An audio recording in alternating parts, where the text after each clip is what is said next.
Good morning, everyone. This meeting is now called order. It is 9:05 a.m. We're going to have a moment of silence, silent reflection or prayer as we normally do. I'd like to open up this meeting in recognition that I'm certain all of us would know this day that President Roosevelt properly proclaimed a date that will live in infamy. Today marks the 80th anniversary of the surprise attack on Pearl Harbor in 1941 at 7:48 a.m. Hawaiian time, which would be 10:48 a.m. our time, Sunday morning, December the 7th. 8 battleships in port were damaged and 4 were sunk, along with 3 cruisers, 3 destroyers, and other naval ships. A total of 188 aircraft were destroyed.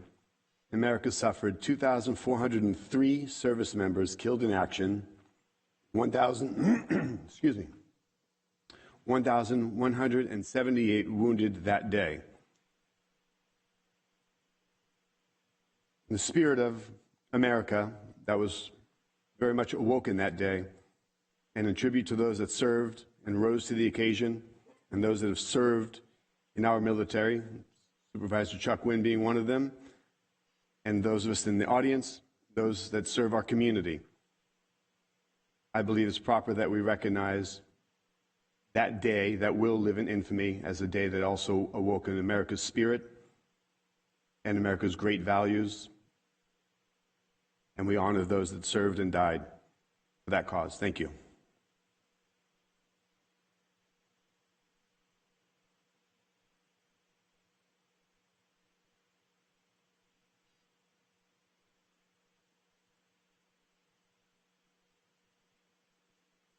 Thank you. I'd like to ask at this time our tax collector, Mr. Joaquin, to come on down and read a Pledge of Allegiance and recite the Pledge of Allegiance with us. Please rise. I pledge allegiance to the flag of the United States of America and to the republic for which it stands, one nation, under God, indivisible, with liberty and justice for all. Thank you. For the record, this is the regular board meeting of December 7th, 2021. Madam Clerk, roll call, please. Supervisor Miller? Here. Supervisor Nguyen? Here. Supervisor Villapudua? Here. Supervisor Rickman? Here. And Chairman Patty. Present. Thank you.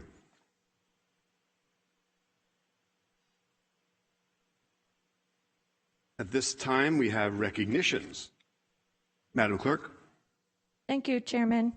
Our recognition this morning is the presentation of a reimbursement check in support of Clinton McCausland Post 190 Veterans Emergency Assistance Program approved by the Board of Supervisors on June 23, 2021.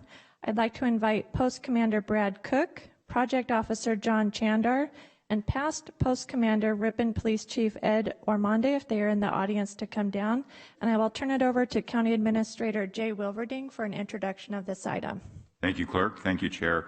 The Clinton McCausland American Legion Post 190 is a non-county organization that was established to enhance the well-being of America's veterans, their families, our military, our community, by their devotion of mutual helpfulness. During the June budget hearings for fiscal year 2021-22, your board approved $175,000 in funding for Post 190's Veterans Emergency Assistance Program, or VEAP. A portion of this funding will be used to purchase a 7-passenger wheelchair-accessible van for veteran transportation to medical appointments, grocery shopping, and other miscellaneous outings. The remaining funds will be used to provide veterans temporary assistance with housing, food, and utilities. This additional funding gives the program the opportunity to serve more veterans and provide additional services countywide. And today we'd like to present the Clinton McCausland American Legion Post 190 with a partial payment in the amount of $137,500 for the Veterans Emergency Assistance Program. Thank you, CAO Wilverding. Well, a couple of words first. Before you get the money and run, before you grab the money and run out the door, we'd actually love to hear from you, and I know that each board member would also like to express some thoughts. So we want to make a little ceremony out of this. Okay. I know you guys are ready to go to work. We are ready to go to work. Okay, we'd like to first thank the Board of Supervisors for this check. This will help the veterans in San Joaquin County. We visualize the van basically is going to be utilized to assist the veterans throughout the county, North and South County, take them to medical appointments. We're looking forward to when the new clinic opens up in French Camp in a couple of years. It will be used greatly at that time. And we will, basically we're going to fill in the cracks because the VA offers services with vans that take them to appointments, whether it's Palo Alto or whether anywhere else. But those veterans have to meet at designated areas to be picked up. That's the rules. What we visualize is we'll go to the veterans' homes, pick up the veterans. And this is why we needed the wheelchair van. Or the lift is many of those veterans are wheelchair bound, and we will take them to the designated areas, at which point they will be taken to their clinic appointments, or in some cases we may have to take them to get food or clothing or maybe some other activities. And then I would imagine that as soon as the clinic does open in French Camp in a couple of years, then it will really take off. The voucher program is going to be used. Many of our veterans in San Joaquin County are struggling. They are having a hard time making ends meet, and that's what the voucher program is for. It's modeled very much after Ripon PD, our past commander, who is currently the chief of police, Ed Ormonde.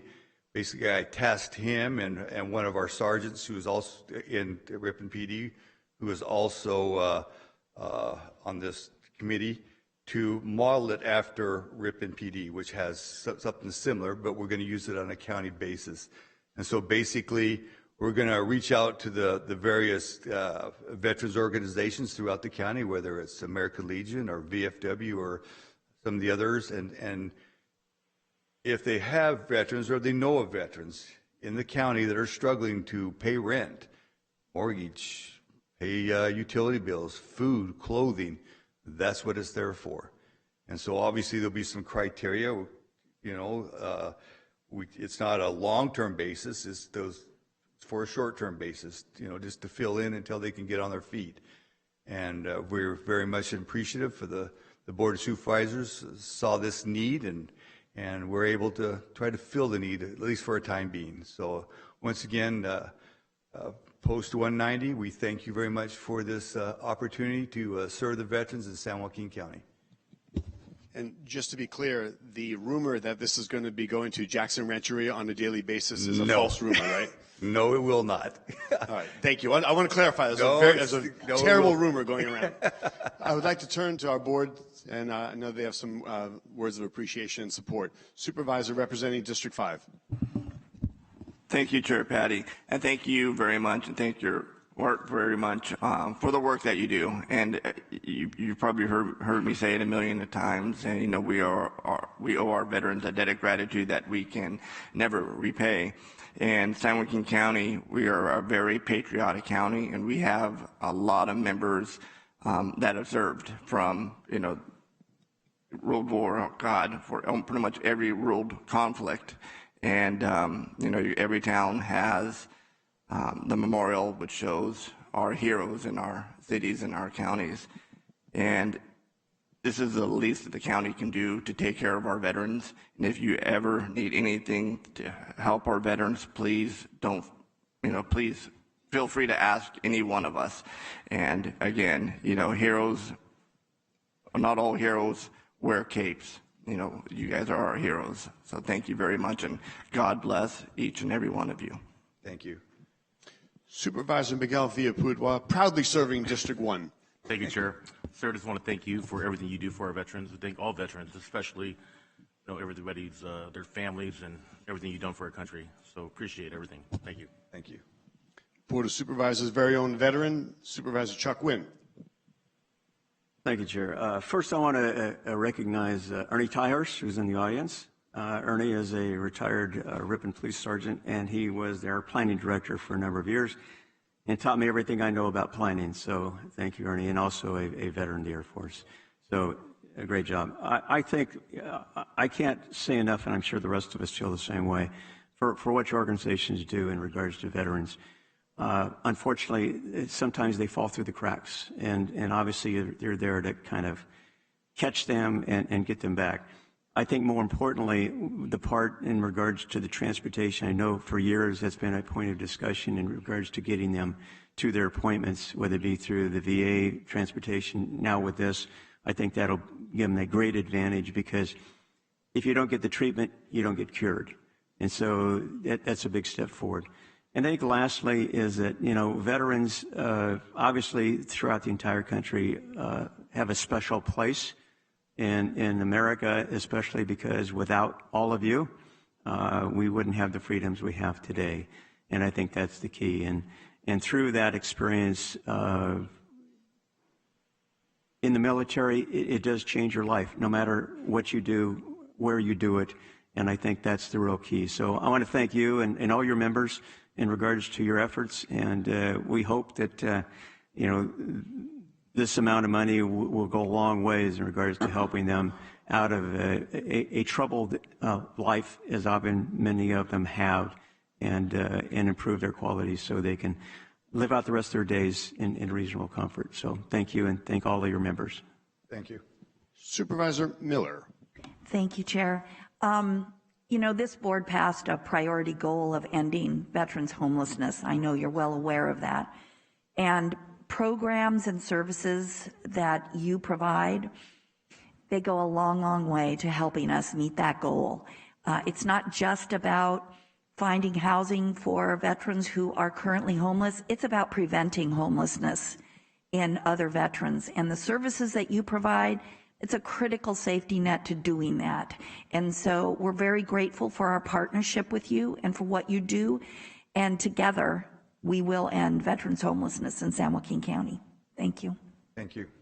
I'd like to further state, I believe this is a beginning of what will be a fantastic public-private partnership for you guys representing the private side and us representing the public and being able to give you some funding to start up. I know as this grows, it might be even additional vans, and I know this is a county-wide effort, not just focused on South County.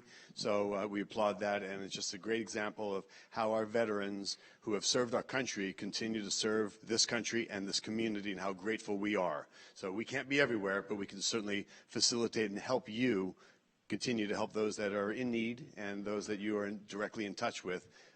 So we are really grateful and appreciative of those efforts, and we're here to support, and this is the beginning of where we can go, I believe. So I look forward to future support for you. Thank you. And now you can come forward for Now the I check. can get the check. I would have liked to have seen that big cardboard one. Take a good picture.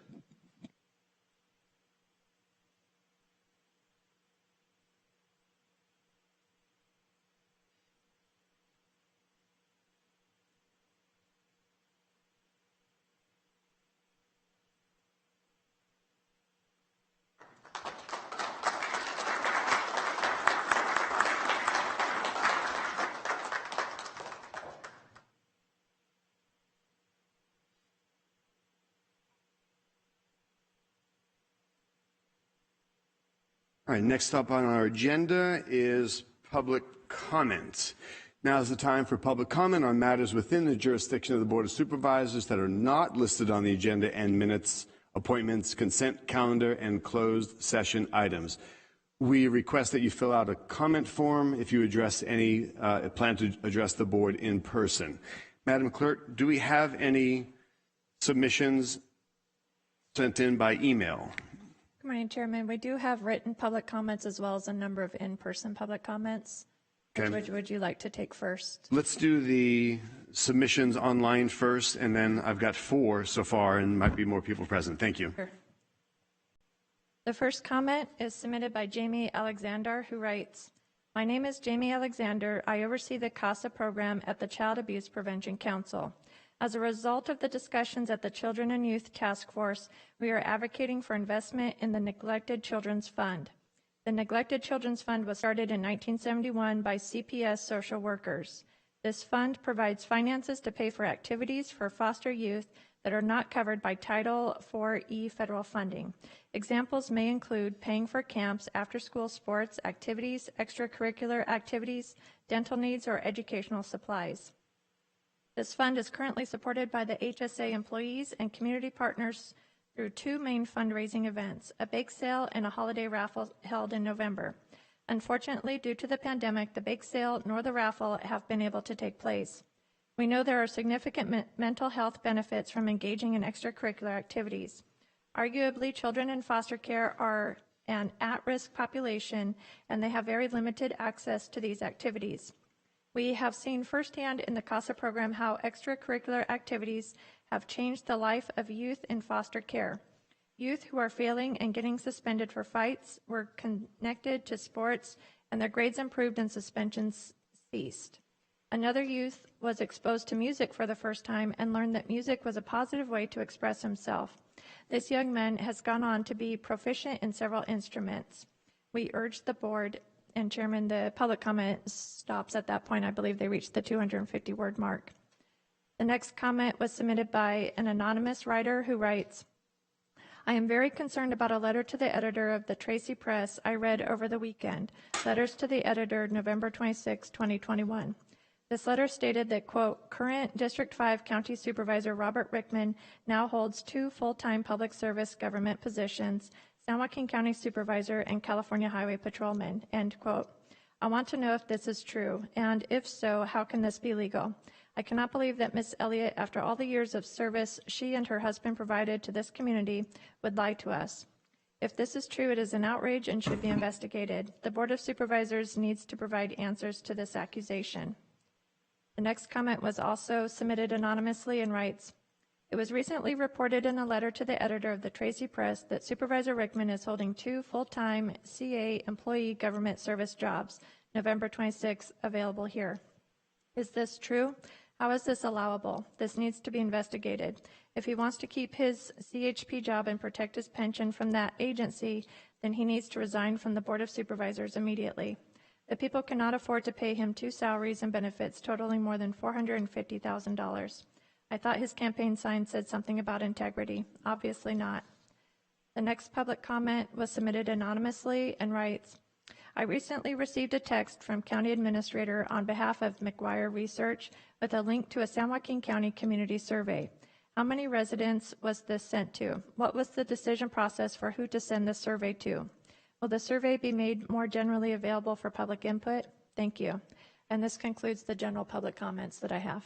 Thank you. Before we go to those here in public to speak, public comment, I'm going to speak on behalf of myself. I'm an individual private business owner, and becoming a county supervisor did not change the fact that I have obligations, ambitions, goals, and objectives in my own personal life, and we have term limits. So I certainly did not scrap and cancel my entire life just to serve, but I've not missed a single moment or time to serve the community, much as Supervisor Rickman. So anybody that is questioning not only his integrity, his dedication, or the dedication and contribution of every single person that sits up here would be grossly mistaken. They would be malicious and facetious to even insinuate anything different. And the fact that Supervisor Rickman works late night hours in the middle of the night for an understaffed highway patrol to keep the public safe is a testimony to his contribution to serving his community, and it should be applauded, not in any way, shape, or form slandered or used for some sort of jealous or derogatory manner. So I just want to say that for the record during public comment. I do have some people in public. Thank you. Thank you. Supervisor or Chair, can I say something real quick? Do you mind?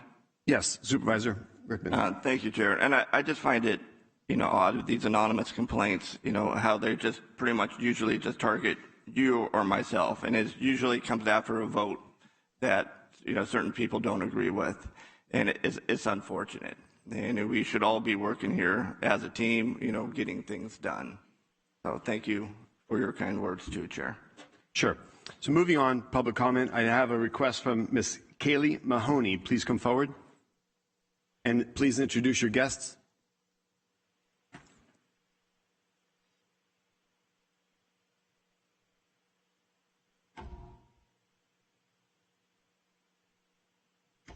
So I have Desmond and Cammie here, and they're going to speak at the end.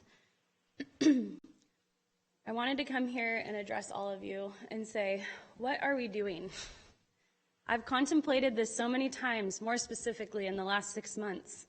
Have any of you stepped back and thought, what are these long-term effects of the decisions during these meetings? What am I giving up in exchange for these pseudo-freedoms?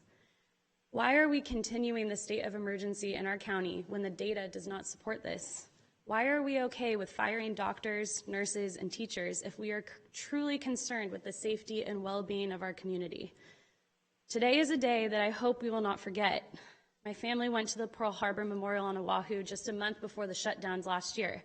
My kids witnessed the heaviness that existed in those waters, as well as the celebration of the American spirit that fought for the freedoms that were recklessly infringed upon for the sake of an agenda.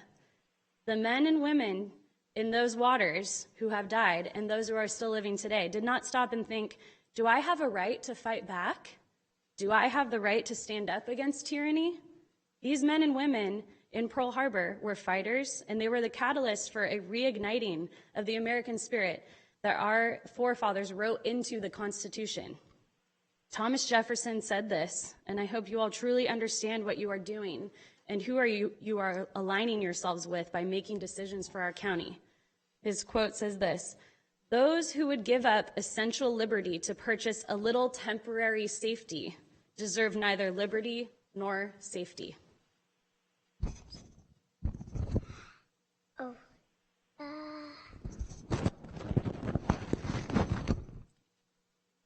Hi, Board of Supervisors. I hope we all listen to God and not the government, even though and we gotta still love Him. Hi. Hi. I'm Cammie. We always listen to God, and you can love God. Thank you. Next up, Ms. Christina Gilbert.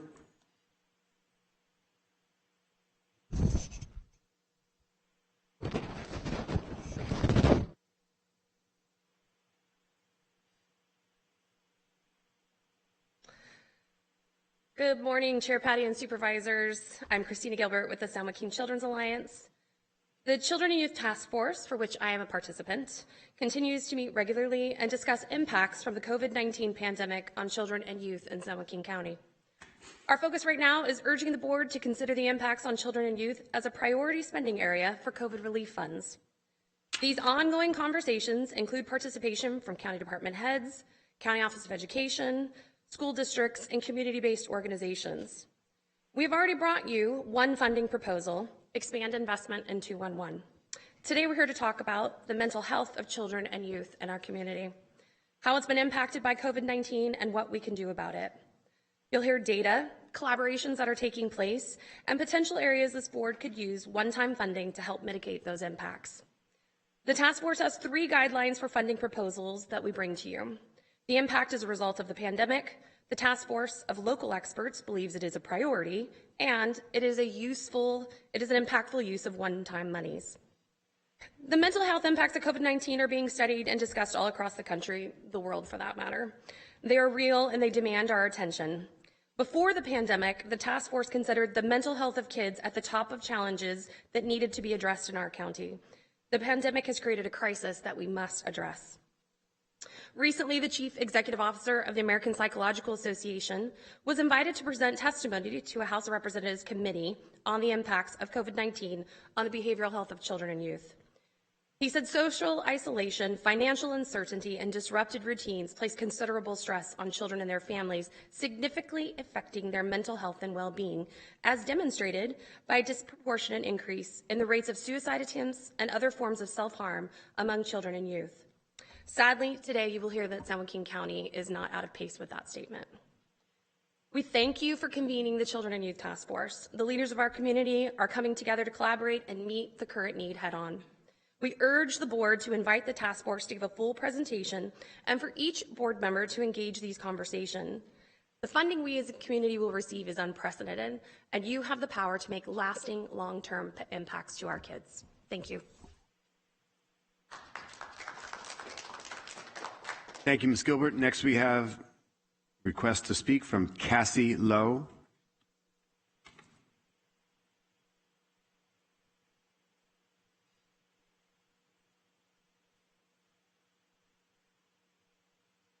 Good morning, Chair Patty and Supervisors. My name is Cassie Lowe, and I am the Program Director for the Child Abuse Prevention Council. I have the honor of overseeing all of our programs, including the various mental health programs and the suicide prevention program. As part of our comments this morning on mental health, it's imperative that we talk about the staggering suicide rates and increases in those rates in our county's children. It has been said that children are the most honest barometer of the health of our communities, that their disrupted behavior is a call to action to all of us to tend to the brokenness and the suffering with compassion. So, let's talk about the brokenness and the suffering of our kids to understand why suicide prevention and mental health supports are critical. This year, our second grade students are in the critical year where they learn to read before they need to read to learn, and yet they have never experienced a school year with typical instruction. But our demands, our expectations of our children remain the same, adding stress and overwhelm at rates faster than our systems of care can respond. The demands will become and for too many, the demands will become too heavy a burden to bear. Sadly, San Joaquin County suicides completed by youth have been on a steep increase since the 2018-19 fiscal year, where 2 youth deaths by suicide were recorded. In the 2019-20 fiscal year, that number jumped to 3, and last fiscal year, 6 were recorded. That is triple the number of youth suicides in just 3 years. What's more, the youngest of these youth who died was just 11 years old. Take that in. These are children we are talking about. Our San Joaquin County children experiencing so much pain, so much brokenness that they can see no better solution than to end their life. The shocking uptick in suicides for children in San Joaquin County requires action. Our suicide prevention program has seen a 30% increase in referrals compared to this same time last school year. Already, 6 young people have been taken directly to psychiatric health facilities for additional screening as a result of our conversations with them. There has been an unprecedented number of requests from community agencies and organizations for training on signs and symptoms of suicide that our contracts don't always allow us to deliver. There is no perfect universal solution to addressing the complex needs of our community following a pandemic, but undeniably there are effective programs that need to be expanded to increase connections with our youth to ensure they thrive. We urge the board to lean into the conversations taking place at the Children and Youth Task Force. This broad collaboration is working together to share information and bring thorough proposals to the board for consideration. Thank you. Thank you, Ms. Lowe. Next, I have a request to speak from Ms. Brittany Olibian. I'm sorry, I've not gotten that correct, but this handwriting is a little scrunched. Anybody by the name of Brittany? Okay, moving on. Thank you. Next, I have a request to speak from Arcely Flores.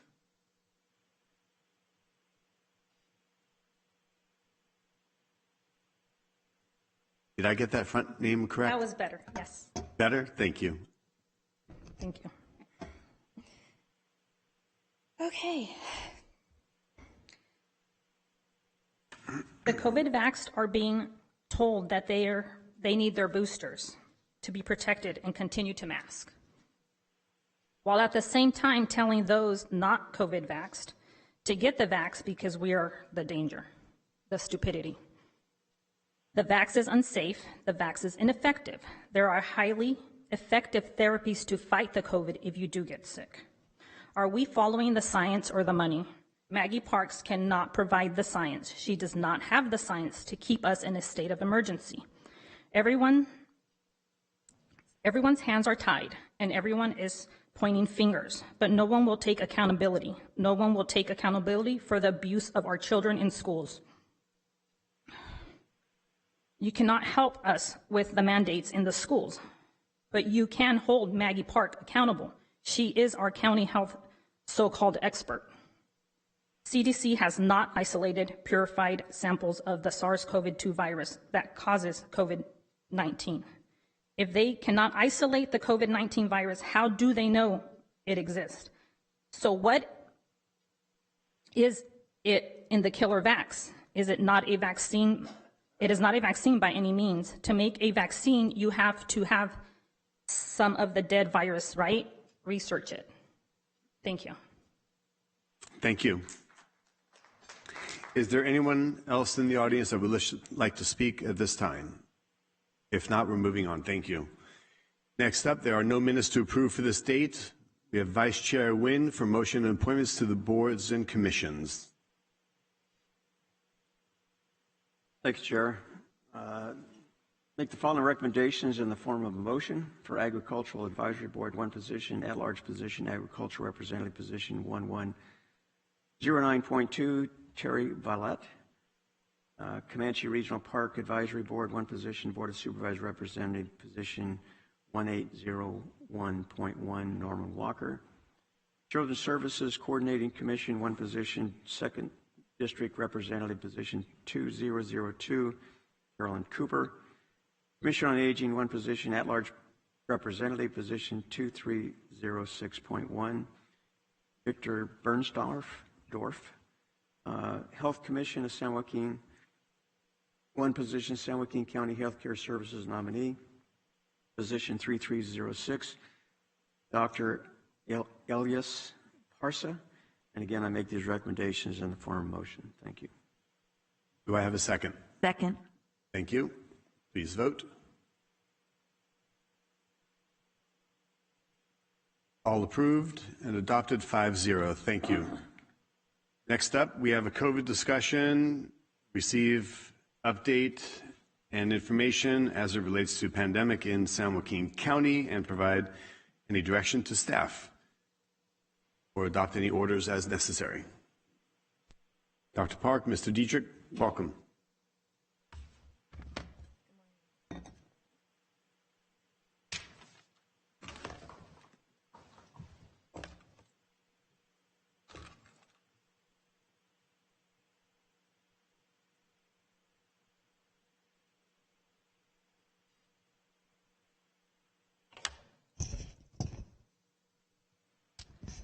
Good morning, everyone. Thank you.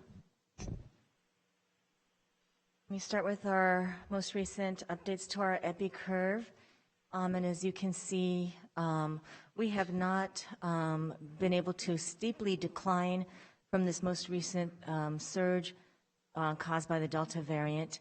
You can see here that really we had a bit of a plateau towards the beginning part of November, end of October, and if you follow very carefully, it does seem overall to be slightly declining, so that our case rate has a very slow rate of decline, but it is proceeding downward.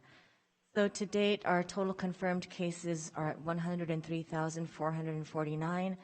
We've had 1,839 deaths in the county, and our case rate is now below 10 at 9.8 per 100,000. As a daily rate averaged over 7 days. Also, 7-day rate of testing positivity is now at 3.4%. So these are some of the lowest numbers we've had in the last couple of months, as we do seem to be slowly declining with these numbers. However, we haven't had a decline all the way back down to the baseline we were at in mid-June. Dr. Park, before we move on away from that graph, it looks like we are significantly lower than where we were 1 year ago. Am I wrong on what I'm seeing? If I looked at November 19, back where you see the big high December spikes, and if I look at November 19 here, it looks like we're significantly lower. Am I misreading this? So last November, we were just at the beginning of the wintertime surge. So the numbers seem about similar, but that was on the upswing last November. And of course, we ended up having a really terrible surge last winter. And that all started around November. Now we're just coming out of what's considered a summer surge. And so, yes, the numbers might look kind of similar or slightly lower, but definitely from the beginning of this Delta surge, mid-June, we are still above those numbers. So if I looked at it, just to look at this a little further, so if I look at where the number 19 is, which is 1 year ago, if I went straight up, I'm seeing the 200 line and above. And if I look at where the number 19 is here and go straight up and go to the right of it, I'm not seeing a spike up. Am I misreading this? Are my dates off, or is there something that's not in parallel? No, I don't have the exact numbers because it's really hard to look at every single bar, but I don't believe you're misreading it. Okay, so we're significantly lower than what we were last year at this time. And the efforts are paying off. Whatever we're doing is working. Would you agree? I believe that what mitigation strategies we have that we are employing do work, yes. Okay, thank you. You move on. Thank you. So as far as the hospitalizations in the county go, the blue line again representing 72 people currently in the hospital, and there are 31 in ICUs. I took the same graph from the state's covid19.ca.gov website just to show you that when you take the same curve, this blue curve of people hospitalized who are COVID positive, and you kind of scrunch it together the way the state has, you will see that again, just as with the previous surges, when we've been able to come down nicely to a low, less than 50 people in the hospital kind of number, we haven't been able to reach that, and we're still kind of hovering on the right side of this graph. Less than 100 people in the hospital now, but still have not come down as steeply as we would have liked. And all of this is still because of the Delta variant. As you can see, there was a small blue bar at the top of August, which might have represented a couple of cases of alpha and one mu. But other than that, it's largely all that red Delta variant. And 100% of cases in September were Delta variant here in this county. And so far, the sequenced cases from October are all Delta variants. So you will hear in the news that in this country, still over 99, perhaps 99.9% of COVID that is going around is predominantly the Delta variant.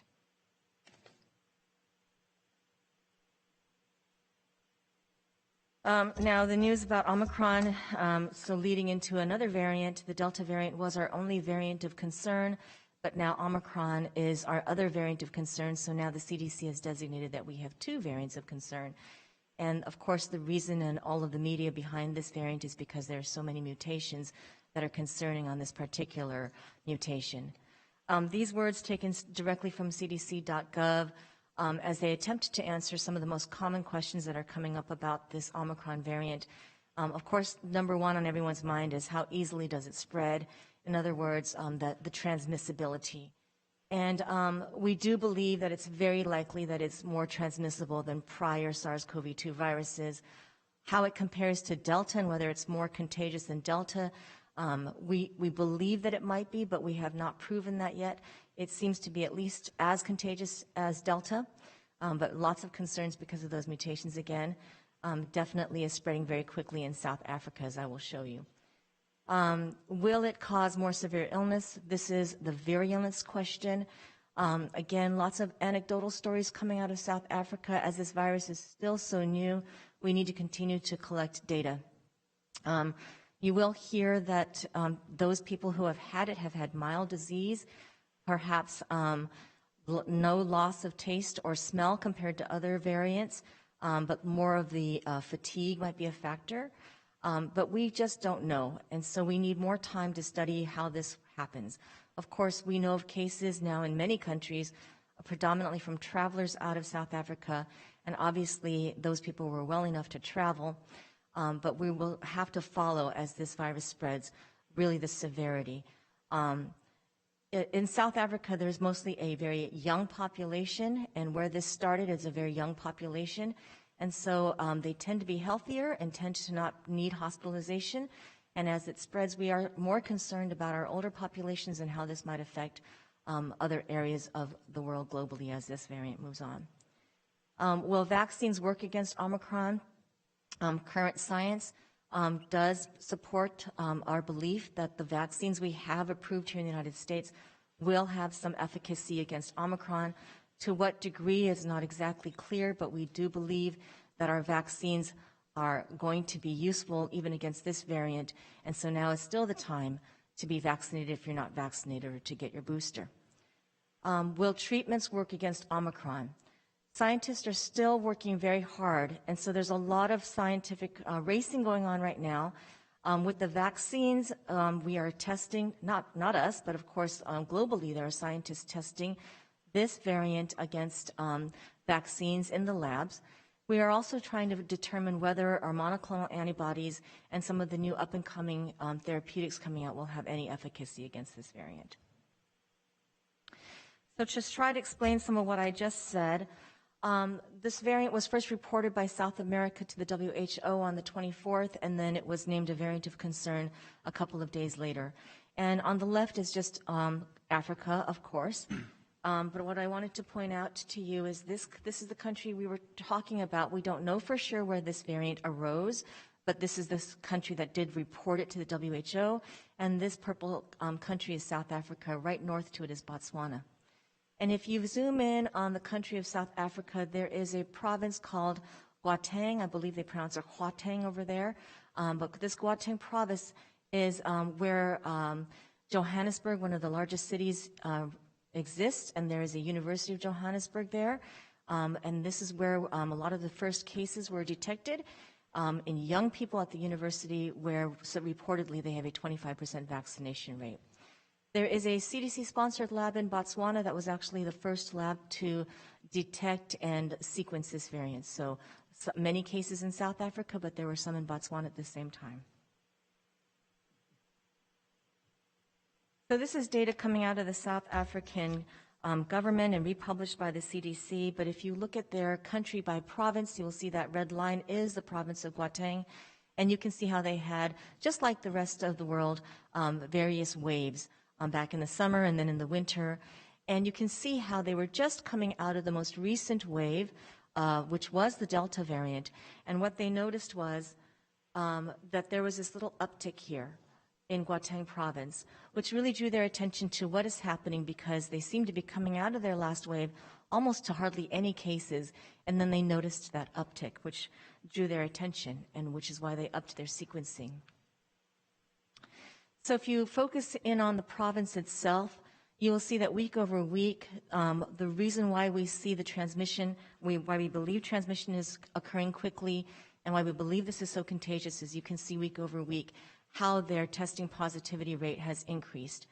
And that most right slide has now been updated to show that that entire upper portion of this province is now in red, and the rest of that province is pretty much yellow, so that it's changing quickly. And this is just that province in South Africa. As a whole, the nation has gone up from an 8% testing positivity rate or so to 24% now. So the entire country is at a 24% testing positivity rate. Very rapid rate of rise of this particular variant in that country.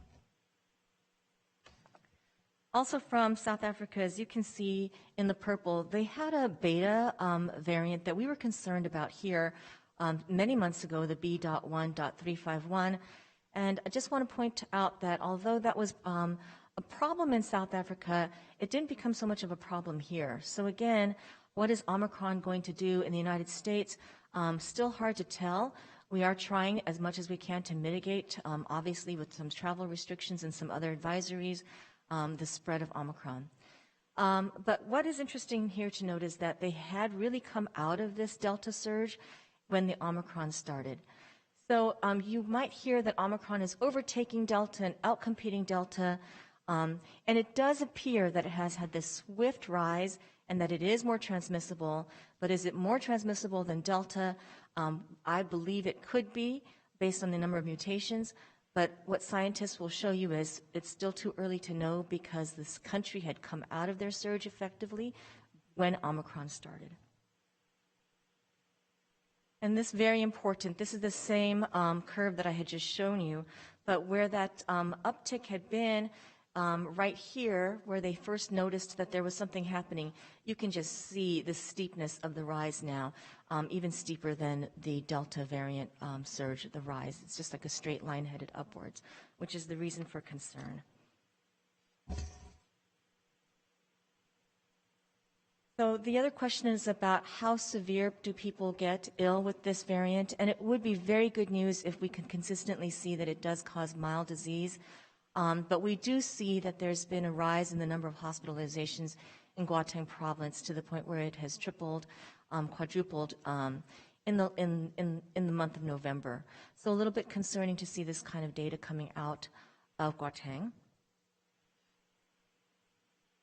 But this is the country as a whole for South Africa, and what you'll see is that orange dotted line is their daily case rate. Again, that swift rise in daily case rates. Of course, it's not that steep upward line because that was Gauteng province. This is all of South Africa. But nevertheless, that orange dotted line is still quite steep of a rise for daily case rates for the country overall. And as you can see, the lighter blue bar is their hospitalization rates, which is rising slowly, but as we know, hospitalization rates do lag behind the upswing in case rates as more people get sick and become hospitalized. What's encouraging here is that dark blue bar, which is their ICU rates, which, as you can see, although hospitalizations are going up, perhaps ICU rates are not, and that yellow dotted line are the people who are in hospital and ventilated, and that does not seem to be rising as well.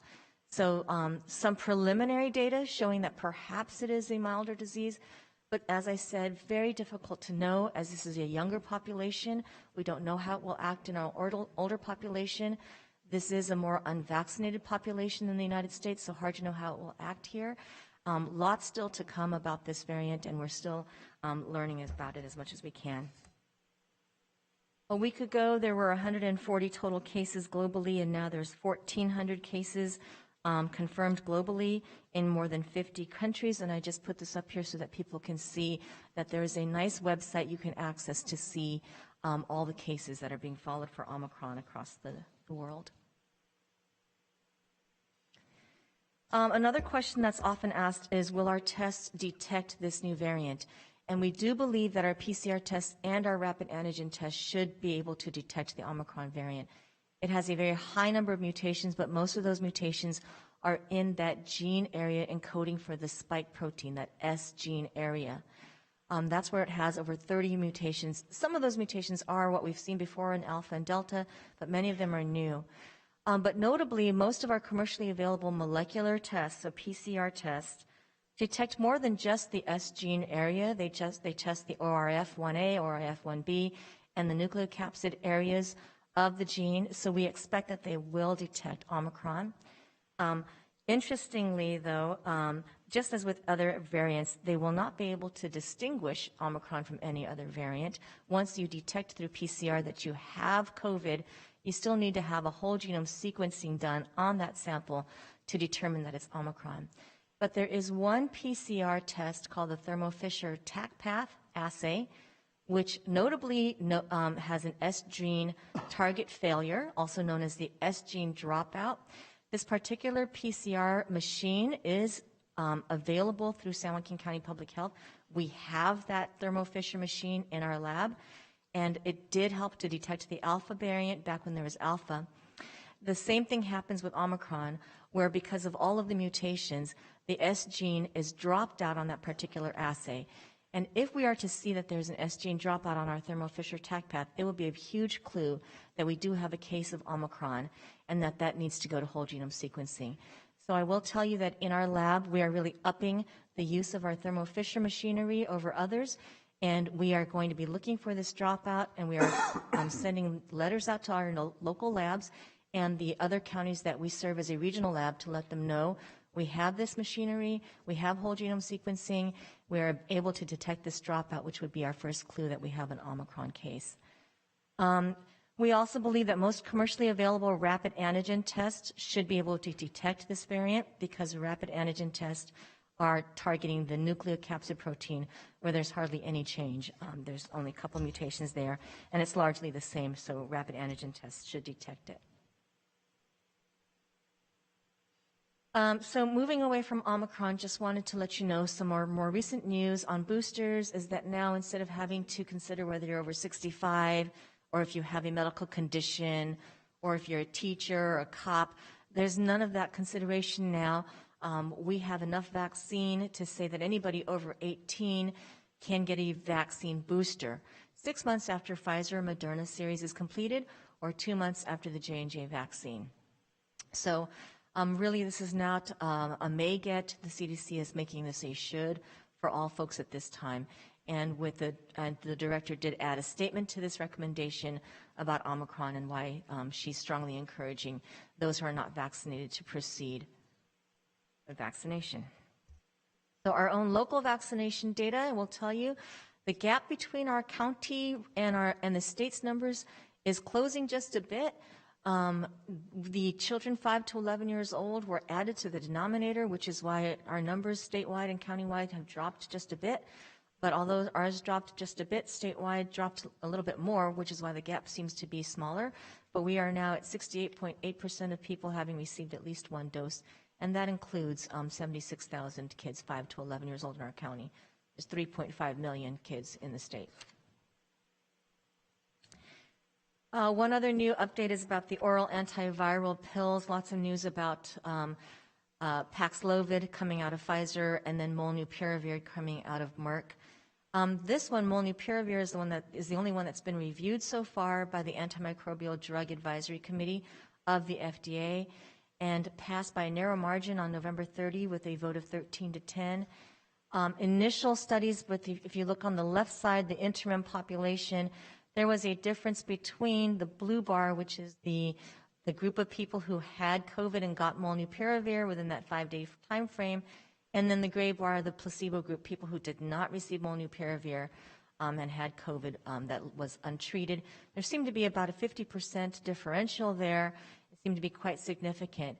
But as the study went on, by the end of that study, you see that the placebo group was 9.7% requiring hospitalization, 6.8% in the group receiving molnupiravir requiring hospitalization. Out of the 699 folks in that gray bar who were hospitalized, there were 8 deaths, and in the group that received molnupiravir, that's 709 people, 48 of them hospitalized, there was 1 death. So that in the end, there was a 3.0 absolute risk reduction and what we consider to be a 30% relative risk reduction between the placebo group and the group that received it. So not a huge difference, but still was considered significant enough that it passed through this committee. But it's not the magic bullet that a lot of us were hoping for. We will see how Pfizer presents their Paxlovid. Don't know when that will be presented. But again, this was passed by the committee, but the FDA itself has not approved it officially. We're still waiting on word from the FDA. I just want to bring you a couple of last slides here, and this is basically holiday guidance from the CDPH. Lots of questions about what to do if you're going to have a family gathering or you're going to be traveling. And the recommendation really is that you try to test. If you're doing an antigen test before a gathering or travel, do it within 24 hours, PCR within 72 hours prior to your gathering. And then afterwards, when you get back home, test immediately upon return, and again, 3 to 5 days later. And lastly, a bit of good news, and this is my last slide, is that the SJ Vax for the Win contest drew a lot of contestants. We were very pleased to see the number of children submitting their artwork. So there were 190 entries from children aged 5 to 11 and 46 video submissions in the older age group, age 12 to 18. The judging committee had a very difficult time going through all of these because they were all fabulous pieces of art. The recipients are being informed this week that they are winners, and there are many prizes to go around, and I will be very pleased to bring this back to you at a future date. If you so please, I could show you some of the artwork that won, and it should be up on our website as well. Thank you. Thank you, Dr. Park. Director Dietrich, anything additional to add at this time? I just comment when, Chair Patty, when you're mentioning last November and the spike, we did not have vaccines at that point in time. The vaccines started to roll out to our first responders and healthcare providers the 3rd week in December. So a little bit of a difference in the background of this year versus last year. Right. So the vaccines have helped bring those numbers down a bit? I think absent the vaccines, our number would be a lot worse right now.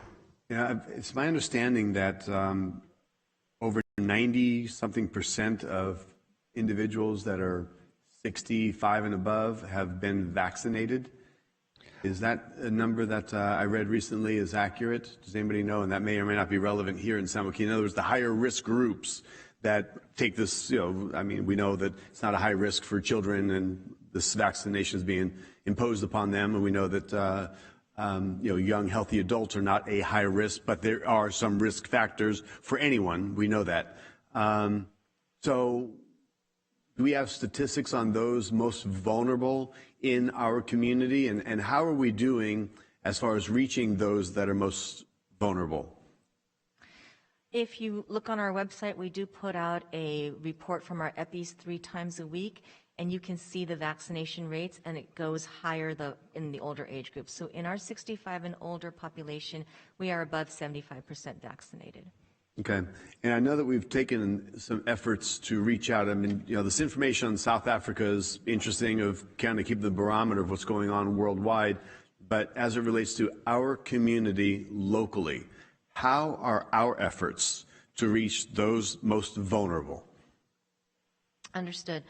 So, thank you for that question because we are looking at that. We continue to work with our CBOs. We have meetings with them once or twice a month where we teach them about the new variants coming out, the vaccine effectiveness, and we do stress that with boosters especially, we would like the older population to get their boosters, especially anybody over 50 or who might be at risk.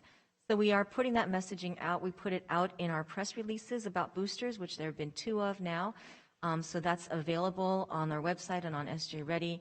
But we are also looking again at people who are vaccinated but not yet boosted in that older population and trying to see if we want to do some specific messaging to that group.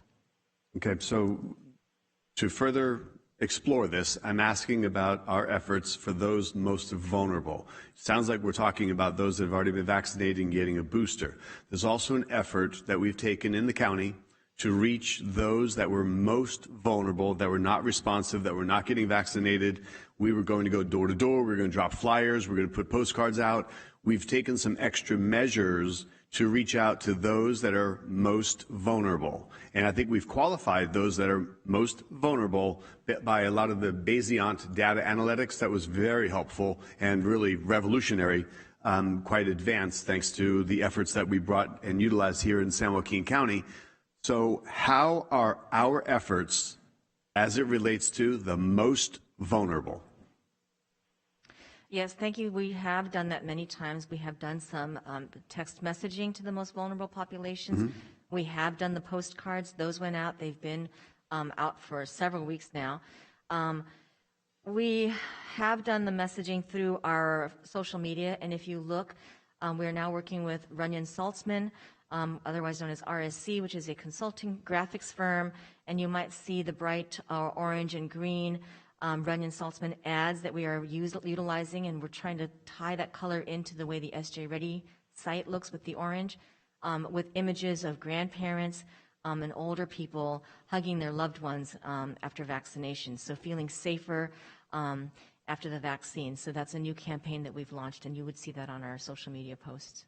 And Chair Patty, I'd also mention that unlike earlier in the pandemic where there's a federal pharmacy partnership and going into skilled nursing facilities, that is not in place. So a lot of our resources have provided boosters at skilled nursing facilities, and we are partnering with the managed care Medi-Cal plans because the Medi-Cal population has approximately a 20% less vaccination rate than the overall population. So there is a lot of partnership going on with the managed care health plan in San Joaquin and HealthNet to drive additional initial doses to those some vulnerable populations there.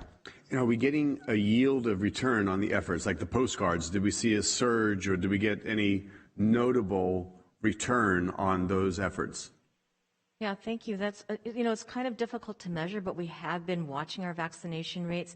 And what we've noticed is that while other areas of the state might have dropped in their vaccination rates, we've remained quite steady over a long period of time, so that when Before boosters were out, we had a steady rate of uptake of our vaccinations. It ebbs and flows, but if you look at the daily pattern over time, that's still kind of a straight line.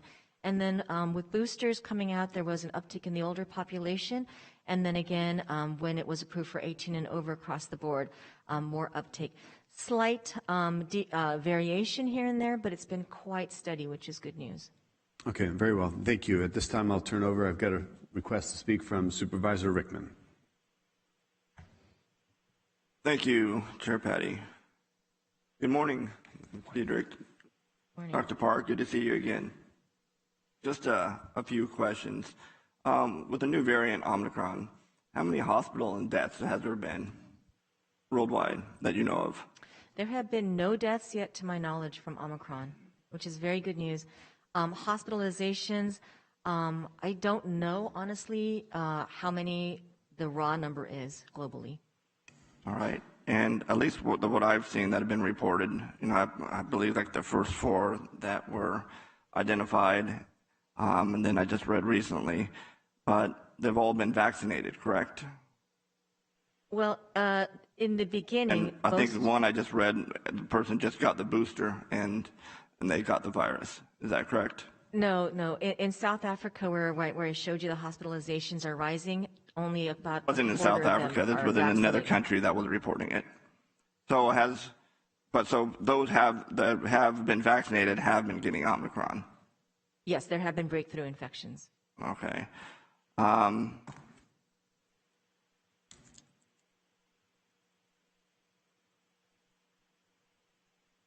We talk about a lot of the restrictions and so on. I mean, this board has, and we have talked about it in great detail. But I know just recently, Florida reports the lowest daily coronavirus cases per capita in the nation. And one other thing that they're doing, they're pushing monoclonal treatment and therapeutics. How are we doing on that? Yes. So we do have the monoclonal therapeutics available, mostly at San Joaquin General Hospital. I believe that they have steady usage of that. We have put that messaging out on our social media posts many times repeatedly that monoclonal antibodies are available. And to my knowledge, no one who has ever received that treatment has required hospitalization. Of course, by the time you're receiving monoclonal antibody, you know you have COVID. So I don't know if that's how Florida has low case rates, is because of their use of monoclonals. Obviously, those people already have it, so they're included in their case rates. But locally here, yes, we are using monoclonals, and because hospitals have therapeutics. You come here every week, you and Mr. Diedrich come everywhere and talk about vaccine. Why aren't we pushing more of the therapeutics too, and letting the public aware of those? It seems like we're just focused on the vaccines, and that is it. Versus there are other treatments out there that have been proved, at least if you look at the entire state of Florida, which is the lowest case rate in the nation.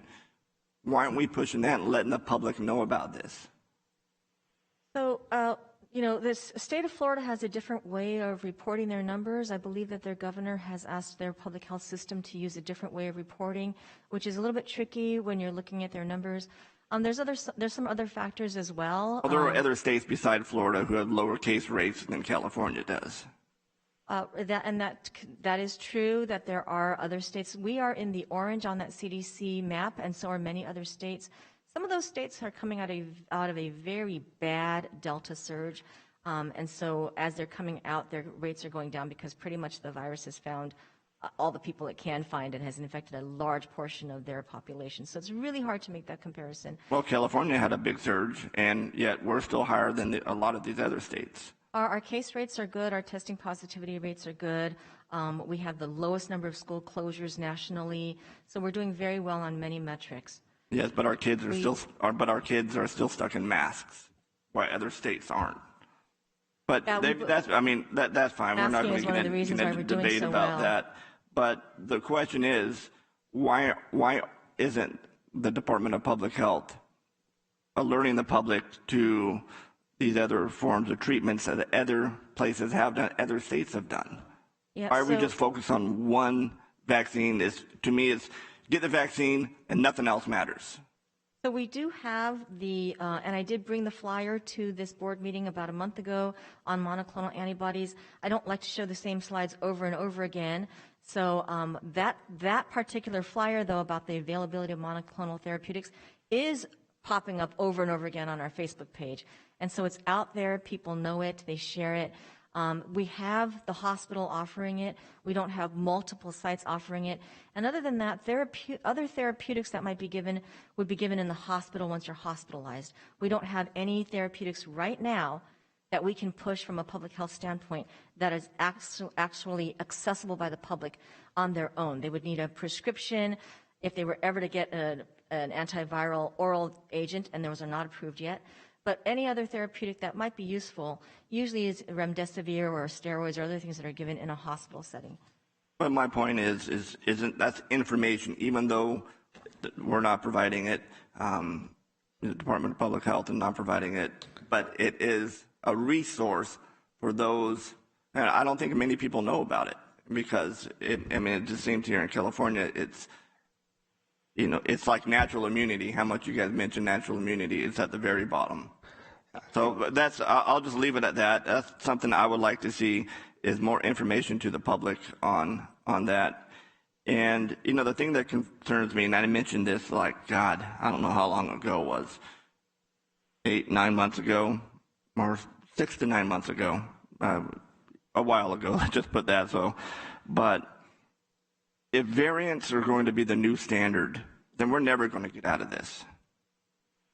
How many variants does the flu have or the common cold have? It just seems like, we were told, hey, if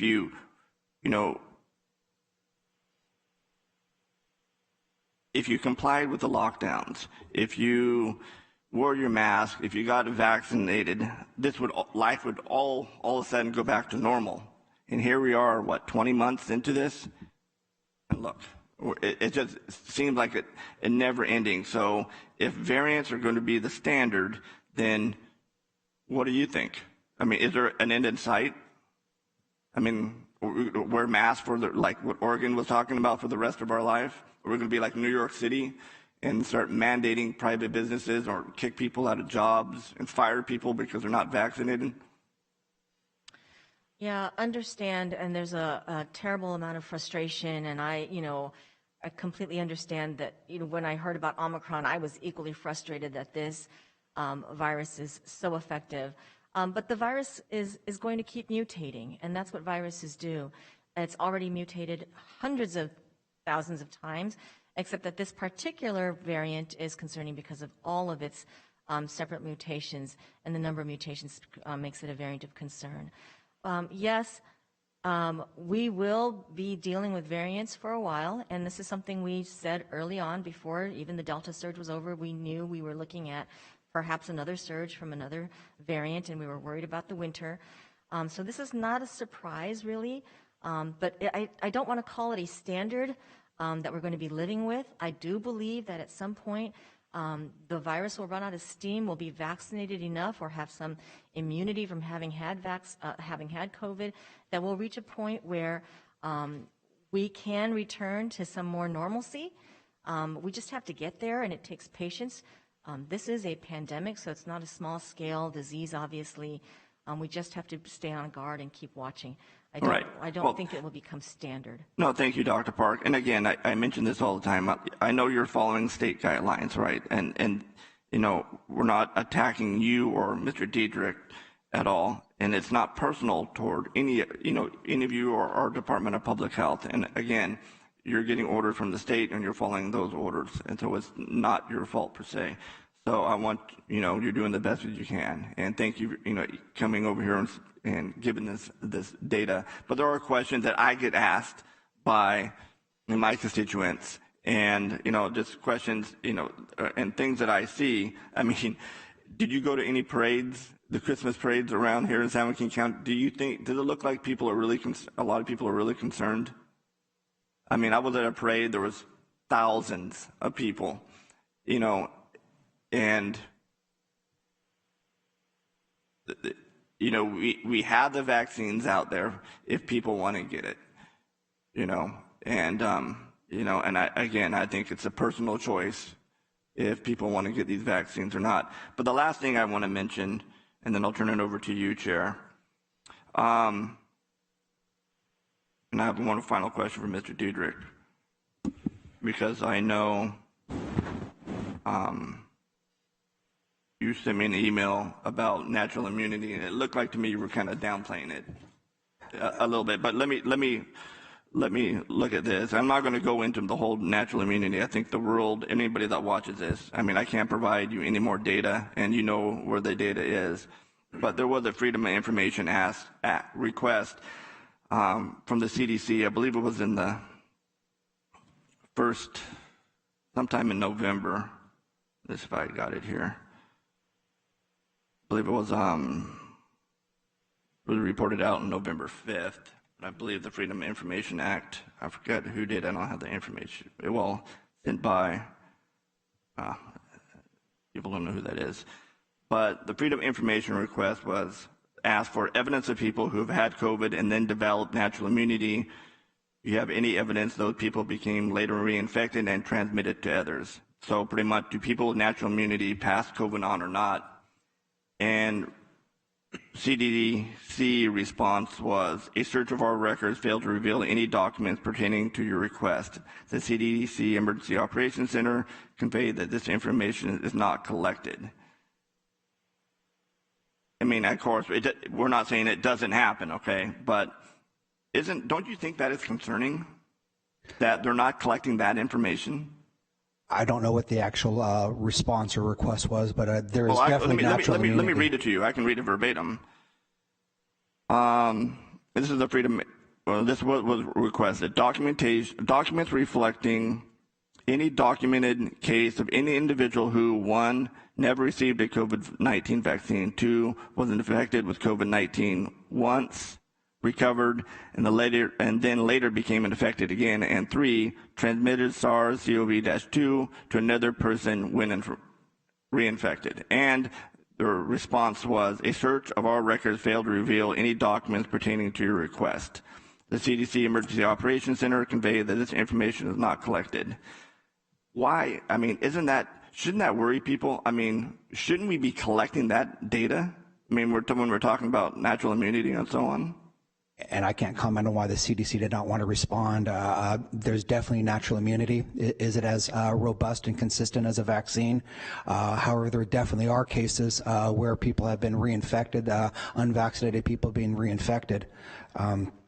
I believe in natural immunity, but I also believe that we take a lot of risk by getting the disease versus the vaccines. I think the vaccines are proven effective. That's why our case rates are not where they would have been absent the vaccine. You mentioned the Omicron variant. Obviously, there's some delays. Dr. Park mentioned the S gene dropout being a presumptive Omicron, but they have to go through whole genome sequencing, which takes a little bit of time. And I would comment the monoclonal therapies are also emergency use authorized. They are allocated and restricted. They're being allocated by our Mohawk, so they're not widely available, as well as the window of efficacy that you could take them, specifically some of these pills that might come out, getting a confirmed case, getting the prescription, getting the pills, that window is going to be tight before you might decline and require hospitalization. Okay. So I'm just saying, at the end of the day, an ounce of prevention is worth a pound of cure. Here on time. So, and first, let me correct you on one thing. And we're not saying go out there and get COVID. That's not it at all. So we're not saying we hope you get COVID so you have natural immunity. But it's estimated between 100 and 150 million people have already had it.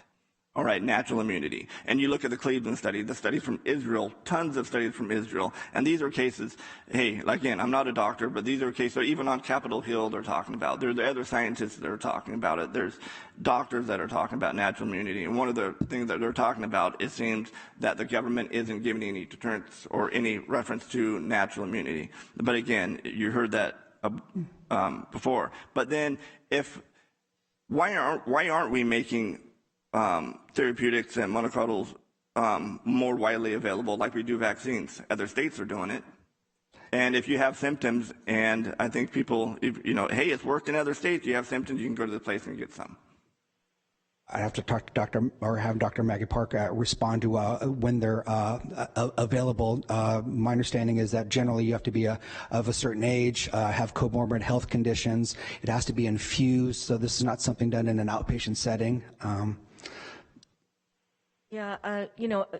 There's a lot of debate still at the national and the state level about natural immunity and vaccination. And at this point, still very hard to know how to use any antibody level from a commercially available test as a clinical correlate to having protection. So what we believe is that vaccines still offer more robust protection, as Director Diedrich said. But as I've said in previous meetings, we would love for there to be some sort of test, some sort of antibody level or test or known value that we could utilize to say that that person is highly protected. Problem is, a lot of people who have had COVID had older variants, had the original SARS-CoV-2 or Alpha, Delta. Very hard to know how protective that would be against Omicron or any future variants, but we can study vaccines against Omicron, and we'll know in a few weeks how effective our vaccines are. And real when quick, it comes to Dr. Parker, I need to wrap this up because there's other supervisors, but you make it sound like, you know, the unvaccinated are the only people who are catching this virus, and it's simply not true. I mean, there was a court case in Missouri, I think it was, and it was against, that struck down the federal mandate. But one of the things, I'm not going to get into the court case because that'll take any longer, but I think, you know, the science, talk about science, follow the science, that if you are vaccinated, and it, you know, even with the booster, you can still get the virus and transmit it. So this isn't just a virus of the unvaccinated anymore. If you look at a lot of these different states and countries and their hospitalizations, they are increasing with folks that are vaccinated.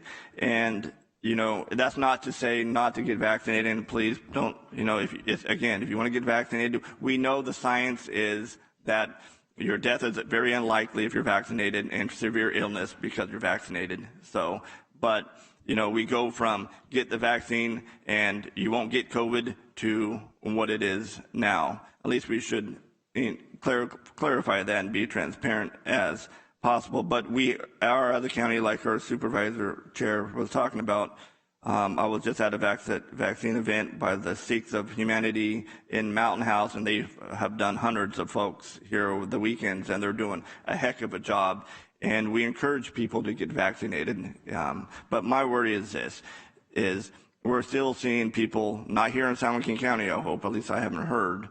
Well, actually, somebody did mention it in one of the schools, but is why natural immunity is, you know, a lot of it I'm pushing is people are getting fired from their jobs because they're not getting vaccinated, and, you know, they've had COVID in the past, and that's not even looked at. So you're taking somebody's livelihood away, even when they, you know, they're possibly have antibodies, and the studies have shown, and yet because they didn't get vaccinated, they're losing their, you know, their job, and you know, and it's just wrong.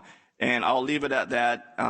Thank you both very much. Thank you for the job that you do. And again, this isn't targeted at you. We know you guys are doing a great job and following what the state guidelines are, but these state guidelines are ridiculous.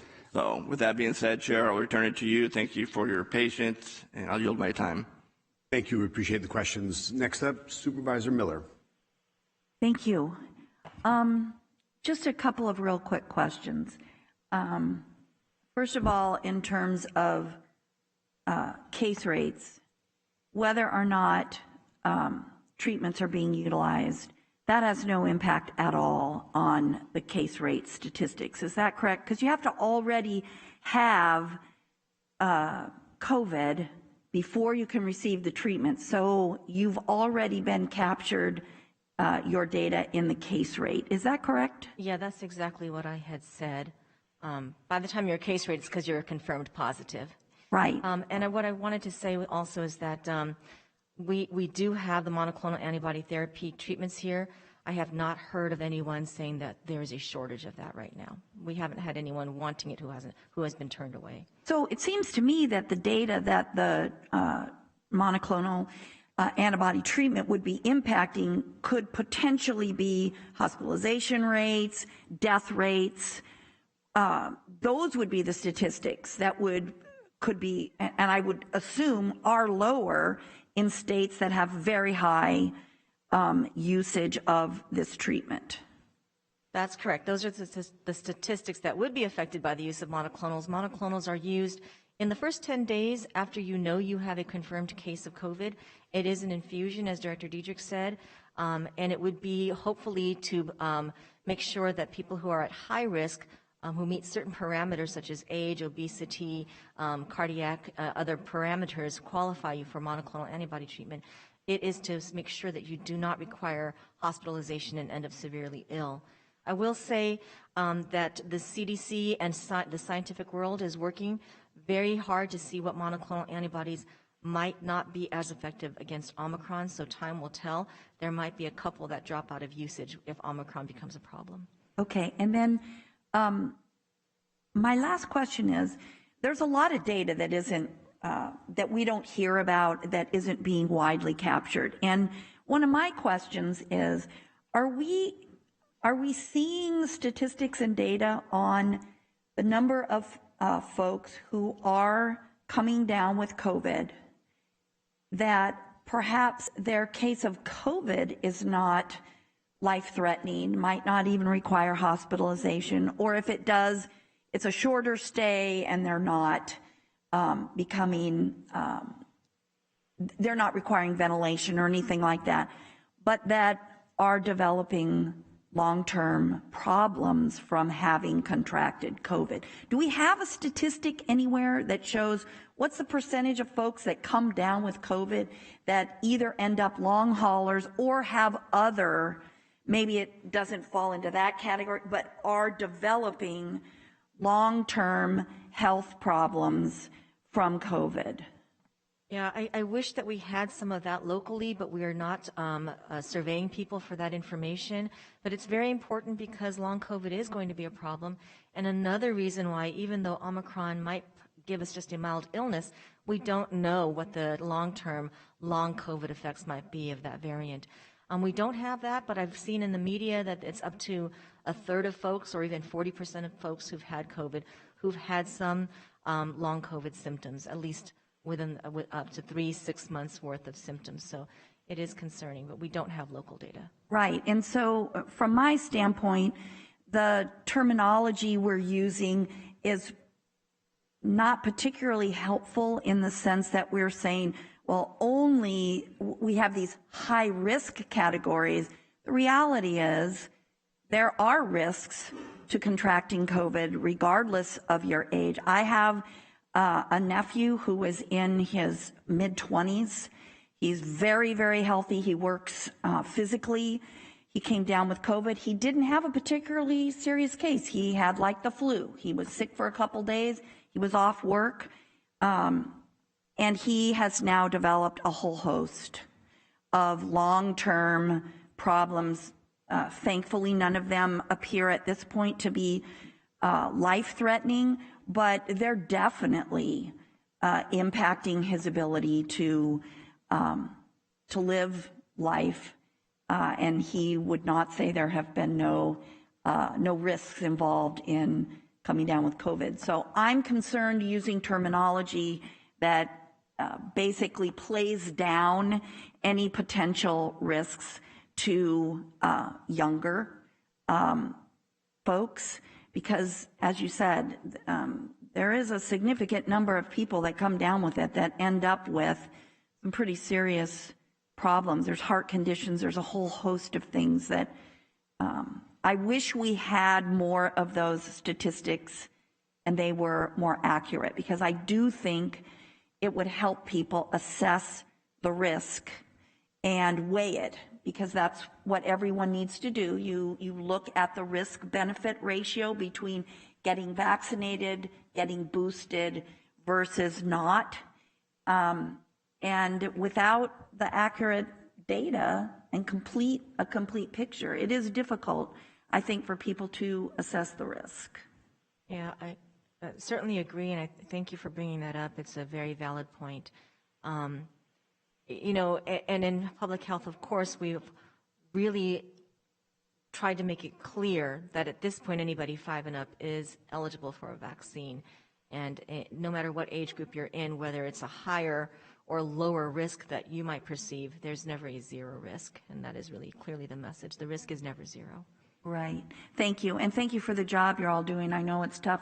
Finally, I'm hearing that there are some protests occurring or have occurred in our county in conjunction with vaccine events. What are you seeing? Is it becoming problematic? How is our staff doing? I'm concerned about our staff and our community-based organizations who are engaged in this work. Yeah, we are hearing that as well, and it's concerning, so we're taking it quite seriously. When the vaccines for 5 to 11-year-olds were introduced, this was something that some counties were expecting to experience, and locally we were expecting that some of this might happen. It seems to be small scale at this point, and mostly peaceful, with people protesting with signs. There have been some people who are trying to speak to vaccine recipients directly, or even yell at them and persuade them not to get vaccinated. So we've heard some reports that there have been some children who have been scared by that. So that's unfortunate, because although we respect everyone's viewpoints, I think it's really hurtful when you frighten a child who's coming to a vaccination event. So we are looking further into that, Supervisor Miller, to see what we can do to try to prevent further instances of those sorts of things. Thank you. And if there's anything that we can do, both to reassure and protect members of the public and also our staff and the community-based organizations we partner with, please let the board know as soon as possible. Thank you. Next up, Supervisor Joaquin. Thank you, Chair. I always appreciate Supervisor Rickman's in-depth research on this issue, and so I will just go to some general comments or questions. You answered one of my questions in regards to monoclonal antibodies as far as availability, and you're saying that it is available to anyone who obviously tests positive and goes to their doctor, and the doctor has the availability to use those particular treatments in regards to minimizing the severity of that particular illness. Is that correct? Well, not every doctor is offering it, because it is an hour-long infusion. The pharmacy has to prepare it. So in our county, most of it is being done by San Joaquin General Hospital, the county clinic side, I believe. They have set up an infusion lab in the hospital for this very purpose. It's an 8-bed lab. So yes, but your doctor can refer you to San Joaquin General Hospital, and you can even self-refer. And there is a hotline there. There is a doctor consultant on the other end of that phone call at San Joaquin General Hospital who will review your case and deem whether you are appropriate for treatment. And they bring people right in for treatment. So if I belong to Kaiser or Anthem or another one, then they don't have that availability. Is that correct? Kaiser's doing it for their own patients. Okay. So it is available on a limited basis, so to speak, within the county. Yeah, it's, I wish that every clinic and every doctor's office had the ability to do this and it was more widely available, but we at least are lucky that we do have the county hospital, so we're very fortunate to have that, because some counties struggle with finding a way to use the supply of monoclonal antibodies that their MOACs are receiving. And I see that Mr. Culberson is here. CEO Culberson, something you'd like to add? Yes, thank you, Chair Patty. Supervisor Nguyen, through the chair, yes, we have made a tremendous effort out in the medical community to let the physician providers know that the monoclonal antibody therapies are available at San Joaquin General Hospital. We do administer them, as Dr. Park points out, both in the outpatient setting as well as the emergency department. Dr. Capre, our Chief Medical Officer, has been really a beacon of trying to get this information out, both to other physicians through the San Joaquin Medical Society and also through the just her contact with the other medical directors of other hospitals. It is a hard sell, I think, quite honestly. I think we're giving anywhere between 2 and 5 administrations a day, but it is available. As Dr. Park says, it's we're able to do it really almost on demand. We understand the importance of it. We have adequate supply. The staff's been trained. It's somewhat of a hard sell, quite honestly. So those who actually go through the treatment process, I assume it's rather successful in regards to reducing the severity of the illness. Is that correct? Yes, Supervisor Wynn. I don't have the specifics.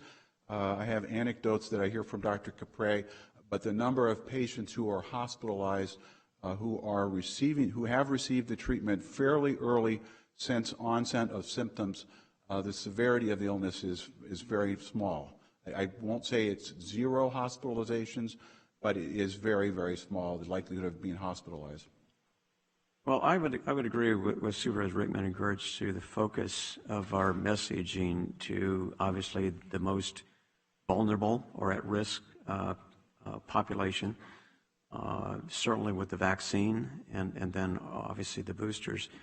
I think unfortunately this thing has gone off the rails in regards to scientific discussion. There's so much supposed science on all sides that the average person like myself, hears a lot of different things, and obviously they would go to their doctor or obviously test positive and seek treatment. But it would seem that one, as we were talking earlier about going into nursing homes, giving vaccinations, focusing on that population, certainly the available treatment that people should be aware of. And I, to be honest, we all read and see or hear things, and you hear from people who have maybe national recognition, who receive COVID, who go through a particular process or steps, and they're back at work or they're feeling fine within 3 or 4 days. And so the question arises is, we don't, and that information runs in certain circles. It seems like as a public health, as a board or a county, that we ought to be a little more expansive in regards to our discussion, because it's always brought up about natural immunity, and there's studies out there, and we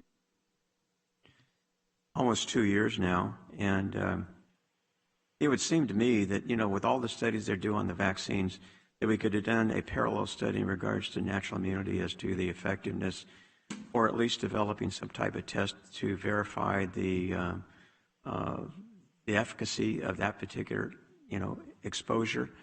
And then in your slides, it talked about Omicron as far as likely more breakthroughs as far as those vaccinated obtaining this. And I guess my concern is that the general public has gotten to a point where I think they're just done. And here's the reality of a comparable, and maybe Supervisor Rickman would see this obviously in his job. Obviously, people die and are seriously injured in traffic accidents. And the simplest solution to reduce that exposure or the numbers is to make it a nationwide speed limit of 20 or 25 miles an hour. That way, if they ran into each other, the chances of being hurt are almost nil. But would that work? No, absolutely not. When we lowered the speed limit, when I was working to 55 nationwide because of the gas crunch, people didn't change their speeds. They just continued to drive, 65, 70, 75, et cetera. The officers took some liberties, so to speak, in regards to enforcement because of the fines that would occur based upon numbers over. But my point is that, people will do what they have to do to survive, to maintain their life, et cetera. And when Supervisor Rickman talks about, when's this over, the fact is that, I shouldn't even say fact, but my opinion is that, I talked last year about Farr's Law.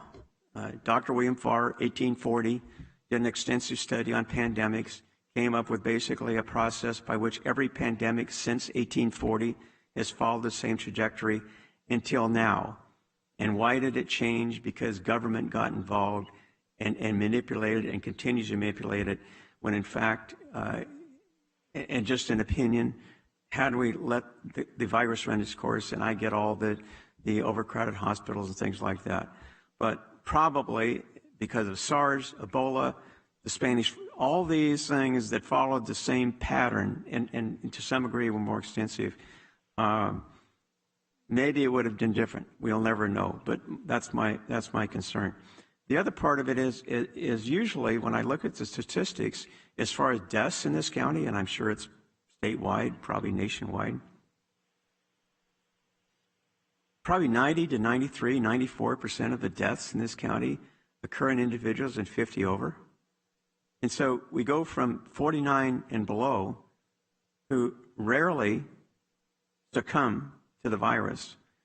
And yet, as we heard earlier in regards to youth, suicides, loss of jobs, getting fired now because of vaccine mandates, probably 2, maybe 3 years of education lost for our youth at all levels, including college. The businesses that have closed because of these lockdowns, et cetera, that'll never come back.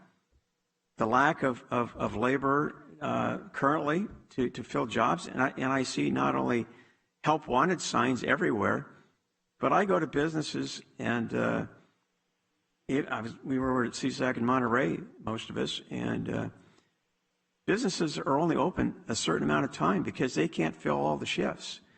And they can't open all the days that they normally will.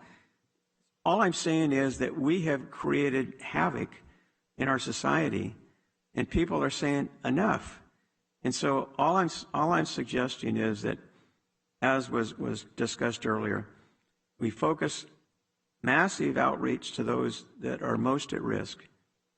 Secondly, that we at least have a discussion in regards to monoclonal antibodies, have a conversation about natural immunity, because public health is the expert, it's our county expert, and also talk about, some of these revelations or at least discussions about different treatments that don't necessarily follow the prescribed pattern, and at least provide our residents with some information that they can weigh, because and whether it be those who, on the vaccinated side,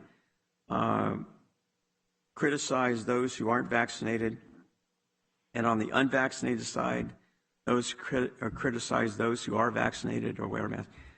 It's an individual choice. And I think I'll leave it at that. And if you want to get vaccinated, if you want to get your children vaccinated, that's your responsibility, and go for it.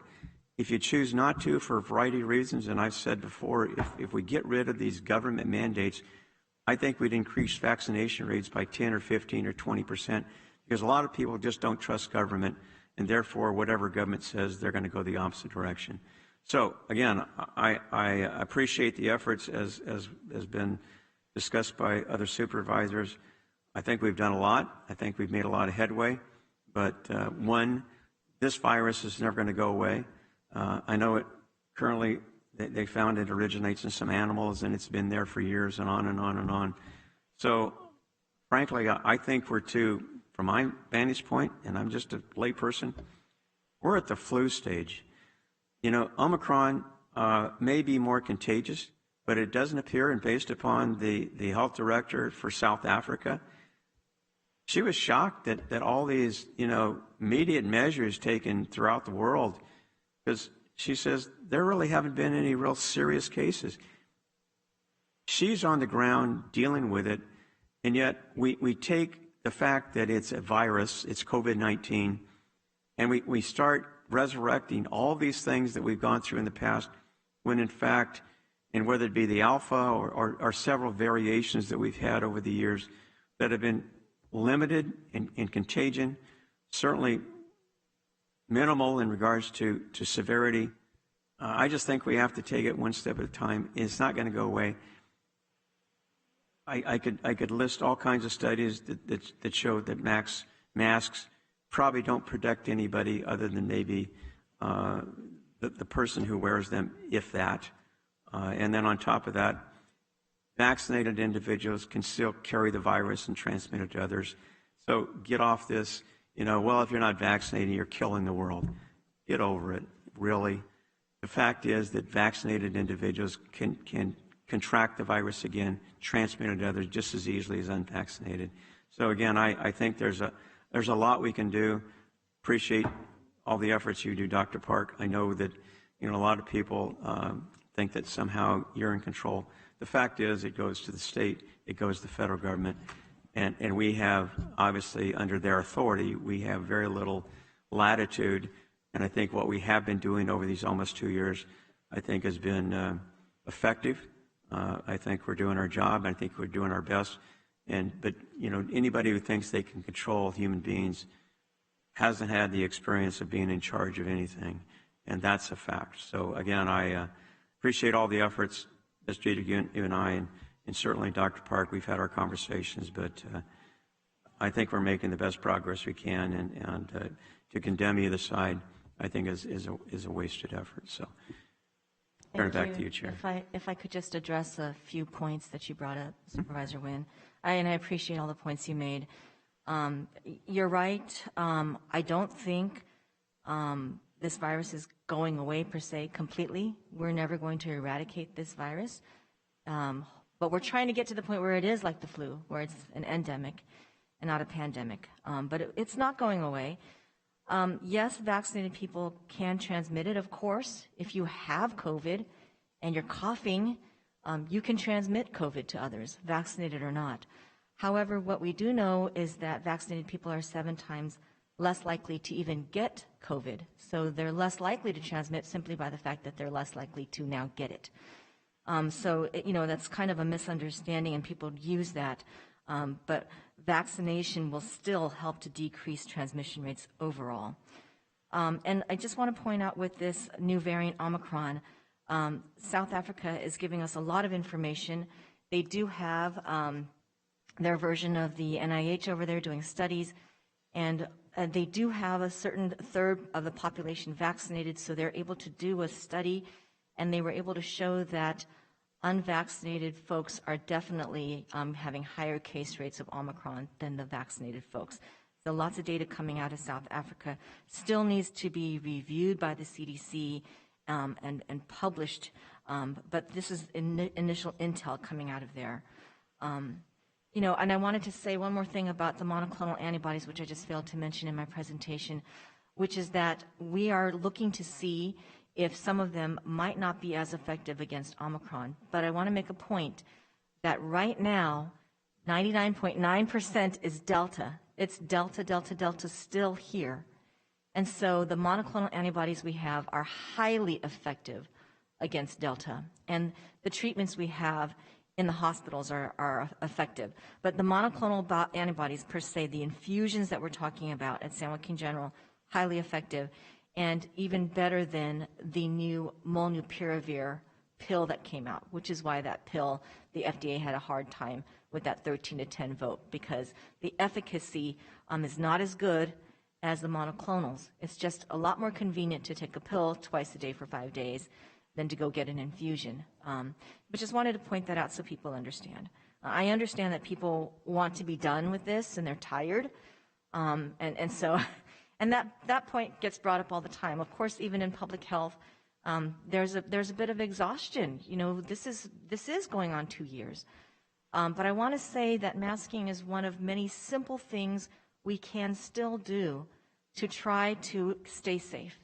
And so things such as the masking, the hand washing, the distancing, they're not that hard to do. And so I would still ask the public to stay vigilant. And although we want to be done, there are some things that are quite easy to do that we should still try to maintain. We need to mitigate as much as possible. Dr. Park, I don't misunderstand what I was saying. I don't disagree with the statistics you're talking about. I'm just saying there's been a period where unvaccinated were the pariah of the population. Yes, and that the vaccinated somehow were the purists who obviously can do no wrong because they've been vaccinated. All I'm saying is that, yes, not to the degree of the unvaccinated, but I'm saying they still can have an impact, whereas it's been stated time and again that, you know, vaccinated and you're safe and you're going to make other people safe. That's not true. So that was my point, not to disagree with your facts. Understand. I feel very badly that there's this notion of one versus the other, and it shouldn't be that way. Nobody should be made to be a pariah. As Director Diedrich said, we don't force anyone to come and get a shot. We're not putting shots into people against their will.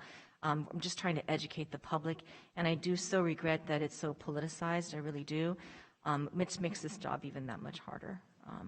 That we're really striving from public health to put out a message of harmony in everything that we do with our messaging and with the webinars that we hold. Thank you. Thank you. Dr. Park, before I get to Supervisor Villaputo, you said we're not forcing anybody. You may not be, but we have school children there being forced to get shots.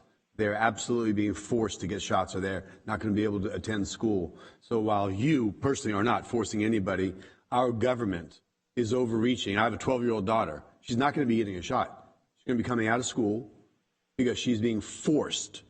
When we know children, we know that children are not at high risk. We know that children are not super spreaders, but yet they're being forced to get a shot. So you aren't forcing them, but our government is, and that's one of the part of the frustrations we have. There are some people that may choose to get the shot, and you have children. You said your children are going to be the first in line, or your children are going to get shots the moment they're available, is what you had said in the past. You may or may not have chosen to do that. That's your business, and I respect that. But not everybody believes that that's what has to happen, and that is being forced on us in a society. And I personally object to that. It's not personal. You aren't forcing anyone, but our government is. Supervisor Villaputo. Thank you, Chair. Dr. Parks, I want to thank you for the informative presentation, and appreciate all your hard work. Thank you. On that note, I'll finish up in stating, today in the Wall Street Journal, I had read an article. Preliminary research studies suggest that students nationwide are roughly 70% of learning gains in reading they're falling behind in a typical school year, and less than 50% in math from the whole schooling. I don't know if you had the chance to read that article this morning in the Wall Street Journal, but it's very informative. So on the heels of what I had just said about children being forced to go home, there are parents that will be pulling their kids by the thousands out of school. And this, according to the research, it says, it's expected greater learning loss for minority and low-income children who have less access to technology, and for families more affected by the economic downturn. So while we're looking at and having this robust conversation, I appreciate the engagement. And again, there's nothing that we're saying about you or the job that you're doing. But I know that you're also in contact with the state representatives, and you're on those calls that we are not. So you should, I hope, share with them the frustrations we have and the representation of the concerns from parents that talk to me and talk to any of these other supervisors about what they're doing and the damage and effect in their personal lives, their financial lives, the well-being of their children, on and on and on. And this is being imposed on us by our government and our governor. And I personally object to it. I'm not speaking for any other supervisor here, but I personally object to it. And when we look at the county that we represent, and when there are people that are of low income, there are people that are not able to, parents that single parents that are not able to stay home with their child, that may choose their child not to get a shot because it is proven to be risky for some children and beneficial for others. I'll grant that, absolutely correct. But the impact of a low level of education, as a child is supposed to be gaining education year after year, the impact and the ramifications and what that's going to do for that earning potential for that future adult and in our society is going to be very damaging. So I hope that at some point during these conversations, as we are recognizing there is never going to be the end of COVID. And it would be great if it goes down to from a pandemic to an epidemic, and that's great because it's more treatable. If we can recognize treatment, we know that ivermectin works, but the government says it doesn't. We know that hydroxychloroquine works in many instances in combination of other things, but the government says it doesn't. A pharmacist recently told me that if you look at the new drugs that are being presented for $500 of treatment, it's the same exact experience and components of ivermectin. But ivermectin is $6 a pill, and this treatment is $500 for the treatment, I guess, or $500 a pill. I don't know where it's going. So when you start to look at follow the money, and you start to look at who's benefiting and who's going to receive benefit by promoting what cause, I applaud the fact that we're doing monoclonal treatment here. And in fact, I have a question. How is it that we were doing monoclonal and everybody isn't? Director Dietrich, what is it that brought monoclonal to the county hospital, and why is it not at all of the hospitals available to throughout San Joaquin County? Is that something that Dr. Park can get behind, or did Dr. Park bring that and promote that at San Joaquin County? What's been the experience you've had, Mr. Culberson, when talking with other hospital directors? Chair Patty, I think it's really one of commitment of resources. Our county and public health department, San Joaquin General, has a much greater, I feel, commitment to this program, whether it was vaccinations, whether it was testing from the beginning. Remember, we continue to have testing out in front of the hospital, and Dr. Park's continuing to have testing and vaccination programs at the hospital. I feel very much the same way. I think the other hospitals have not stepped up relative to the frequency of patients they are going to see that would require and be eligible for the monoclonal antibodies therapies. I think it's really just one of commitment, whether it's a parent company or whether it's local decision. I don't know. I've not had those commitments. I think there's also a feeling that, well, it's a county's responsibility and let the county do it. And so we don't have to. We pay taxes. In some instances, hospitals here, and they're for-profits, and I haven't, again, spoken to them about it, but I think it's really just the commitment that we've made at our hospital, and the others have looked around and said, well, they're doing it. We don't have to. Let me give credit, and let's have recognition. Who is it that brought monoclonal to San Joaquin County? Whose decision was it for us to implement it? Well, I'd say it has to be Dr. Park and her team working with the federal government, I think, CDC, NIH, and then this, I don't know the whole distribution process, Chair Patty, on how it happens, but again, the MOAC is the apologize, can't remember what it stands for. I'm sure both Greg and Medical Health Operational Area Coordinator. Great, thank you. The MOAC is the vehicle through which we obtain those monoclonal antibody therapies right now. Excellent. Well, let me first recognize, and I think this is the first time we've actually declared that you had been responsible and working with Mr. Dietrich. So thank you for bringing monoclonal. I know that was probably ahead of the curve in many instances and may not have been widely recognized, but thank you. And citizens of San Joaquin County, need to recognize that effort that you're taking.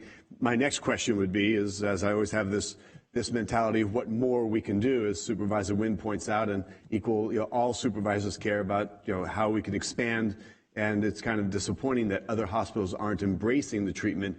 How do we get it to the other hospitals so that we're saving lives and using basically a treatment that's proving to be quite effective? Thank you, and thank you, Director Culberson, for the credit. Let me be honest with you. Every county receives a stipend of monoclonal antibodies. This is now being regulated through the U.S. Health and Human Services Department federally and being distributed to states. And it's being distributed by the federal government to the states based on each state's hospitalization rates. And then the usage in each county determines whether you are using it effectively and what your allocation will be progressively over time. So initially, since California was doing very well comparatively, we were getting a smaller amount of monoclonal antibody therapeutics because we didn't have as many people in hospital as some other states our size, or even smaller than us. But it's been plenty, and it is being distributed through our MOAC system, which is our Medical Health Operational Area Coordinator, and that is our local San Joaquin County EMS agency. So it's actually Director Dan Birch who has been responsible for the distribution of this, of the amounts that we're receiving. The bulk of it going to San Joaquin General Hospital, our county hospital, but my understanding is that at one point some of it was distributed to the Adventist system. So I believe Lodi Memorial and Dameron have done some treatments, but publicly, our public-facing flyer and advertisement to really announce that it's available to anybody of any insurance type, that's going out publicly is really for San Joaquin General Hospital, because they will take any and all insurances, and uninsured as well. And it seems to me, from what I'm hearing, is that it's an underwhelming use at this point. We're not getting a robust level of buy-in or utilization. And the reason why I ask that, as Supervisor Wynn points out, and you're mentioning it's being allocated based on use and necessities, Do we have a risk of losing monoclonal, and what can we do to enhance the participation for every one person that's at risk, every one single death that's affected in somebody's family and life, and very detrimental, as we can all attest and share those concerns? What can we do to enhance the awareness of the treatment and or the utilization of it? Right. I don't think we're at risk of losing an allocation, because I do get weekly reports from the regional MOOC system that shows how many can be allocated to each county. It's there for the taking. So there's still plenty, actually, that has been allocated to the region. And I believe that our EMS agency does take from that supply as needed, and I don't believe there's been a supply issue. You know, I don't understand really the reason why people hesitate. I think because it's an IV that has to be placed.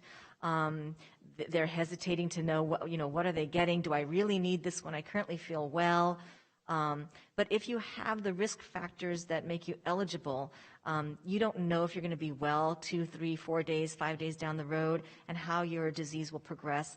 So it's still a good idea to go in and get that infusion. We've had people even in our jail system being offered to be transported to San Joaquin General Hospital for the treatment, and they've declined. People who are positive and eligible based on their medical history. So various reasons for people declining. But we can continue to push that out. We have our flyer, as I said, that's on social media, frequently rotating. But we can try to push that out stronger. Maybe we can put it on the SJ Ready website as a forward-facing flyer so that it's more visible to the public. And I would just add that this is, I mean, Dr. Park and David Culberson mentioned that we've really engaged the medical society and the physicians in the community. They need to make an order for this, and their awareness of where it's available and how it's indicated. It's not something where I read about it and I'm just going to go get it done. It needs to be prescribed, if you will, from your physician. Understood. Speaking of Director Culberson, while you're here, and SJ Ready, I had recently required, after some travel and being congested, and my daughter and I both needed some testing. The SJ Ready site did not have any information on testing. So I had to do a Google search, I had to go searching, looking, finding, making calls. Finally, in the end, our very busy director of the hospital had to call him to get any type of level of experience or understanding of where we're doing testing and what's available. I think we could do a much better job on SJ Ready to provide testing, whether it be links to CVS or places that you need appointment or places you can drive up, but we have a massive void of that information, and I'm sorry to have had to bother Director Culberson on something simple as testing that's available but not informative for anybody that's doing some research on it. So I think we can do a little better. Thank you on that. I think at this time that answers all my questions. Chair, I'm sorry, can I? Yes, just real quick. I know I contacted several hospitals about therapeutics and monoclonal antibodies and who was doing what. I mean, that might be a good thing for you guys to do, is contact these hospitals and find out what kind of treatment is and put it on the website, so at least the public has knowledge of where to go to get these treatments besides just San Joaquin General. Thank you, Chair. Thank you. Moving on, next we have our consent items. Chairman Patty. Sorry, we do have public comments. You have public comments? Oh, thank you very much. Madam Clerk, please, public comments on this. So the first public comment was submitted by Rochelle Cole, who writes, "Good morning, board members. My name is Rochelle Cole, and I'm a resident of District 3. I am unable to attend in person, so I'm writing in to address the false imprisonment imposed by Dr. Parks. Where is Dr. Parks? Why has she not been in attendance in the last 2 board meetings? I noticed that she is again absent from today's agenda, which continues to put here in direct violation of the California Constitution Emergency Services Act. And by the board not taking action and staying complicit, you all are just as guilty. The word emergency has been violated and fraudulently used in this country, as it does not meet the definition by law. Therefore, we are calling for the termination of Dr. Parks. The PCR testing is not a test, but rather an amplification method, and its false positive case count is also fraudulent, which means the very foundation of this whole pandemic is false. Please do your research. I'm also writing to ask the board when they intend on following through with their word to fund the lawsuit against the school board that we were promised at Town Hall. Mr. Patty, will you hold to your word and follow through on your promise to your constituents and do the right thing? Thank you for your time. The next comment was submitted by Ryder Ford, who writes, "Good morning, board members. My name is Ryder Ford. I am 10 and play hockey for the Stockton Colts here at Oak Park. I am writing you to ask to please end this false state of emergency. The longer you follow this, continue, the harder it will be to reverse. I already am discriminated against and cannot attend many of my hockey games because of illogical COVID mandates. Please don't let that happen here. My sister already lost her ability to participate in gymnastics because of mask discrimination. Wouldn't you rather have freedom than money? If not for me, then do it for your own children. Please end this lockdown now. Thank you. Good morning, board members. My name is Layla Ford. I am 7, and I'm asking for your help to end the discrimination against people like me. Thank you." The next comment was submitted by Stephanie Dagry, who writes, "Good morning to you all. I come to you this morning with gratitude, humility, and hope. My objective is to inspire you to take immediate action to support and protect the people of San Joaquin County. My name is Stephanie Dagry. I am an RN, mother of 2 daughters, grandmother to 2 grandsons, wife of a combat veteran, and an extremely proud and deeply patriotic American. We need your help to protect our community members from unscientific and unconstitutional mandates associated with Gavin Newsom's unfounded state of emergency order. As an RN, I am always considering and questioning risk versus benefit, and I am asking you to do the same. All the restrictions and protocols surrounding COVID have negative effects, and it's very questionable whether or not they are actually beneficial. We need our local governing officials on a county, city, and school board level to stand up for we the people of San Joaquin County. I am asking you for 3 specific things today. 1, please align with our sheriff to put an end to the state of emergency within the county, just as Stanislaus County is currently doing. 2nd, please work more closely with our public health officials to demand accountability and to improve access and education for early ambulatory care and preventative measures for COVID-positive patients. We must do better. Lastly, please consider adding a resolution to the next agenda, which is similar to the city of Oroville, to declare our county as a constitutional republic. And the final comment I have is from Brian L., who writes, "Hello, I would like for San Joaquin County to help lead the charge against the endless state of emergency that the governor blames on COVID. Please stand up and protect the rights of the citizens in our county from the unconstitutional and unlawful mask and vaccine mandates in both private and public sectors. Please look at the facts and the truth. At the end of the day, it doesn't matter what political side you are on. Right is right and wrong is still wrong. And using the COVID pandemic as a way to abuse powers is wrong. Please stand up and look to the truth. I pray that you will do what is right for the people of our county and lead the charge for our state in fighting against the unlawful, unscientific, and unhealthy mandates. God bless the USA." And Chairman Patty, that concludes the public comments for this item. Thank you. Is there anybody in our audience that would like to address the board as it relates to that discussion item? Seeing none, thank you. We will move on to our consent. Also, I want to recognize we have those that are here in our audience from the general public and those from the correction officers that are here. We appreciate you and our directors being present. Thank you. At this time, I'd like to see if any board members like to pull any items. Supervisor Rickman. Supervisor Villapudua. None. Supervisor Wynn. 8 and 10. 8 and 10. Supervisor Miller. None. Thank you. I'm going to pull number 17. Thank you. Starting off with item number 8. This is the HR Department adoption of the Memorandum of Understanding with Probation Officers Association for a 30-month period of January 1st, 2022 through June 30th, 2024 at a total cost of approximately $7.1 million. Probation officers, not correction officers. Is that correct? I'm sorry, pardon. Supervisor Wynn.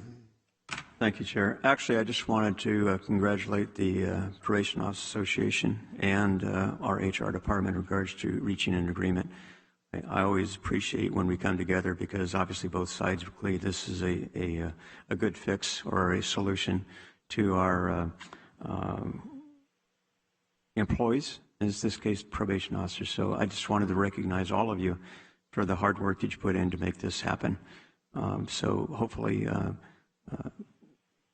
we will be able to implement it with no problems. So that's my comment, Chair.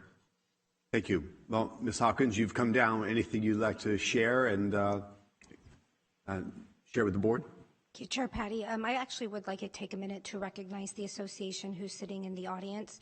As this board knows, under the direction of the board and the CAO, HR has been working diligently with all of our labor groups. They were very cooperative in our discussions and really participated to come to this tentative agreement. So we appreciate the board and the association's participation. Let me ask Ms. Hawkins, with this agreement, as we stand in relation to our departments and staff and contracts and all of our labor, what portion of our employees in San Joaquin County are currently under contract? 100% of our represented employees are in contract currently. The next MOU expires in March of 2022 with the correctional officers. Okay, well, I just want to note I think that's remarkable. I think most of this board I would recall that maybe as recent as a year or two ago, there was some 90% out of contract. So I know that you've worked diligently, our CAO.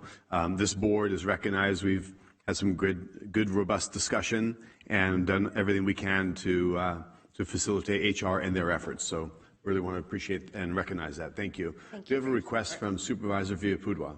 Thank you, Chairman. Brandy, Ms. Hopkins, I just want to thank you for your hard work in working with President Ruben Rodriguez. I know he's very committed to his team of employees, and great job getting this done. Supervisor Rickman.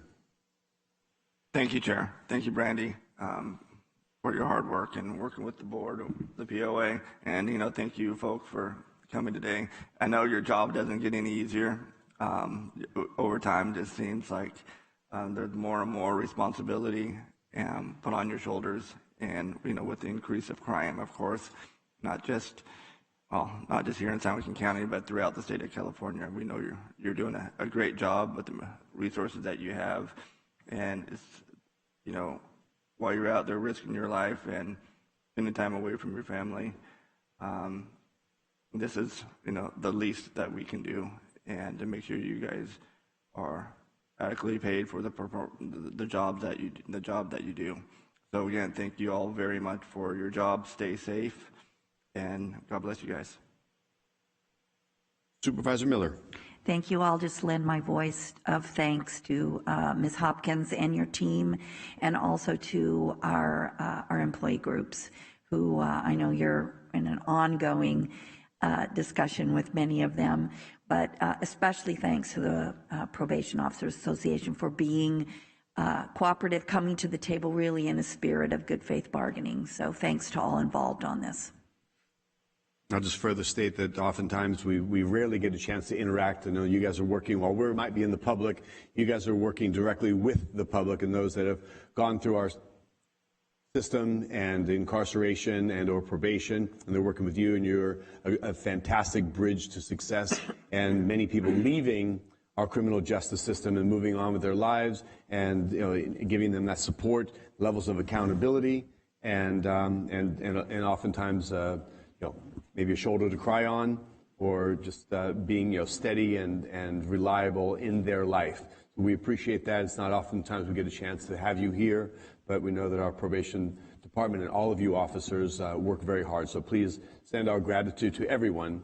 This board, and this entire county is grateful for the work that you do. We're glad to ratify this on your behalf. All right. Thank you. Next up, we've got item number 10, also HR, adopt a countywide pre-employment background investigation policy effective January 1st, 2022. Supervisor Wynn. Thank you, Chair.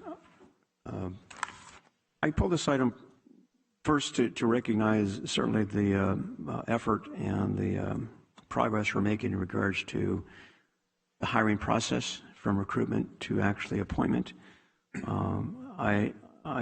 My question in regards to the background is that hopefully by this we will streamline or expedite the process, because my concern has always been that in a very competitive market, and even more so with COVID, it's important that we, from application to, I guess, selection, that we make sure that we're first, because let's face it, most applicants who apply to many organizations, the first offer they receive, because they were interested in the first place, normally take. And so we sometimes lose out on maybe the best candidates. And I don't want us to do that, because I think we have an outstanding workforce and quality employees. So I want to build upon that. So my question simply is, in addition to this particular process change, are we doing in other things or looking at other things in regards to enhancing either the recruitment process or the interview process or testing process, whatever it happens to be? Because I know some agencies in the past, I don't know what currently is, but almost offer weekly testing to provide any applicant who graduates from college or gets out of the military or whatever it happens to be. They have an immediate opportunity to apply and then get into the process, and hopefully, and we get in later our discussion in regards to the number of vacancies we have. And I know it's very challenging in this climate, but I think it's important that we pull out all the stops and make sure that whatever is necessary, whether it be additional staff to process this, because I don't think, by having whatever number of employees to add to the mix in regards to this recruitment and employment process, that I think it's money well spent, because obviously we will attract, especially when we're dealing with agencies or departments that are having turnover, because it's almost a constant, effort to make sure that we keep those departments staffed. So anyway, that's my question is, are we looking at other options in the future in regards to dealing with this challenge that we're facing? Supervisor Wynn, thank you for your questions and your comments. They're great comments and things that we banter around probably on a daily basis in HR and also with our departments. Jennifer Goodman, one of our principal personnel analysts, is here with me today. I'll have her touch a little bit on the background process and when we piloted it with the ROV during the last election. And then we've also implemented, because of COVID, a variety of fast-track recruitment methods, such as online testing and some other things. Goodman, do you mind commenting on some of those efforts? Absolutely. Thank you. Good morning. So first of all, on the background program itself, it is anticipated that this really will not create a significant delay for departments. The majority of backgrounds will be completed within a 3-day period. And so the typical process for departments, as far as pre-employment screening, people who are currently employed and giving notice, we expect that this will not really materially affect what the person's start date, the planned start date would be. So the process, once a conditional offer is made, Human Resources will work with our vendor, Plexus Global, to initiate a background investigation. The entry of that process is incredibly simple, and we were able to show our staff it takes about 30 seconds to order the background investigation, and a link is immediately sent to the candidate. They have 3 days to complete it. And they basically are entering their personal information that allows those background components to be completed, such as verifying identity, a background criminal investigation, potentially, depending on the positions, a verification of employment, education, certifications, or credit checks. And basically, once that information is entered by the candidates, those processes take usually no longer than 3 days to complete. So our expectation is that we won't see a material difference in the time that it takes us to get from a conditional offer to onboarding somebody for the county. Additionally, we did pilot this during our last election with the registrars of voters. They did not see any delays. And I think we were able to make sure that, the hires that we're making are responsible hires, and we're protecting the county from liability for negligent hires.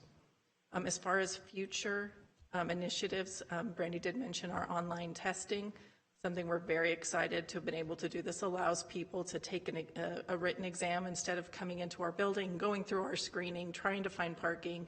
They're able to take that examination on any computer or tablet or cell phone, and they're able to do that at their convenience. So if somebody is gainfully employed and they're able to take it on their lunch break or after they get home from work, they're able to not have to disrupt their current day to come to the county and take it at a prescribed date and time. So they have more flexibility in when they're taking it. We're seeing a much higher participation rate in people taking the examinations. So we're hopeful that that is going to result in the departments having more candidates for selection, so we can make some dents in those vacancy rates that you've mentioned. Additionally, we're always looking to improve and have future initiatives planned where we can eliminate testing where possible.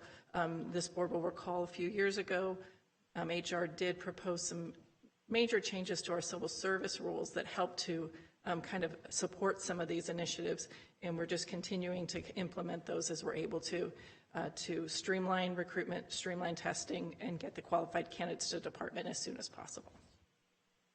Well, I appreciate that. And I certainly want to recognize also our CEO, Mr. Welverding, because I know we've had discussions in your prior life and with other department heads in regards to the hiring process.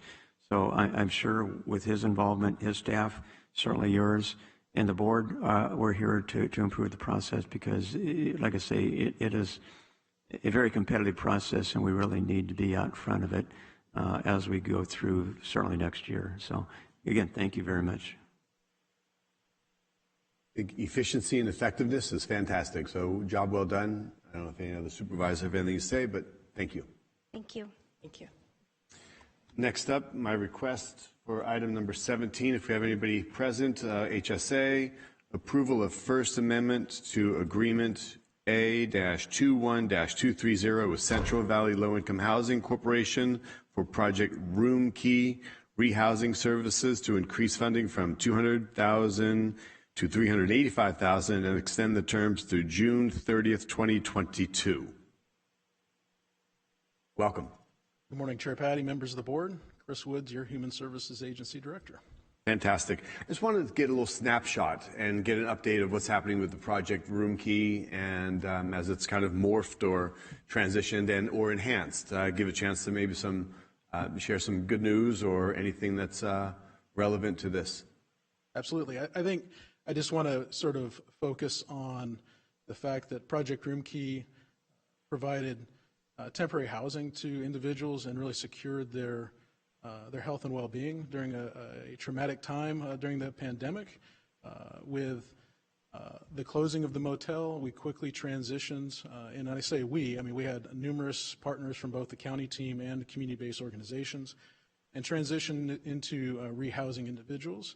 I think the highlight here is when the motel was closed, and the motel was closed because the owner wanted to end the agreement and move back to normal business, not because of anything that was part of what we were doing there on site.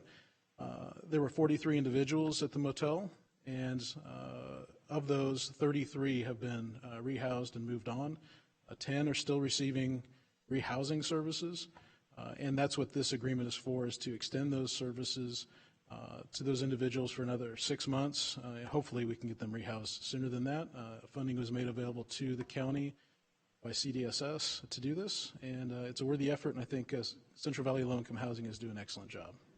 Excellent. Question for you. You mentioned the motel closing that Project Room Key, I guess it is, and moving on back to regular services, and the county, I believe, was going to be maybe responsible for any type of cleanup or services or any repairs. Do we know, was there anything significant? I know there was a pretty careful screening process to maybe avoid something that might be problematic. Do we have any data on what it took to return that property back to conditions prior to our engagement? So the specific number I don't have at hand, but I can tell you that, and you hit it right on the head, is that our screening process and our presence on site and supervision, daily check-ins in person, mitigated damages. I mean, we had very few damages. We replaced a couple mattresses. I think we may have had to replace some flooring in a room. And it wasn't due to individuals acting out being horrible individuals. These were accidents. And for example, and it kind of this is an extreme situation where an individual had surgery. They were with us at the motel. Their suture opened up and they bled through the mattress. I mean, they went to the hospital and recovered, but this individual ruined a mattress. So we bought a mattress, no big deal. And I think that the horror stories that have occurred, you've heard about perhaps in other jurisdictions, other counties, that did not occur here, and it was due to the management oversight of the county team and our community-based organizations that we partnered with.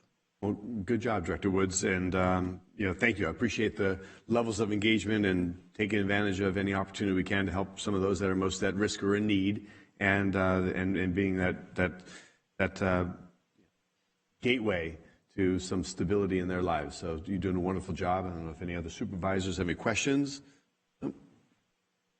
All right. Thank you very much for sharing this information. And if I may, I'll just thank this board once again for the support throughout this process. It's been a worthy effort, and I think our constituents are better off for it. Thank you. Absolutely. Thank you. All right. At this time, I believe that's the last item on consent. I need a motion to approve. Move to approve consent items 1 through 30. Second motion. Motion and a second. Vote. Adopted 5-0. Thank you very much. Next up is our morning scheduled item, public hearing regarding appeal by Maria Dolan of the Planning Commission's denial of site approval application number PA 2000119. County Council. Thank you. Through the chair, there has been a request for a continuance on this matter. Look to Director Kwan for more information.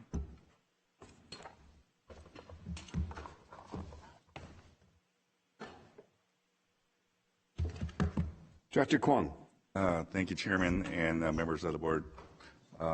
Jennifer Jolly here, Deputy Director, is here to accompany, as well as Mr. Miles starting to say, you do have a request from the applicant, who is also the appellant, for a continuance to some date in February. The reason for the request is because their representative, their attorney, is currently sick and has asked for a continuance. You also have correspondence before you from the neighbors who, as of I think it was either last night or this morning, now have requested that you do have the hearing. And so at this point, it really is up to the board in regard to whether you want to continue or not. I would usually recommend that if the applicant and appellant who has requested a continuance be granted that right, because they want to have their legal representative before you. We have advised the applicant to be here, but we don't see them here. So with that, I really want to hand it back to the board, and if Mr. Miles wants to add anything else to the discussion at this point. Mr. Miles, a recommended course of action? It has been the practice of the board to grant one continuance historically. Okay. At this time, I'm going to grant the continuance. It takes board action for that. Okay. Will it be to a date certain? February. The applicants are here, and they did ask for the first meeting in February. First meeting in February. It should be in the letter that they submitted to the clerk.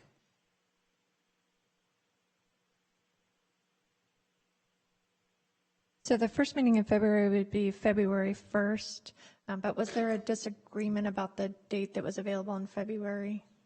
Yes, and to confirm, I'm sorry, through the chair, that was the date that was requested, correct, in the letter that came through? I don't have the letter. I'm sorry, I'm looking at. I'm pulling it up right now. Just a moment, sorry. And through the chair, if I can confirm with the applicants at this point. Please.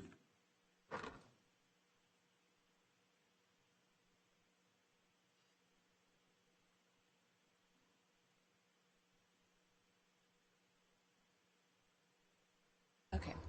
So I believe it is February 15th is what they had originally requested, but the neighbors who are in opposition to the project said that that date does not work for them. So their original request was not to have it on the 15th by the opposition. And then this morning we received another update saying the opposition would prefer to have it heard today. And through the chair, neighbors who are opposed to the project are also here as well. So it's up to you whether you want to, just as a practice, continue the hearing to February 15th, or just have the discussion in regard to the continuance itself, just the merits of the continuance. Okay, what's the pleasure of the board? I'll move. President Miller. I would just say it has been our practice to grant one continuance, and so I appreciate that scheduling is tricky, but that has been the board's practice in the past, so I would suggest we continue with that. But is the 15th the only option for February, or was the first a potential? Well, I do apologize that I had the date wrong. So they did request the 15th. So they are here today. We could potentially discuss the first with them if you would like to. Supervisor members, through the chair, I just spoke with them and they said February 15th or later. Or later. Yeah, that was their request. Fine. The board can either set the hearing over for a date specific or just continue the matter and let it work through community development to reschedule it depending on the parties' availabilities. Yeah, that's what I would suggest, and I would make that in the form of a motion that we continue this Great. and we let the parties work out a date and staff will schedule it. I'll take that as a motion. I need a second and we can vote. Second. First and a second.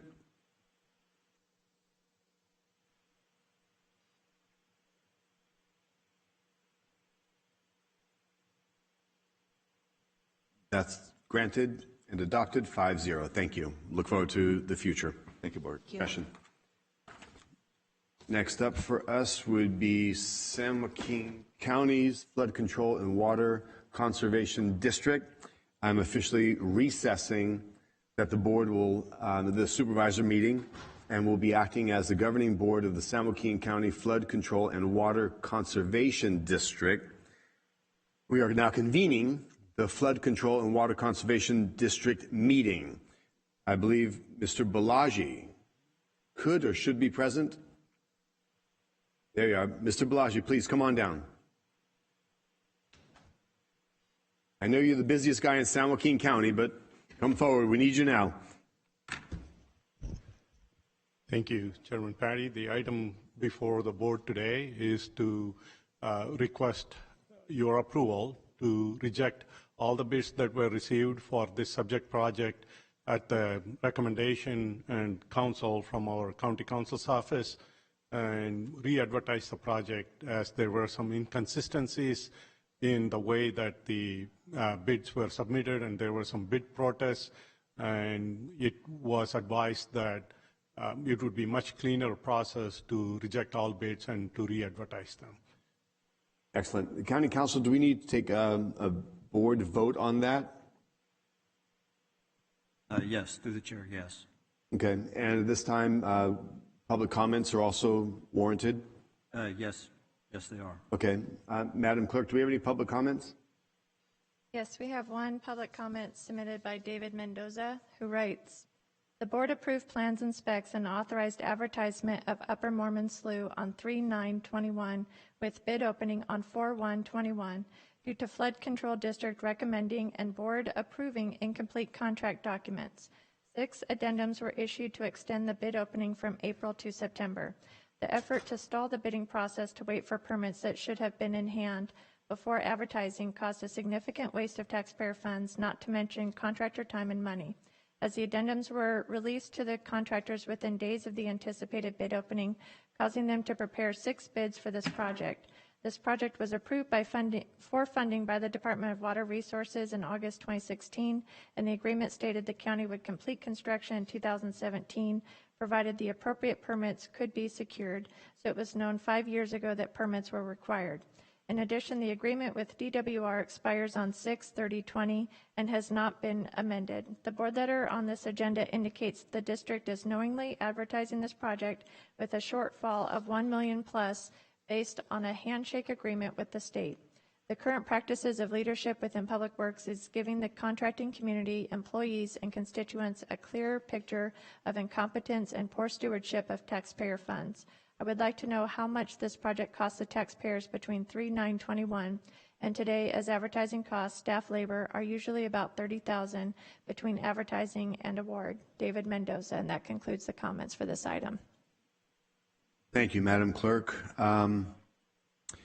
First, I'd like to recognize the work and the effort of you and staff and recognizing when something can be done different or better and the levels of engagement that you have. So I'd like to compliment you in every capacity and definitely follow your advice, I believe is highly warranted. I have a request to speak from Supervisor Villapudua. Thank you, Chair. Well, Chris, I just want to congratulate you and your staff on this hard work in securing permits in the DWR grant. Well done. And that being said, I'd like to make a motion to accept this and say congratulations. Thank you, Supervisor. I'll second that motion. I have a first and a second.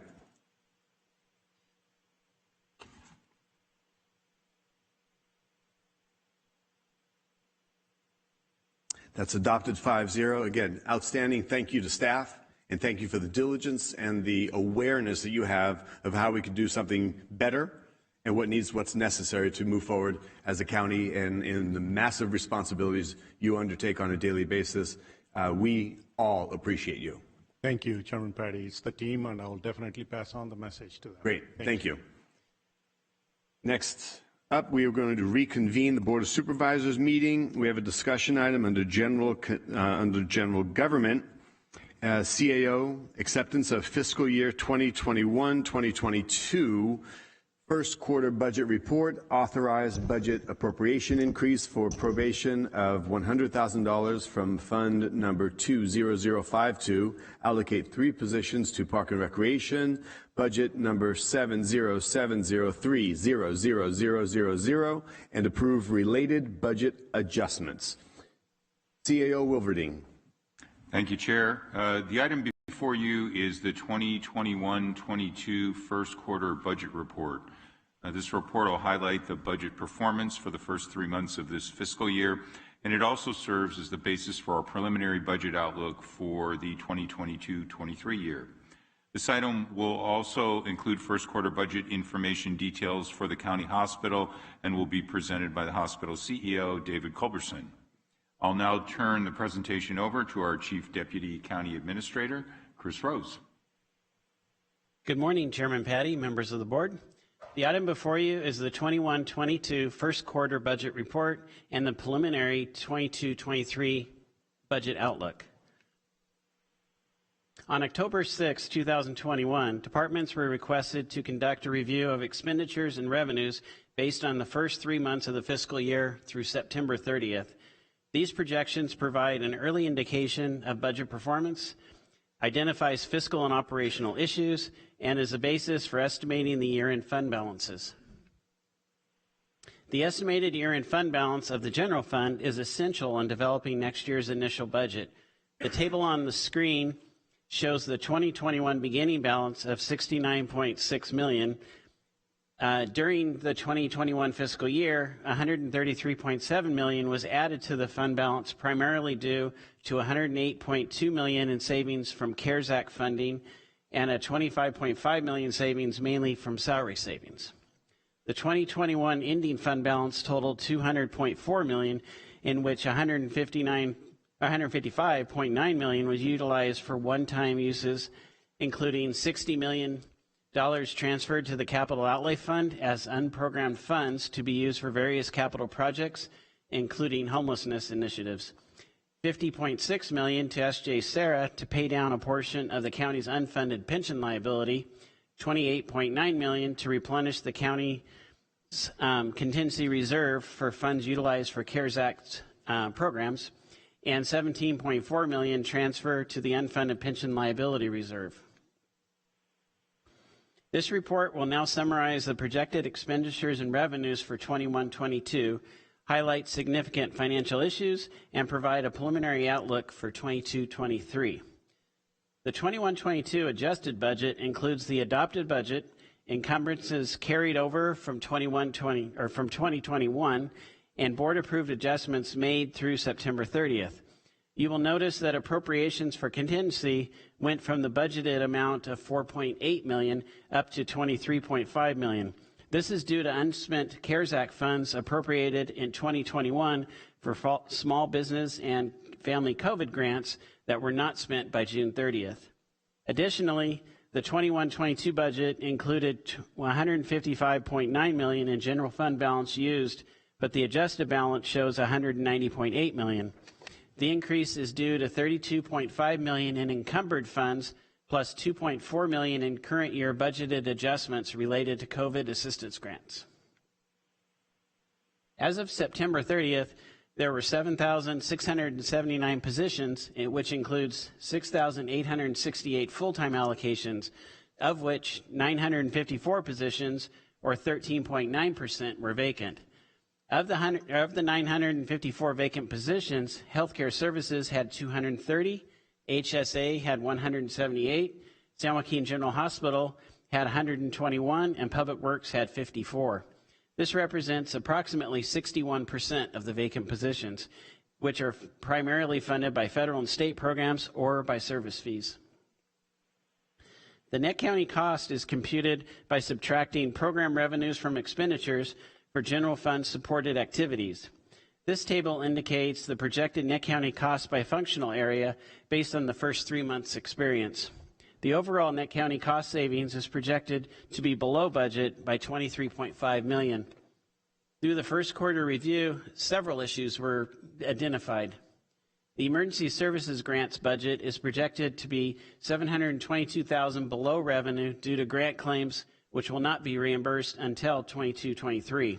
The decrease is partially offset by projected decrease in expenditures of $180,000. The Law and Justice Departments are projecting a net county cost savings of $15.2 million. Salary savings is the primary reason for the savings. As of September 30th, the sheriff had 117 vacancies, probation had 85, district attorney had 41, and child support had 23. The sheriff's patrol budget is projected to go over budget in overtime by $2.2 million. The custody budget is projected to go over budget in overtime by $5.1 million, both of which are offset by salary savings. The custody jail budget assumes an average day population of 1,550. The actual average population through September 30th was 1,253, which resulted in savings in food and clothing costs of $670,000. There are 20 positions allocated to the community car program. However, due to continual staffing shortages in parole, the sheriff's office has historically only utilized around 4 to 8 deputies for the program. Currently, there are 6 deputies assigned to the program, with plans to deploy more once staff become available and trained. The Community Revitalization Unit is currently staffed by 5 deputies, 1 sergeant, and 1 lieutenant.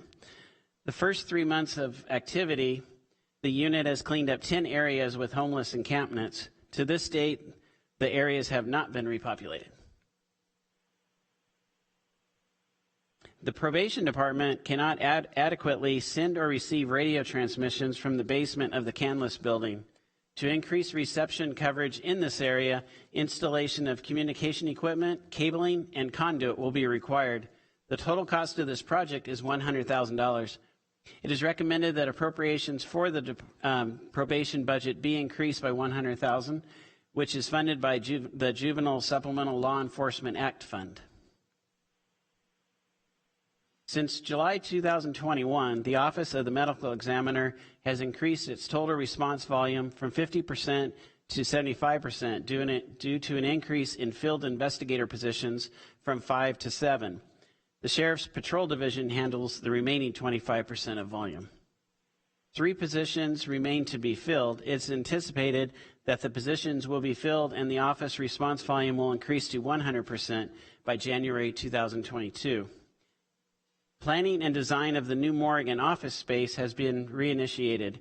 It is anticipated that capital projects proposal will be brought to your board by May 2022.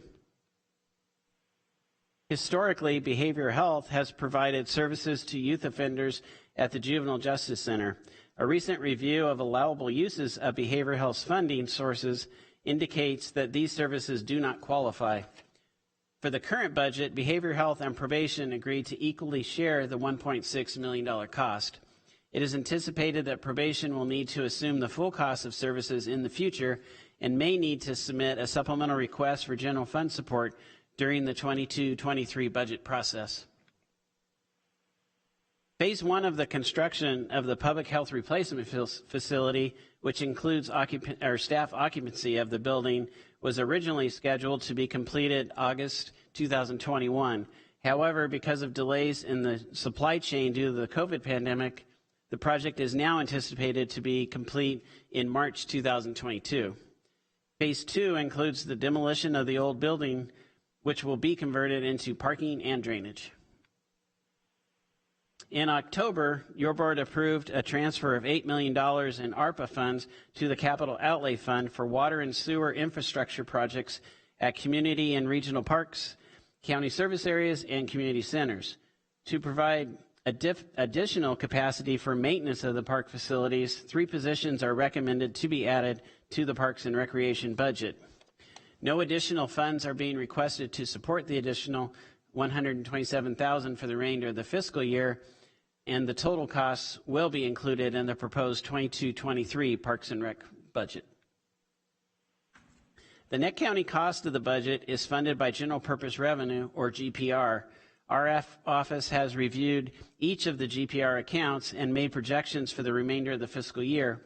Overall, GPR is projected to be over budget by $11.3 million. The budget assumed a 5.4 increase over the 2021 actual property taxes.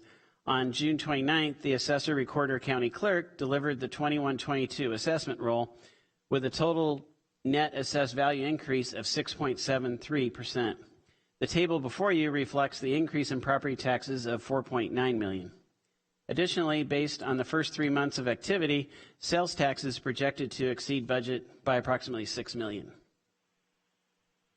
Proposition 172 provides funding for public safety programs through a statewide half-cent sales tax. To receive these funds, the county must annually certify that the county is providing sufficient funding for safety programs. The 2021 maintenance of effort was $114.5 million. The county's AB 2788 certification for 2021 was $253.7 million, which represents a county overmatch of $139.2 million. This chart depicts Prop 172 sales tax receipts for fiscal years 15-16 through 2021 and the budget estimate and year-end projection for 21-22. Based on the first quarter receipts, it is projected that revenue will exceed budget by $18.1 million. Our office will continue to monitor the GPR revenue sources, and any adjustments will be reflected at mid-year. The Solid Waste Enterprise Fund is responsible for implementation of Senate Bill 1383. In 2016, the state passed the short-lived Climate Pollutants Reduction Act. This bill enacted new diversion and recycling mandates. It requires jurisdictions to recycle organic waste and requires procurement of processed organic and recycled content products.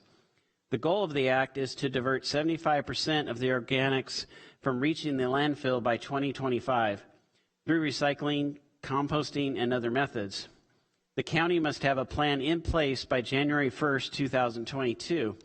Public Works is recommending updates to certain sections of the ordinance code, and Purchasing is recommending an update to the Green Purchasing Policy and Procedure in the County Administration Manual.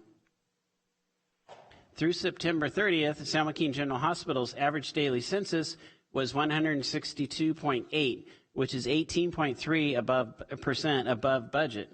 The hospital budget assumes an additional COVID-19 daily census rate of 10 through the first 6 months of 21-22.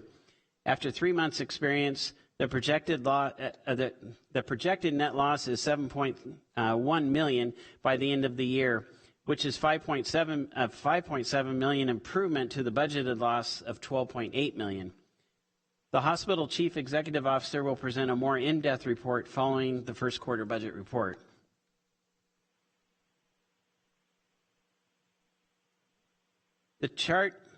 This chart shows the projects that have been either programmed or earmarked in the Capital Outlay Fund as of November 30th. On July 13th, your board received an oral presentation on a blueprint of a low-barrier homeless shelter project. The board chose not to allocate funds for the county shelter proposed based on the information presented at that time. However, based on the consultant's estimates as presented, $6.5 million of unprogrammed funds in the Capital Outlay Fund has been earmarked for a possible project within the city of Stockton. The county administrator met with city officials who have expressed interest in expanding shelter capacity within the city's jurisdiction. If the city presents a proposal, General Services, in consultation with the county administrator's office, will evaluate the proposal and determine if an appropriation request should be brought to your board for consideration. The county's self-funded health insurance program is projected to have lower than budgeted revenue and expenses. This is due to ongoing decreases in enrollment in the county's self-insured health plans. The self-insured risk management programs include casualty, medical malpractice, and workers' compensation insurance. These programs have an actuary report developed each year. The actuary report shows not just what is paid out or received in, but reports claims that haven't been incurred but not yet reported. This is known as the IBNR. Not reported means that the claim amount, if any, is not yet known. In 2021, there was an accounting change which subtracted the IBNR from the cash balance, thus reflecting the available cash balance you see on this chart. The actual cash balance as of June 30th, 2021 was casualty insurance $4.6 million, medical malpractice $3.4 million, and workers' compensation $28.8 million. The negative cash balances on the screen merely indicates that if the program stopped today, that all potential claims and all potential claims had to be paid. This is approximately how much funding would be needed. Ideally, the county would like to get these balances to the positive, so the county administrator's office will work with Human Resources Division to prepare a recommended fund balance deficit repayment plan to include in the 22-23 proposed budget. The establishment of the 22-23 base budget is in progress. We will now review some of the assumptions to establish the base budget.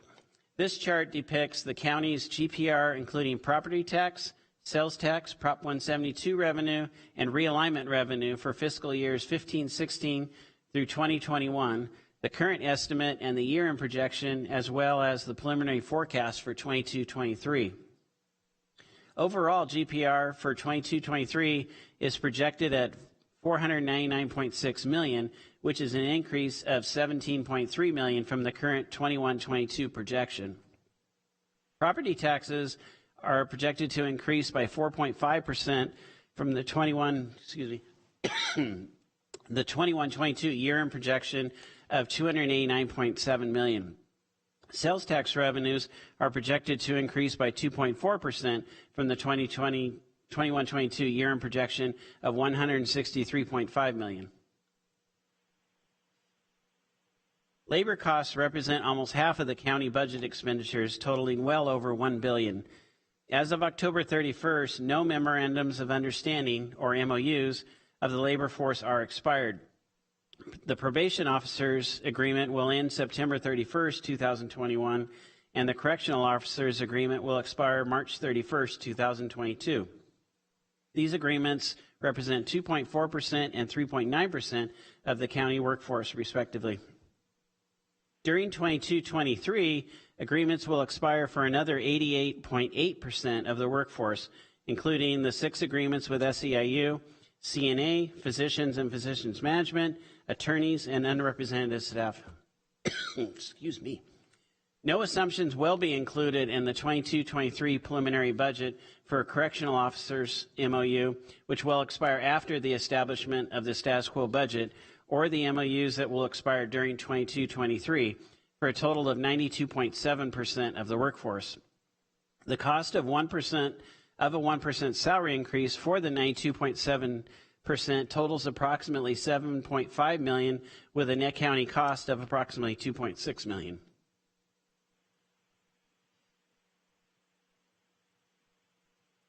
One large factor in our labor costs is retirement contributions. On August 13th, SJ Sarah approved the retirement contribution rates for calendar year 2022. The composite rate for 2021 was 49.82%. The composite rate for 2022 is 50.51%. This requires an additional $9.1 million in annual county contributions, or $4.6 million for the remainder of 21-22. Similar increases have been projected for calendar year 2023. Based on the 21-22 salary costs, the increase would be approximately $6 million.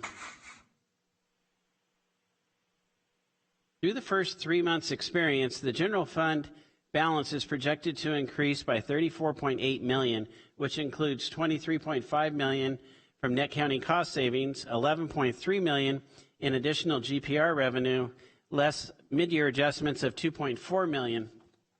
Along with the $44.5 million in available unassigned fund balance on July 1st, 2021, a total of $76.9 million is projected to remain in the general fund on June 30th, 2022. This balance, less year-end encumbrances, will be recognized as one-time sources and should not be used to support ongoing operational costs. It is anticipated that these one-time resources may be necessary to balance annual budgets in future fiscal years. At this time, I would like to invite the Hospital Chief Executive Officer, David Culberson, up to give an update on San Joaquin General Hospital. At the conclusion of his report, I will summarize the recommended actions contained in this report.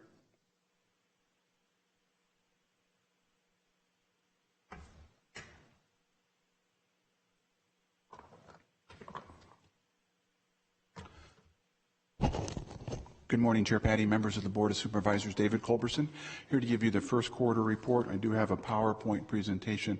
We'll load here in just a minute. Great, thank you.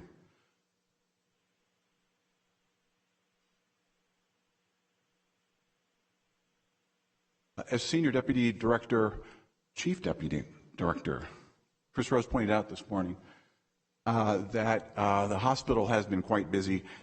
We're basically 18% over our budgeted activity level here. Some of that is COVID, but a lot of it is other illnesses here. I'll talk a little bit about what's going on here.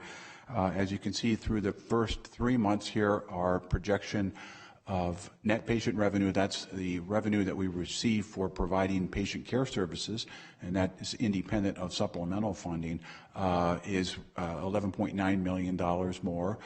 Our supplemental funding is so far projected to come in at exactly where we have budgeted. So the revenue, of course, is coming in at about $12 million greater. Our operating expenses are unfortunately greater than budgeted, again, reflecting the need for additional resources to handle that 18% increase in inpatient volume. So we've got a variance of $6.2 million, reflecting then a gain in operations of a loss of operations of $11.7 million, or almost $6 million less than we had budgeted. The maintenance of effort continues, the general fund support continues on as projected at $2.1 million. Realignment is, again, also projected to come in right at our budgeted amount. So the net income as net loss is identified toward the lower two-thirds there, $7.1 million for our projection versus a first quarter of a total budget loss of 12.8 for the year, $5.7 million greater than our budget. We do have substantial capital in this budget here, $6.7 million. We're watching that very closely, quite honestly. That is a couple of big items in there. The IT infrastructure, including security and upgrading of some of the infrastructure, is included in that capital item, as well as getting started on 3 or 4 larger projects. One is the inpatient pharmacy and getting some final approval for drawings for relocating the inpatient pharmacy from the first floor, where it's substantially undersized, down into a shell space in the basement. I'll have a larger activity area for the staff and also a required secure and totally redesigned compounding area for the inpatient pharmaceuticals. You may recall that your board approved a couple of years ago substantial investment, I think it was about $1.5 million, to upgrade the outpatient compounding area, and that's over in the old hospital lobby. The lobby, again, the oldest part of the building here is completely renovated and is in compliance with federal standards for outpatient, and we are temporarily using that for our inpatient pharmacy compounding. We'll have to replicate that and then again create greater storage and circulation space down in the basement. So we'll have that coming back to your board, as well as some initial drawings for a replacement of the CT scanner, the nuclear medicine, and potentially the cardiovascular suite, the cardiac cath lab, and diagnostic imaging system. So those are capital outlays that we may not have this year. They do need to be done, but because of timing, I'm not sure they're going to get completed, but they certainly are going to get started from the architectural design perspective. Here's a run really to give you an idea on what the volume trends have been. Our average daily census averaging 162.8, budgeted of 137.6. We have had days, particularly in September and October, when our inpatient census, including patients we're holding in the emergency department, exceeded 180, and some instances 190 patients. So clearly we are above capacity. Licensed bed capacity is 152. So as you can see, we've been operating at or above capacity this entire fiscal year. We have rebounded on our clinic visits. About 40% of these now are telehealth visits. It's dropping down, hopefully to get it down under 30% here fairly quickly. So the in-person clinic visits, both in French Camp and on California Street, have continued to increase. Our emergency department, while you may recall during COVID, the initial months of COVID, the emergency department dropped down nationwide to about 75% of pre-COVID periods. That has picked up, quite honestly. We're seeing more people coming into the emergency department really for taking care of not just COVID patients now, but for the chronic conditions they have that have become acute. Not being seen over the last few months, few years, and they've become much more complicated. I think there's also a recognition of the ability to get in to see an emergency room physician just about any hour of the day, and we are seeing backlogs on some instances of our primary care clinics, so the emergency department becomes essentially an expanded primary care clinic. We'd like to be able to get our patients back to the clinics in person, but if needed, that emergency department visit is functioning for that. Surgical case volume has rebounded slightly. We did budget quite a bit less than what we had been trending pre-pandemic, knowing that we are having stress areas. The recovery room is frequently holding in patients, particularly those in the ICU type condition. And so we've had to limit surgical case volume. Certainly on the elective side here, both neurosurgical, some of the GYN cases have been put back. We are doing urgent cases and those that are necessary, and of course, all that come through the emergency department. But as you can see, it has rebounded over our budget here. Our deliveries are down from somewhat, although they have been trending up in the last couple of months here, but certainly down below our budgeted amount here. And then the adjusted occupied bed, that's a combination of an inpatient and outpatient volume, is actually, as you would expect, since heavily weighted, this adjusted occupied bed figure is heavily weighted toward the inpatient, that if we're up on the inpatient volume, we would be up on our adjusted occupied bed statistic as well. Again, here's a little bit of background here, just a little bit more picture painting here for you. 18% greater inpatient census, clinic visit 3%, emergency department now 18%, and surgical cases just slightly above budget here. As we mentioned, the current projection of $7.1 million negative. Change in net assets, that's a loss, $5.7 million less than the adjusted budget. Cash on hand is $131 million, and that's 11 days cash on hand. This figure goes up and down each month based on intergovernmental transfer payments we have to make. We make a payment to the state and reduce our cash on hand, but then it comes back in a month or so. And again, this is a fairly healthy number from where we've been, but we'll continue to work on that. And I've got a slide on what we are doing on cash collection activities here. We are having increased inpatient census attributed to significant number of cases with longer lengths of stay. Of course, one of the things we have seen with the COVID patients is over the last year, certainly over the last, well, it's been 6 months since June 15th and restrictions were released, that there are younger patients coming into the hospital and they have a fewer number of comorbid cases, so they actually are somewhat healthier during their COVID response, and so they may not have a long-standing history of cardiac disease, of kidney disease, of other respiratory symptoms. So they are staying in the hospital longer. We do see a continued growth here, unfortunately, of diabetes. Untreated diabetes over the last couple of years means not only are you coming in with a sugar imbalance, but also potentially a vascular insufficiency. We see it in diabetic toes and unfortunately in other surgical interventions that go along with diabetes. Sepsis is continuing to occur again. If I'm diabetic and have an infected foot, potentially I can have septic and require antibiotics. So those are long-term patients in the hospital here. We do have a number of long-term mechanical ventilators that are difficult to place, and we are trying to work with our long-term care facilities. In some instances, we're able to transfer patients home. They do require a lot of family intervention, a lot of family interaction and education, but that is something that we're working on here. We do have, as a trauma center here, a number of traumatic brain injury cases, whether they are victims of violence or accidents that are in the hospital for a long term. As you heard earlier this morning, behavioral health issues continue to be a problem in San Joaquin County, both at the 5150, the 5250 behavioral health patients placement are difficult here. Whether it's an adolescent patient or whether it's an adult, there's just not enough space in our state system really to handle all of the behavioral health patients that we've seen.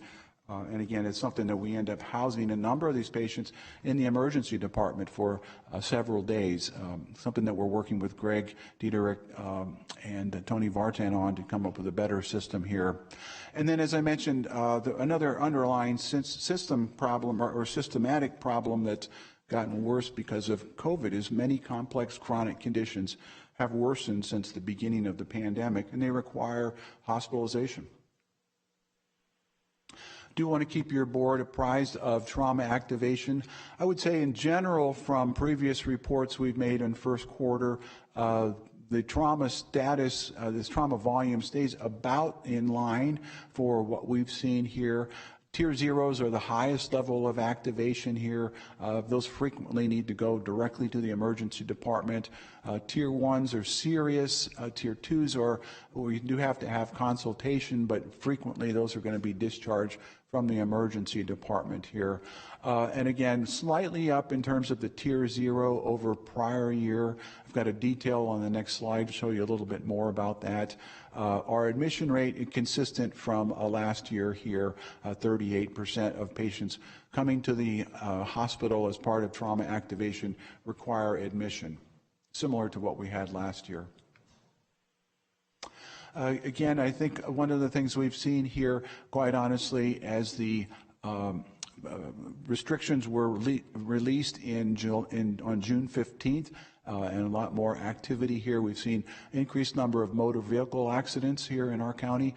And as the only trauma center in the county, we see all of them. So you can see that's up. Again, the other trend that's down slightly, I know I brought to your board last time several reports, I think both the first and second quarter, was a concern about gunshot wounds. While they continue to be a problem here, they have declined slightly from prior year, 70 this year for the first 3 months and 83 last year for the first 3 months here. Generally, you can see the volume is consistent with prior year, 1,100 activations this year and 1,066 last year. So fairly stable. Again, one of the things we do know that as the only trauma center in San Joaquin County, we are a very, very busy trauma center. Did want to happily really congratulate the team at San Joaquin General and inform your board of a milestone we achieved. You may recall on April 1st, we received level 2 designation by county EMS. And then on August 27th, we were reviewed. It was a virtual verification, but we received verification by the American College of Surgeons Committee on Trauma of that verified level 2 effective August 27th. Quite an accomplishment. Again, your board has committed many years ago to requiring the hospital to achieve level 2 status. I'm happy to report that.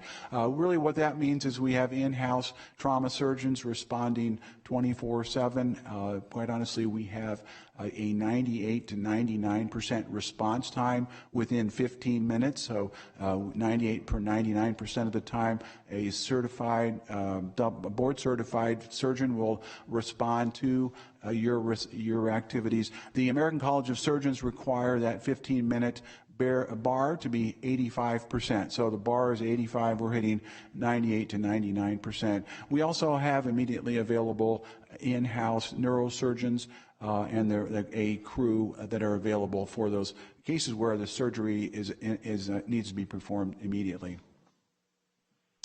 A little bit here more about COVID here. Our trends at San Joaquin General Hospital really match what the San Joaquin County trends. We had a surge that began about 6 weeks after June 15th here.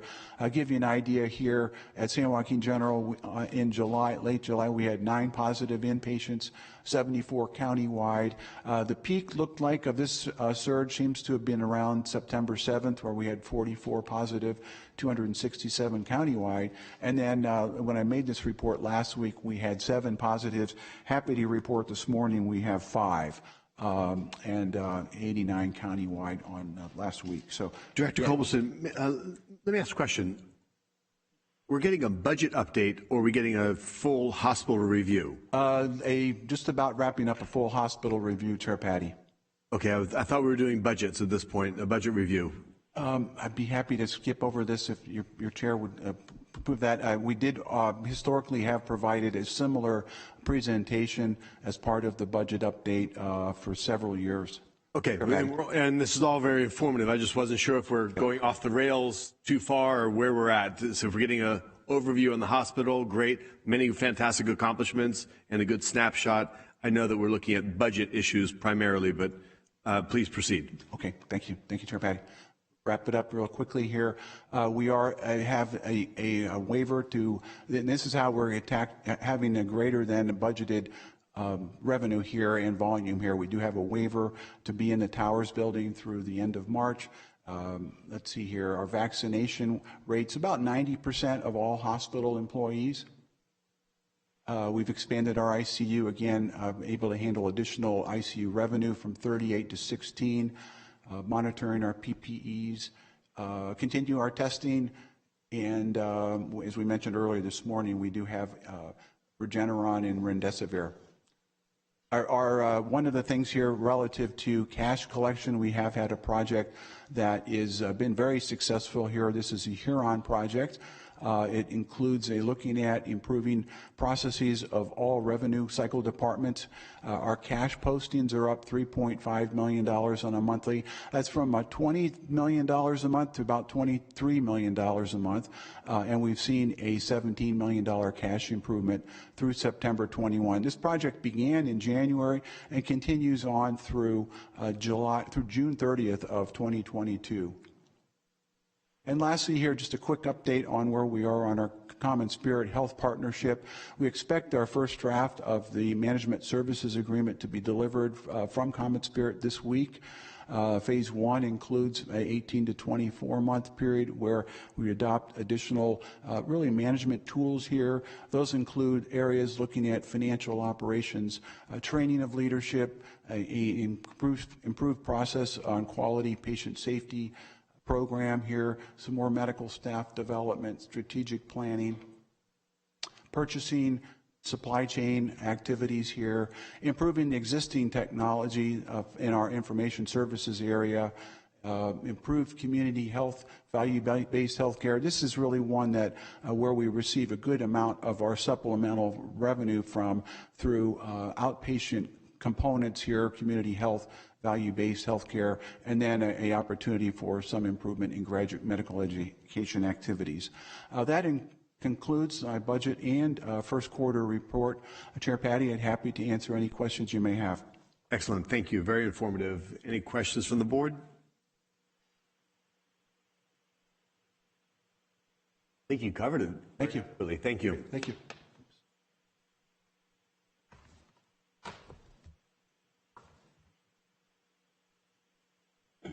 At this time, it is recommended that your board receive and file the 21-22 first quarter budget report, increase appropriations in the probation budget by $100,000 for enhanced radio communication costs, and adopt a resolution allocating 3 positions to the Parks and Recreation budget effective December 20th, 2021. This concludes the CAO staff report. The County Administrator, Jay Wilverding, and I are available for any questions you may have. Again, any questions from the board? Chair, just one quick one. Sure, Supervisor Rickman. On the Climate Pollutant Reduction Act, in which we have to recycle organics, is the state reimbursing us for anything on that? Not that I'm aware of, no. So the cost is going to be going to the county and the taxpayers, pretty much. That's correct. That's correct. All right. So when folks see their bills rise dramatically, what I hear, it's not the county is doing. This is something coming from the state of California that's mandated throughout the state, and the cost is being passed to us and the consumers. So I just want to get that out there. Thank you, Chair. And to that point, I think any notifications going out to consumers for rate hikes, that should properly be noted, that it's not this county that's imposing any expenses or increase of cost of service. It would be the state mandate. My recommendation. Any other questions? Supervisor Miller, Supervisor Wynn? And looking for a point of clarity, as we know, we've discussed very robustly and sometimes with futility, allocations of funding for homeless. Is there a $6.5 million set aside in this budget? It was noted, so explain to me where that's fitting in. Chair, the $6.5 million, as Mr. Rose presented earlier, is earmarked or programmed in the Capital Outlay Fund. So it is detailed out, as are the other items that we set aside for the other 3 cities, Lodi, Tracy, and Antigua. Understood. And to access those dollars, it's still a 4/5 vote. That's correct. Once we approve this today with a 4/5 vote, to access any of those dollars or any changes, it's still a 4/5 vote. That is correct. Okay, thank you. Just wanted a point of clarity. Thank you. I'll need a motion to accept and approve. So moved. I have a motion and a second. Please vote.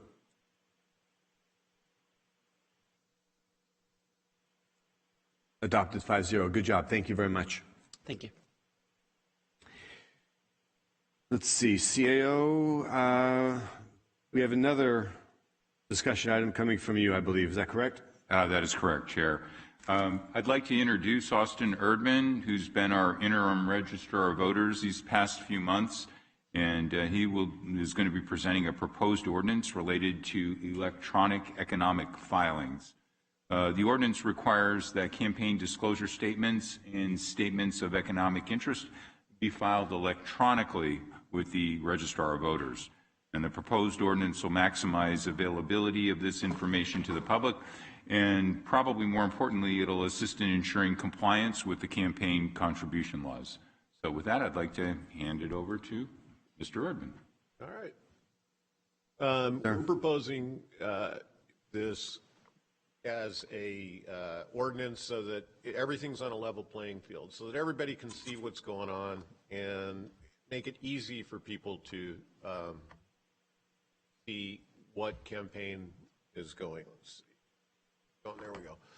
Okay, the act is regulated by financing conflict of interest and lobbying that was done in 1974, that was brought together. The FPPC was founded then, and that's a Fair Political Practice Commission, and they were, their act regulated campaign financing, conflicts of interest, lobbying, and government ethics. The proposed ordinance complies with Government Code 84615. It files all documents. It follows FPPC laws, rules, and regulations, and will automatically reflect any changes in the laws that come forward. It will also help people as they come in new as a elected person to be able to file the paperwork and be correct, because it'll help mitigate any errors in their paperwork as they move forward. What will change upon adoption? Basically, you're just going to file online, and it'll help you because it'll allow you, if you have a mistake, it'll allow you to be able to go back and take a look at that mistake. It will flag that mistake. It will also modernize the filing requirements, and there will be a cost savings to the county by eliminating the need for processing paperwork. Basically, we get in the ROV, we got paperwork all different ways. People would hand it to us, it would be done differently, and sometimes it would or wouldn't be correct. But the future of the campaign disclosure statements and statement of economic interest filed, used by the county, is very intuitive. It can be used by everybody, and we have ROV staff to implement and help along. And we also have a checklist from the FPPC. Here's the FPPC checklist that we usually go by, or that we go by, and that's pretty much the thing on the ordinance. So it's just to try to compartmentalize campaign filings of folks as they move forward.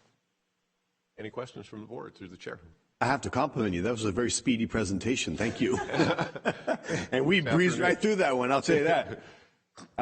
In the spirit of, as this chair is like to conduct meetings, next chair may not be so quick to flow through these. Well, thank you, and I'll turn it to the board. Any questions? Any comments?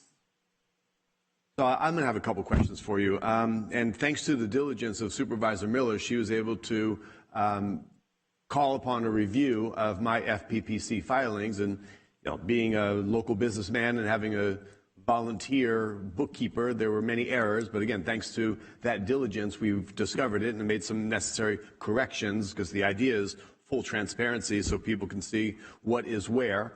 And of course, there was nothing hidden, there was no illicit activity, and there was no coffee cups bought and false expenditures. There were just some details that were missing. So how did we get there? During the course of this discovery that and this learning curve that we had, how did we get to that point where my volunteer bookkeeper would make submissions and they were received, and they were received one of two ways, I believe. I'm having a conversation with you. There was a couple of options of how they could be submitted. Is that correct? They were either written and papered, or they could have been electronic and utilized through some sort of mechanism of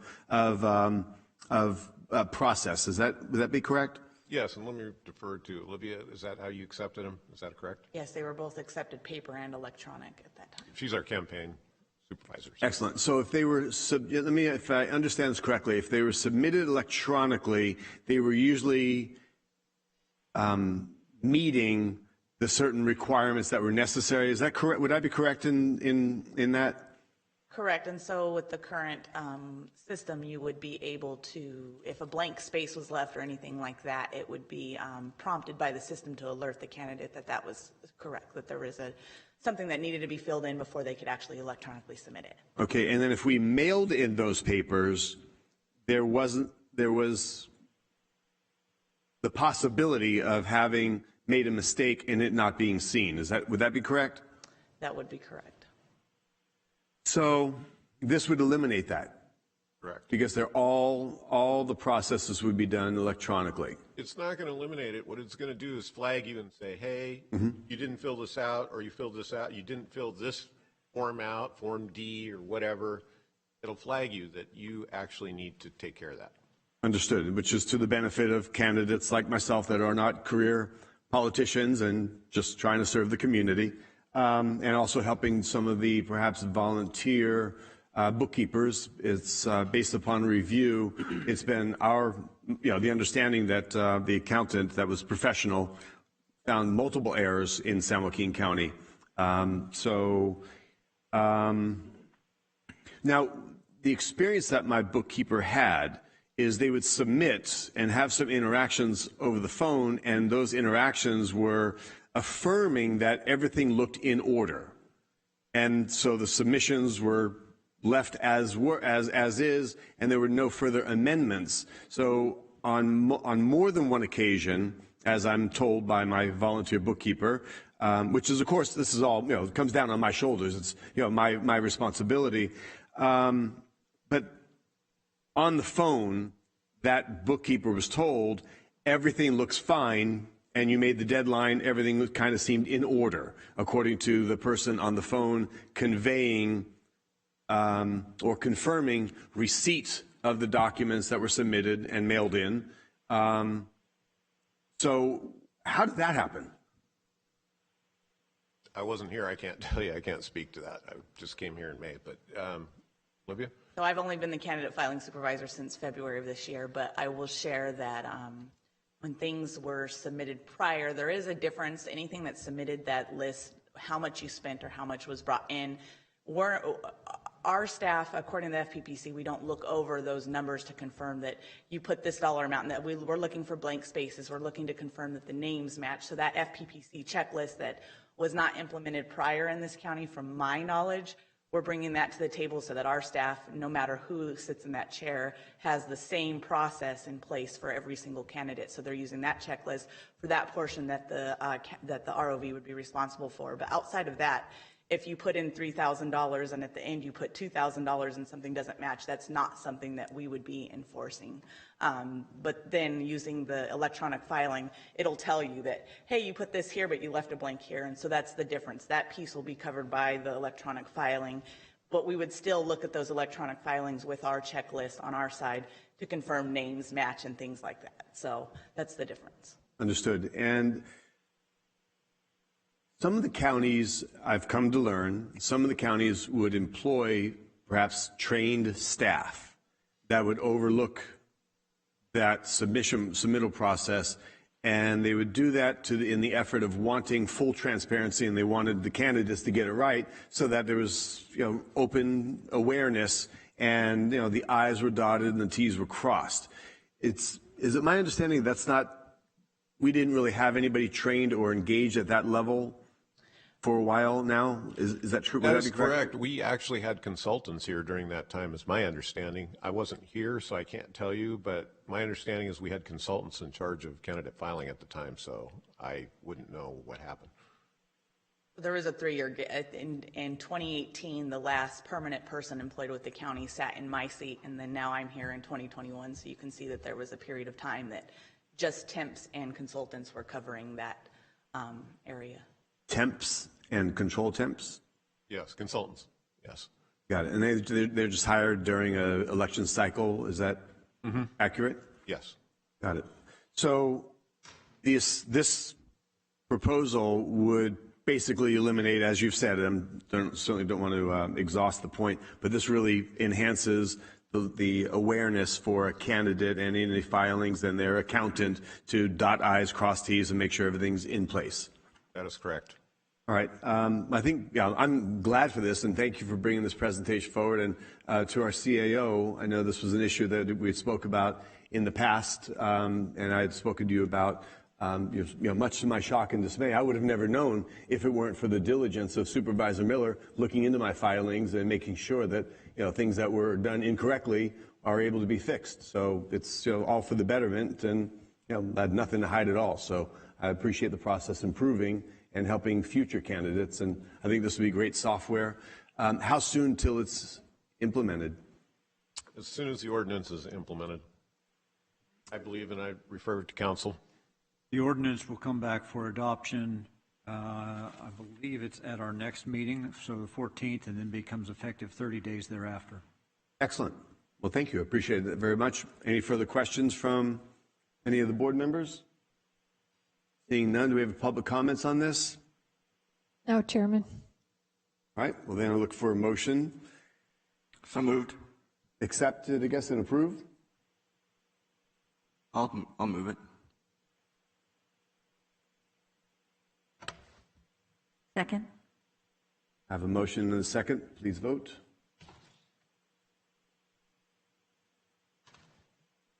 We are adopted 5-0. Thank you very much. Appreciate that. All right, next on our list is Board of Supervisors comments and committee reports. Who would like to go first? I'll go. I'll go. Supervisor Rickman. Thank you, Chair. Busy last couple of weeks since we last met. Just recently, they had, it's one thing, around this time, the holiday season, Christmas season, is all the different functions, and seeing the community get together is awesome. Something we didn't get to see too much of in the last 20 months. So, they had Christmas at the Promenade in Manteca, and, which went very well. I attended the Tracy Christmas parade and tree lighting, and that was great. It's something, I've been doing since I was a little kid. And I know last year we missed it because of COVID, but it was great to see, there were thousands, and I'm not just inflating the numbers, thousands of people out there in downtown Tracy, and it was great to see the smile on the kids' faces, as they grab for candy and see Santa and Mrs. Claus. And, we're very fortunate in the county to still have these parades, and these parades bring communities together and our traditions in our cities that have been going on for decades. So, Merry Christmas to everybody on that. Attended a CVR Realtor fundraiser. I know most of us went to the San Joaquin County or California State Association of Counties annual meeting. It was, hey, this is my first meeting, so attended some great classes, incident of emergency preparedness, farm emergencies, public information. I know myself and Supervisor Villapota attended that. But, the best part of the meeting or the conference was seeing our own Clerk of the Board, Rochelle DeWard, be installed as President of the California Clerk of the Board of Supervisors Association. So I don't know if I call you, like we mentioned before, Madam President now, but you did, your speech was excellent, and I got a chance to meet your husband. Great job and congratulations. And you do a great job here for the board, and now I guess you're going to do a great job for the state of California, everybody, right? I think we're going to put up your phone number at the end of this and let everybody call you. But another thing, attended myself, our Planning Commissioner Jazz Singa, our Tracy City Council member Alicia Davis, attended the Sikh Temple over off of Grant Line Road in November, or end of November. And we also stopped by to see the Sikhs for Humanity COVID vaccination event, and Harry Dillon of Mountain House Community Board, when he give him a shout out for, he does a lot of great work, and this is one of that, working with the Sikhs for Humanity to make sure people have the option, if they so choose, to get vaccinated. So thank you for all you're doing. There was a Festival of Lights for Hanukkah at City Hall in Tracy, so which was great to see. And lastly, I'll end it here, is I want to give a shout out and a congratulations to San Joaquin Section Division III champs, Manteca, the Manteca Buffaloes for football. Congratulations. And exactly, no, they had a great year. Manteca's always a tough team. And the San Joaquin Section Division V champs, the Escalon Cougars. And again, Escalon has always a great team. I know my nieces and nephew went to Escalon High, and so we do have some powerhouses in South County.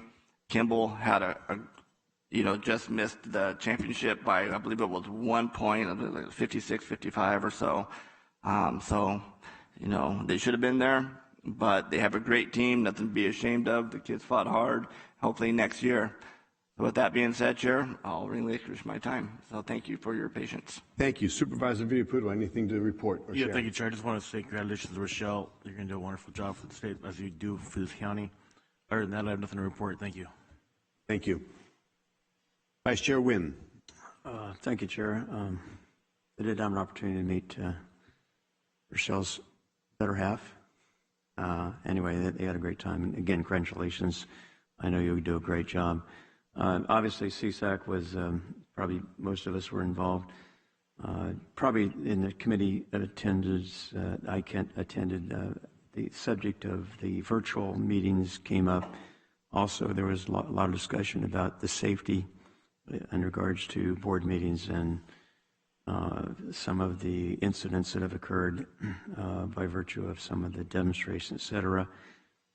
Supervisor Villaputo attended I thought it was kind of interesting event, which was the drama in the boardroom, tips and techniques to foster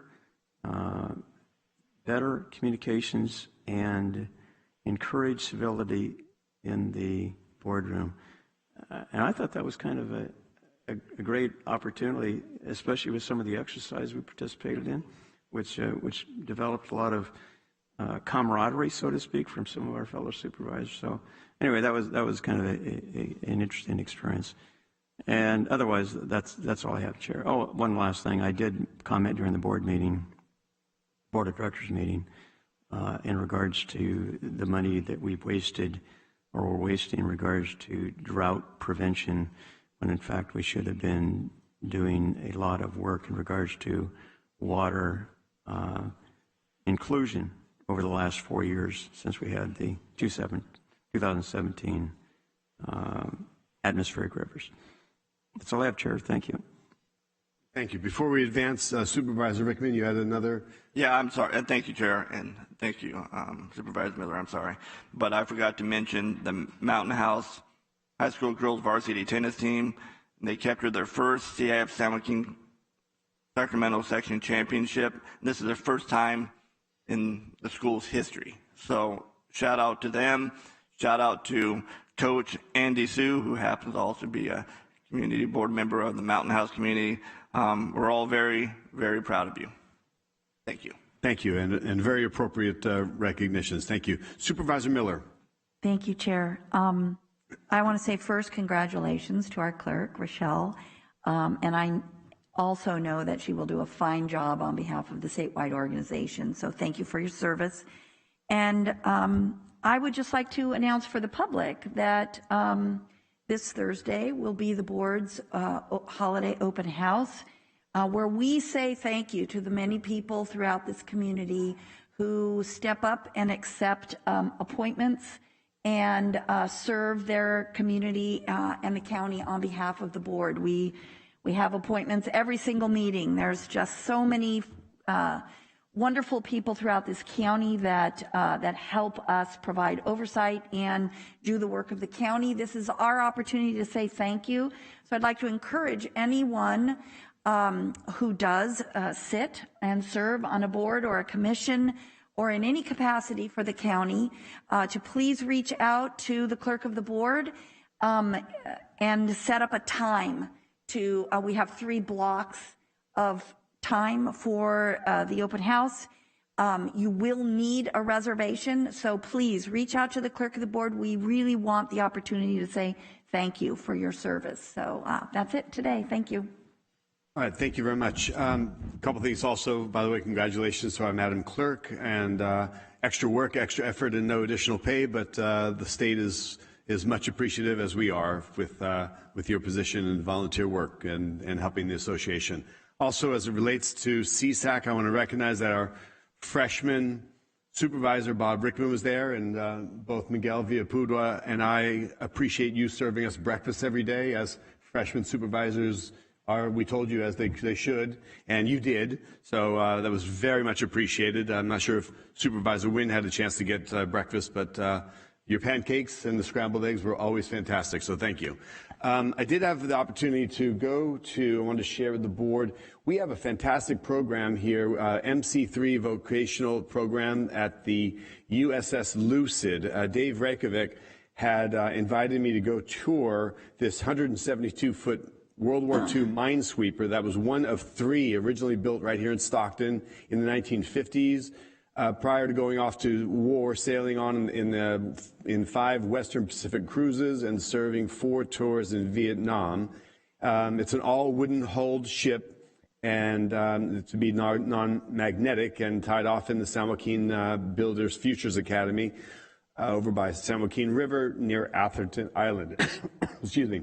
What's remarkable is that this project takes local disadvantaged youth, those that are perhaps struggling in school, and also includes members from the Discovery Academy cadets learning hands-on vocational skills. This ship, when completed, will be a floating museum at Weber Point for all to walk through. It's absolutely remarkable, and they are restoring it. They're on scavenger hunts regularly. When ships are decommissioned, they're going and finding original parts, bringing them back, everything from switchboards and panels to radios and communications, onward. It's a fantastic job that they're doing. I do think I was maybe hoodwinked into this tour. While there, they needed to lift with a crane truck a 40-millimeter anti-aircraft gun to their bow, and so I volunteered to operate one of my cranes. It used to be one of my cranes. I've sold it now. And the company Delta Cranes volunteered to do that on behalf of this effort and this project, so we were very proud to participate. Also want to thank Director Balaji in his endless efforts to improve what's going on here in San Joaquin County, along with Deputy Director Naji Zarif, and from our Deputy Sheriff's Office, Lieutenant Bowles. In collaboration with Caltrans, I basically called on a meeting with them after discussion through COG. They wanted to engage on some of the things that they have going on here in the county, and of course never missing an opportunity to push for more, much to the dismay of others. But I always challenge and look for what more we can do. I was asking them about our I-5 corridors of entry and on and off the freeways, and with this bark and the dirt, the dead dirt, there's no vegetation. But I noted to them that there's many regions that are getting rock or dry landscape, and that we should have a beautification effort.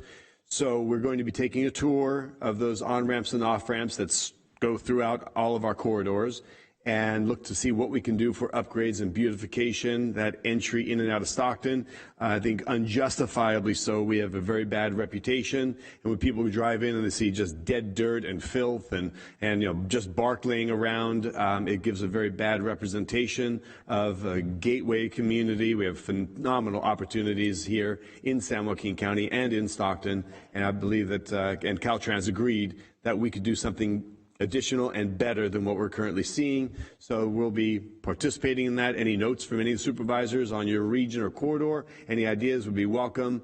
But I'm looking forward to a partnership with Caltrans to do a beautification effort for those on-ramps and off-ramps. So at this time, that will be all I have to say. Look forward to our holiday gathering in the next couple days and welcoming those that do serve this county. And as always, recognize and appreciate our Sheriff's Department and those that continue to work for us and all that are here. So we have an afternoon session, is that correct? And we have closed session, County Council? That's correct. We have both closed session and an afternoon session. Okay, we'll be adjourned for now. We'll take a 15-minute break, and then we'll do closed session and come back for our 1:30. Thank you.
Good afternoon. We are going back into session. County Council, you have a report. Thank you. In closed session, the board is authorized in the case of Seto versus County of San Joaquin, settlement in the sum of $275,000.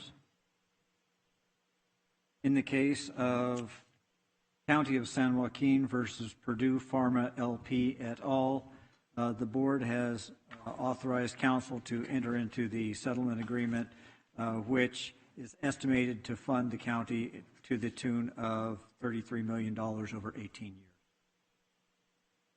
All right, thank you very much. At this time, we have our afternoon session. Let me get to the right page here. We have our afternoon scheduled session, public hearing to adopt new supervisorial district boundaries based on the 2020 federal decennial census pursuant to California Election Code 2150 ETSEQ. Director Kwong. Thank you, Chairman Patty, and members of the board. David Kwong again, your Director of Community Development. And I'm here again with Chris Chaffee with our redistricting partners and also a entourage of our redistricting advisory committee members with the chair, vice chair, and the committee members. And we are back today, and where I wanted to start is basically where we left off. From the standpoint of the November 16th board meeting, the board motioned and voted to direct staff to bring back Map B that is on the screen before you for adoption at this hearing. And just to give you some additional statistics again as to what that looks like, besides the lines as currently drawn, this does meet the ideal population per district of 155,463 people. The overall deviation in this particular case is at near the max of 10%, is specifically at 9.6%. And it meets the total, also displays the total population by race, ethnicity, and the sitting voting age population, or CVAP. With that, really, as the board directed, staff's bringing back forward to you, Map B, and we are recommending that the board adopt the supervisorial district boundaries as Map B, as pursuant to the California Elections Code 21,500 per the proposed resolution. This is a public hearing, so we would ask you to open the public hearing and consider any additional comments before you. So with that, that's really the summary and conclusion of my remarks. Thank you, Chair. Thank you. We will officially open the public hearing, and I'll ask board members for any comments in the beginning. Then we're open for public comment. Before we get there, just for public information and for clarity, how did we get here that we have maps? Was this something that after a week, a couple meetings of discussion, how did we get to where this point where we have maps, and what was that process? Can we just get a little overview, please? Sure. I might have the numbers of the meetings we have a little bit off, but we started with a very transparent process, probably back in February, bringing to the board contracts before you to obtain a very expert and firms such as redistricting partners for the process. We've laid out then a process in June, actually maybe February, March, and even June in terms of laying out schedules as to our process. We've had training workshops for our redistricting advisory committee, or RAC. We've had public workshops and public hearings. They probably had at least 6 to 7 meetings and hearings, and then we've probably been at the board at least 3 times before you as well.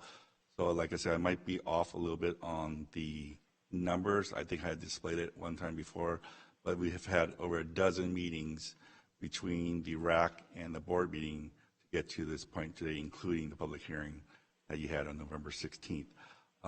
Again, all those things included training for the RAC members, public all the training meetings were public, all the workshops were public, and obviously, and of course, the public hearings themselves. So there's an ample opportunity. We maintain things on the website. We've tried to do additional outreach in additional languages as well in order to get this point. So I'm very proud of the effort that the entire team put together, and I think I mentioned it before, CAO's office, County Council's office, our consultant partners, ISD, who helped us procuring, but just a number of different folks in order to put the process together to make sure we're communicating out there and outreaching as much as possible. And how did we get a committee? Each supervisor chose 2 representatives and then 1 alternate. Is that correct? That's correct. That was part of some of the meetings that you had as board members. What was the screening process for those who volunteer and spend their time? Was it party affiliation? Was it determined by any type of political preferences or anything of that capacity? Was that discussed, or was that part of any of the selection process by any of the supervisors and or the representatives that they chose? Not that I'm aware of, no. The process was an open solicitation process through the clerk of the board and then voted on by the board, entire board, in terms of selection of who's appointed. Okay, and during the discussions and the training, and I believe there was multiple training sessions, is that correct? That's correct. And it was available to the public, it was available for everybody, but the commissioners or those that were the committee that we selected attended those meetings with pretty much robust dedication. That's correct, including the alternates, and also we did in a hybrid format where we had in person as well as broadcasting it virtually. Right, and when those training sessions were taking place and the guidelines and structures of the parameters were to be considered, was there any party preference discussions of this is a district that's going to be heavy, one district, one party or one another, or independence? Or is there any element that weighed into that as far as political preferences? Not that I'm aware of, Chair. Okay. So it was pretty much an impartial committee of people that gathered, and common sense, levels of engagement, discussions, and perhaps I'm sure disagreements, but eventually a consensus that brought us to two final maps for the board to select and review. Is that correct? That's my understanding. Okay, thank you. I just want to for public, this is documented, and there's a few people out there that might watch or might be curious what the process was for us to get here. At this time, I'll turn to any board members that have any questions or statements opening. Looking to my right or left, I don't see any. Supervisor Joaquin, Vice Chair. Thank you, Chair. I appreciate, Mr. Kwong, your rundown of the process itself, although, as you recall, there were 2 committees that were established, one obviously supervisory, one for congressional districts and state offices. And so there was extensive outreach to the community on both issues in regards to the county and also with our Assembly, Senate, and congressional districts. And so there was a lot of work, and as you recall, we started with initially 2 consultants. We have one, obviously, for supervisor. We had another firm that applied for the congressional, which ultimately the board rejected and made our process in-house. And as you talk about the supervisory committee, I would agree. They did a phenomenal job. Certainly, a lot of meetings, a lot of training, all those things. But in the congressional side, we did a couple more things that I thought were important in regards to one, an online survey, then a telephone survey, and then several meetings and all those. And so we came up, the Supervisor Rickman and I chaired that committee, and we came up with recommendations to the board, which ultimately they approved, and then we moved forward to the State Redistricting Committee. And the reason I bring that separate committee up, because it was kind of interesting to see, especially discussions from other counties in regards to San Joaquin County as far as congressional, et cetera. Another part was that there were some interesting comments about our county from residents outside the county as to what they wanted included from us as opposed to not included for us. And I thought that was kind of interesting also. And those comments were directed to the State Redistricting Committee, which is obviously a 14-person commission. So the reason I bring all this up is because I don't know if you have originally there was a map brought from the committee, the Redistricting Committee, in regards to what their recommendation was, one map. Do we have a picture of that perchance somewhere? It was map A. It was one that. Through the chair, supervisor, we'll pull it up right now. Okay. Well, and the reason I bring it up is it kind of, just to Chair Patty's comments, it kind of brings us to how the board got involved in this process.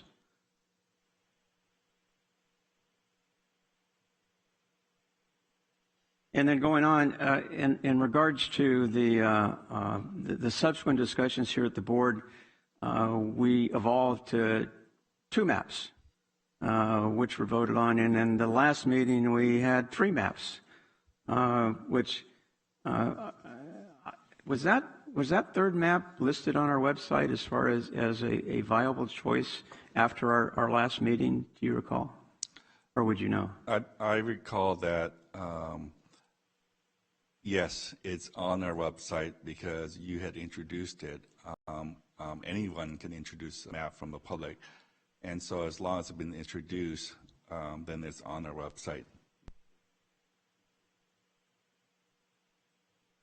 So I don't remember specifically the hearing date, but this is the one that we brought to you, the one board meeting just before November 16th. And after hearing the board's input, we went back and did some more homework, and then went back to the RAC as we designed the process, as I mentioned before, to be iterative between the RAC and the board.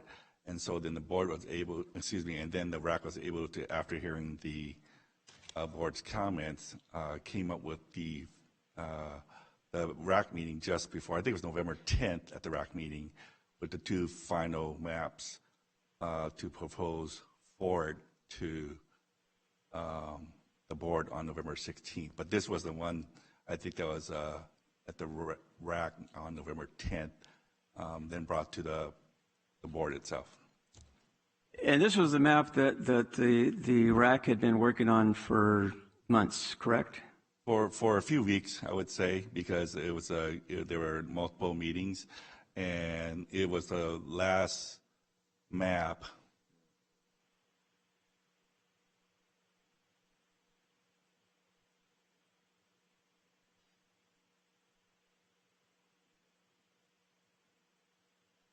So the RAC had looked at this on November 10th, so 7 days before that would be November 3rd is what they had been looking at, and probably the week before that as well.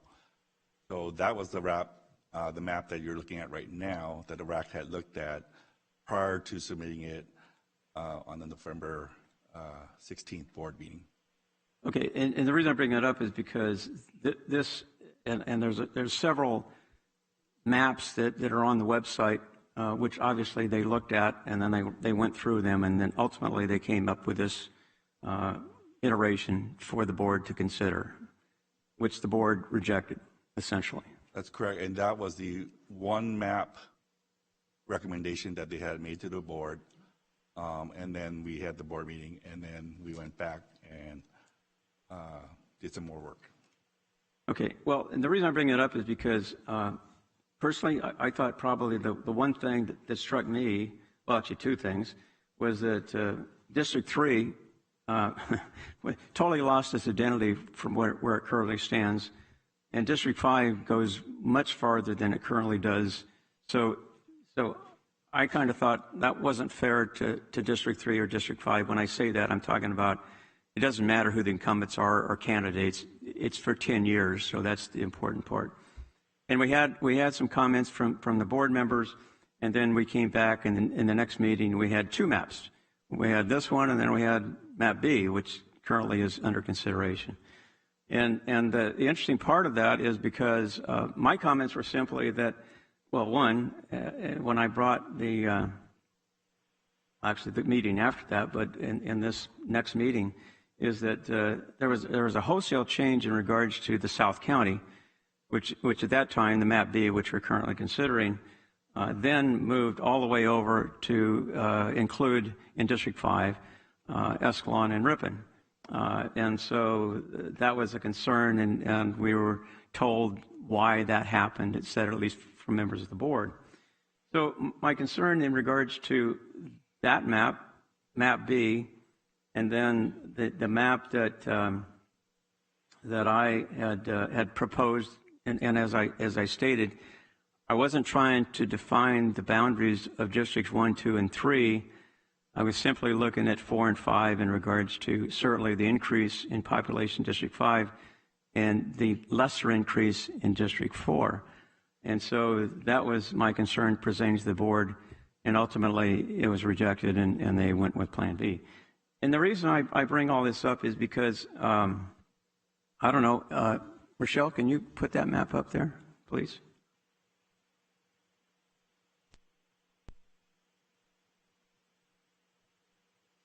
And which map would you like up now, Supervisor Nguyen?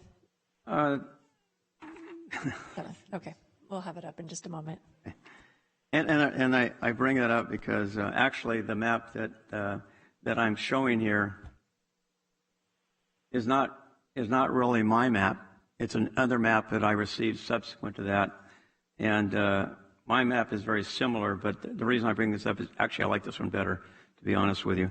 But it's a representation of what my effort was to pretty much keep districts 1 through 5 fairly intact in regards to making sure that there wasn't a lot of disturbance in regards to existing boundaries, certainly neighborhoods, communities of interest, and all those things. And so if you look at the numbers, and I know there's always a concern, and I know the consultant, David, and I'm sure the RAC are more familiar with this, is the population deviation.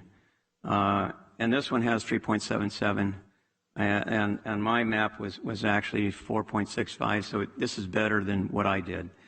And I bring this up because one of the things that's important is that, you know, because this is for 10 years and will outlast all of us currently on the board, it's critical that we get it right the first time. So having said that, if you could put up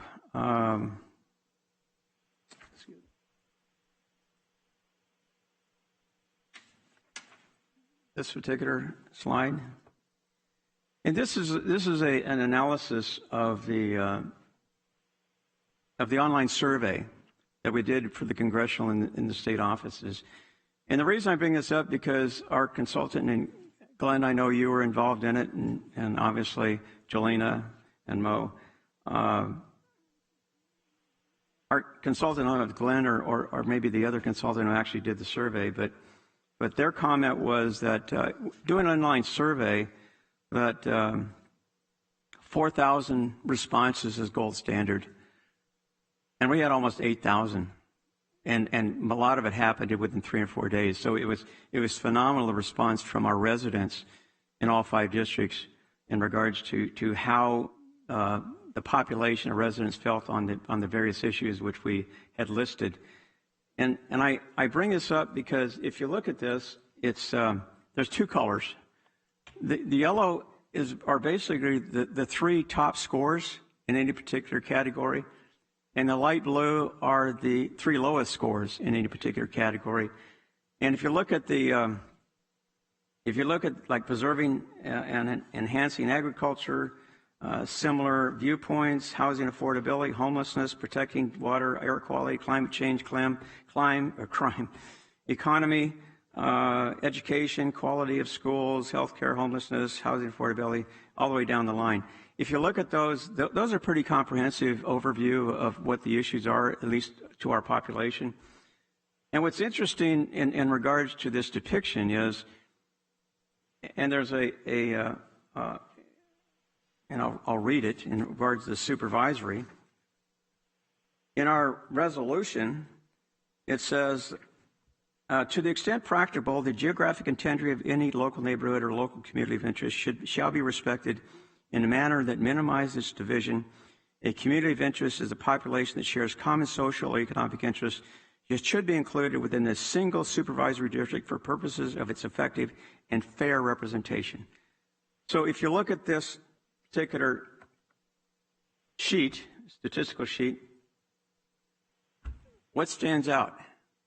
What stands out is there are 3 cities that are pretty consistent in regards to their response as far as being on the high end, and there are other entities that are pretty similar in regards to their interests as a community, as residents. And interesting enough that primarily the 3 cities that pretty much line up almost identical are Ripon, Escalon, and Lodi, which is the current configuration District 4. The other side of it is that the cities that obviously have the most in common in the county are Lathrop and Manteca, and then of course if you look at Stockton, they're kind of low end, and then Tracy's kind of a smattering one way or the other. So I bring that up only from the standpoint that I clearly know this is not scientific, but it's the best and the only thing we have to really compare the views or the priorities of our residents. And so if you go down to the lower part of this, these are some of the questions that we asked in our survey. And one of the things it says is, how would you like the congressional districts to be drawn? Now, I understand we're talking about county supervisors, but I think it's pretty similar as whether it's supervisor or congressional.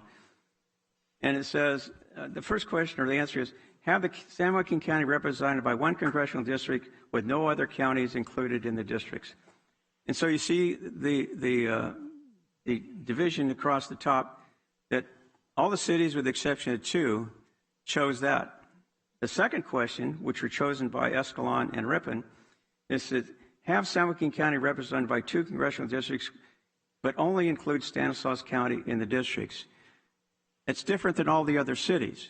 And also in the statewide, I guess, meetings that were happening, there were comments from residents in Stanislaus County that said, we don't want Tracy in our congressional district.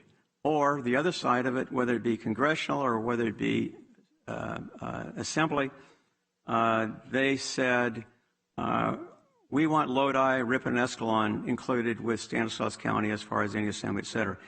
And the reason I bring that up is because the perception is that one city or other cities have a different perspective on regards to the issues and how they want to be represented.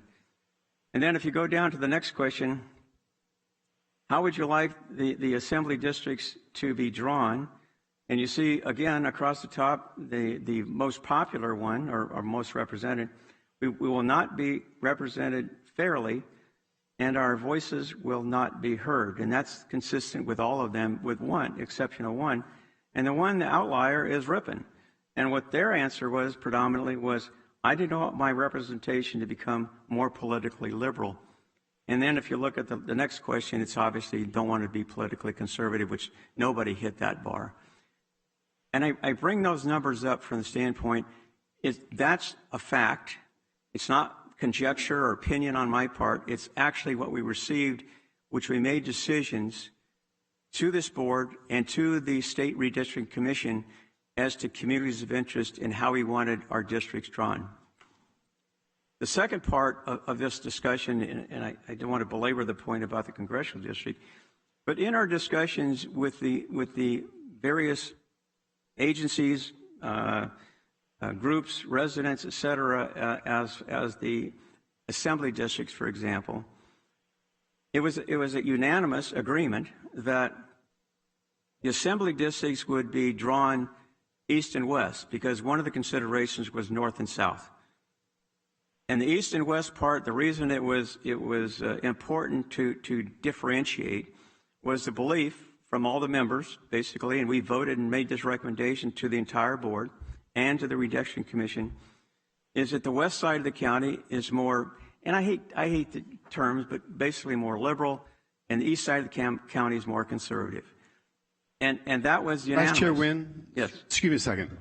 On our agenda, this is the time for questions for staff. I'm getting a dissertation and a whole breakdown on congressional. Supervisor Patty, this is an important issue. It's a very important last 10 years. But do you have questions for staff or any of the commission, those that worked on this?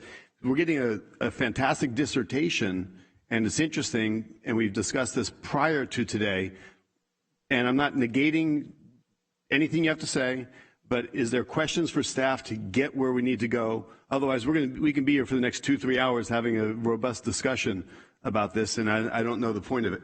You know, Chair Patty, I certainly appreciate the recognition for the fantastic job I'm doing on this, but my point is that what we decide here today or not is going to last in this county for 10 years. And so, you know, your desire to keep meetings to a minimum amount of time and presentation doesn't apply here. And point taken, I just want to get to the point where there's any questions or answers or engagement. We have a very robust level. We have a committee out here that volunteered and did their time and did hearings that was open to the public. They listened to all the input.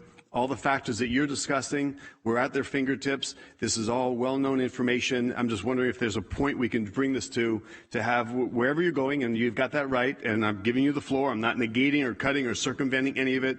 I'd just like to get to the point where there's any questions for staff so we can get some answers or information that might be helpful and informative as we proceed. Thank you, Chair. And to answer your question, yes, it'll be at the end. How's that? Excellent. Thank you. Okay. All right. So, again, moving back to the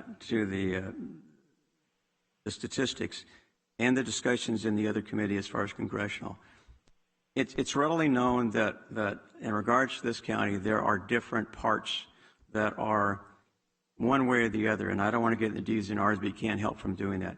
So, Rochelle, if you could put the other document up on the board. This is, again, just a reflection in regards to the last election and in regards to, you know, the makeup of our county.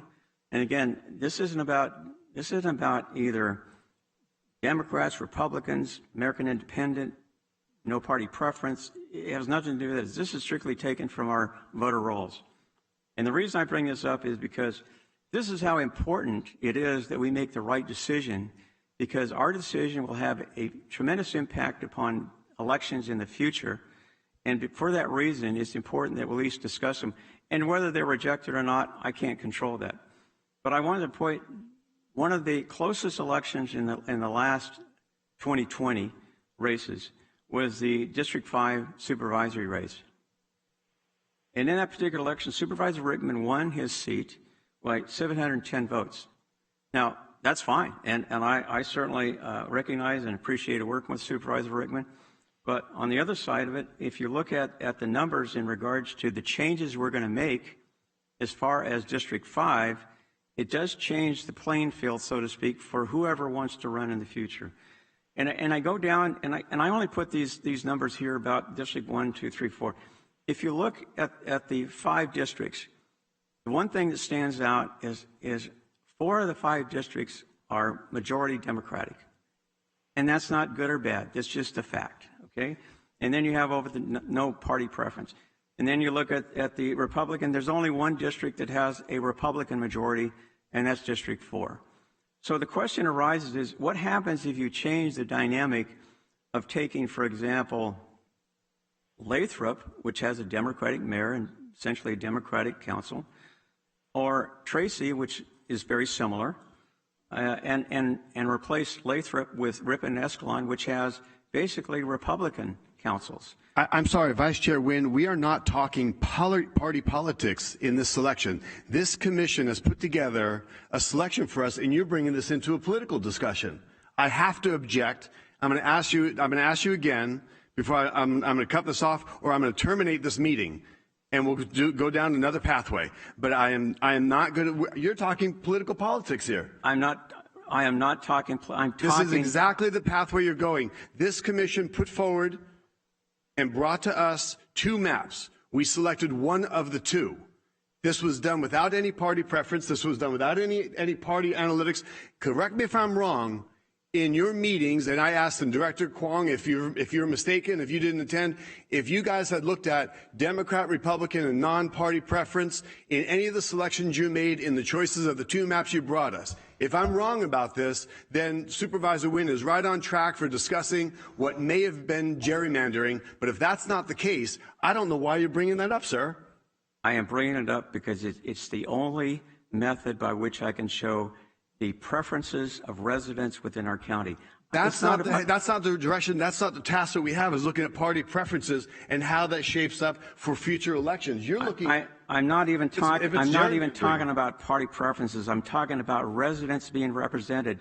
And residents want to be represented by elected officials who share their views. That's all I'm saying. So it doesn't matter whether it's Republican, Democrat, whether it's, I got to put all of them on there. But my point is that by virtue of the map that we're being shown to approve, we changed the dynamics in regards to the representation for the residents in those 2 cities, 3 cities actually, and that's the important aspect. Forget the D's and the R's, forget Republican. I'm just talking about numbers. So my point is that by virtue of that, by virtue of what you're proposing, you are changing the dynamic and the potential representation for residents within those districts. That's all I'm saying.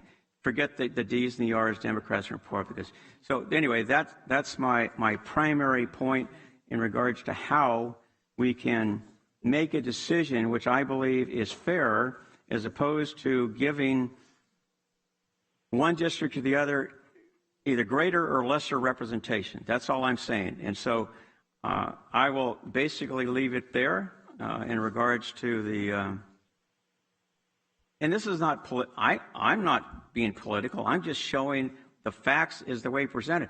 If it would have said, you know, if everybody would have been classified a different term, I would have used that. But unfortunately, the only way when we talk about elections to deal with the issues and those views that are represented by the people who actually vote is by party.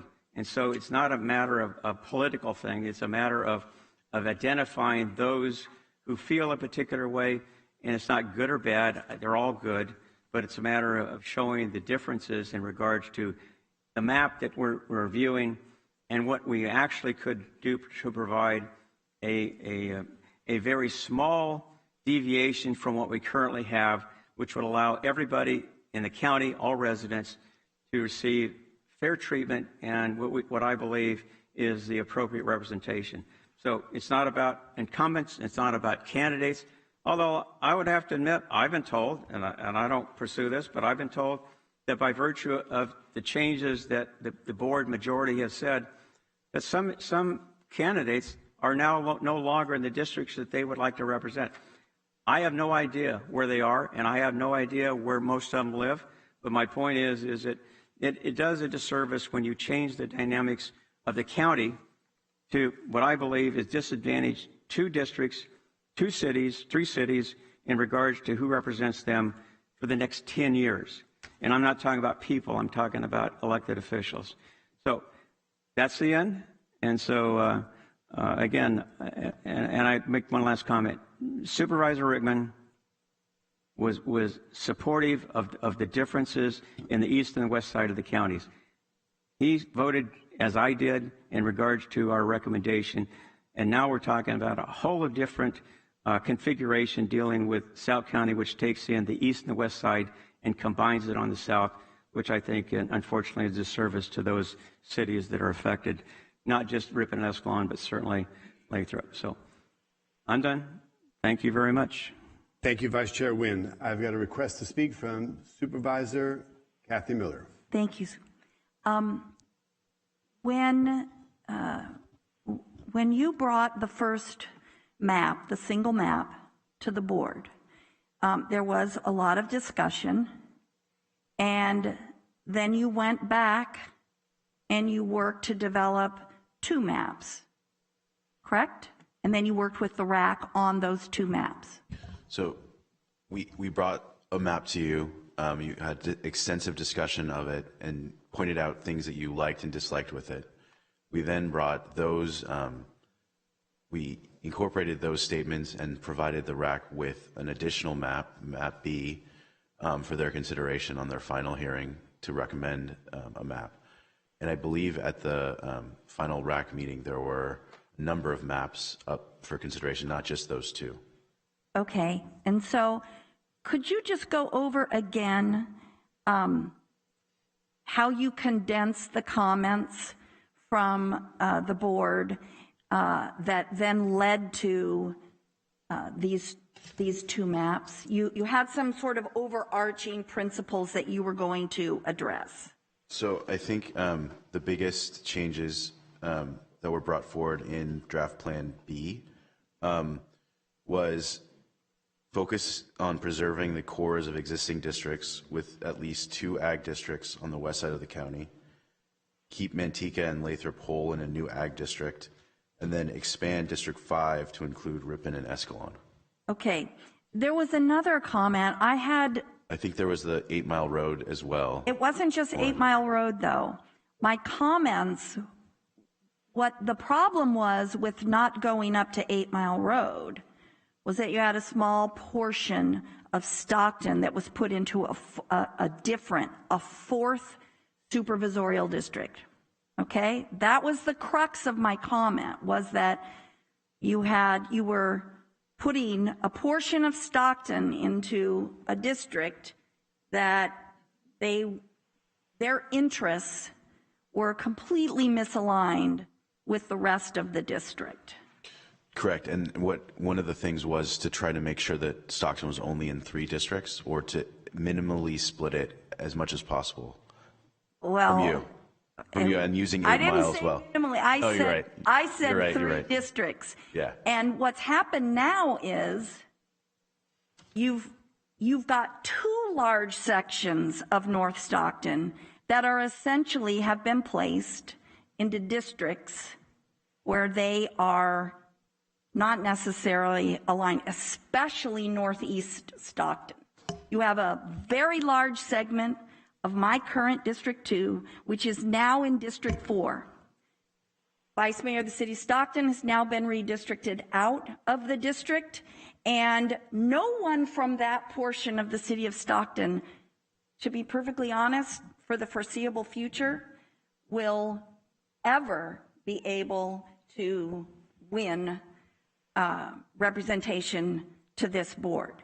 You now have a very large segment of northwestern Stockton where traditionally very active members of school boards and Stockton City Council and this board have come from. They are now mapped into a district that is clearly going to be dominated by the city of Manteca. I have no problems with a Manteca-centric district. I frankly believe they've been many years needing one and that they deserve one. What I take issue with is you now have disenfranchised a very large portion of Stockton north of the Calaveras River. And so what I expressed several times to the board was, I'm very flexible on where you want to set the western or the eastern boundaries, but and even the southern boundary. But North Stockton should be in 2 districts.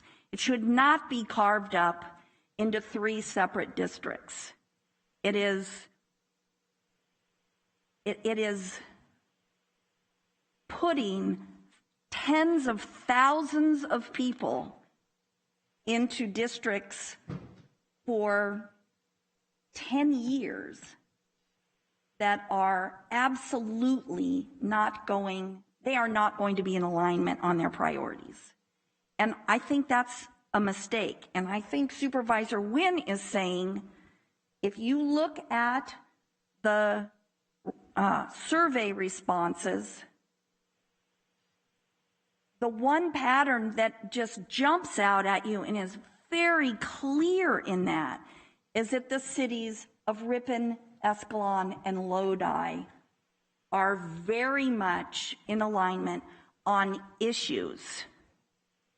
And that is why the cities of Ripon and Escalon feel so strongly that they want to remain in a district where those interests will be well represented.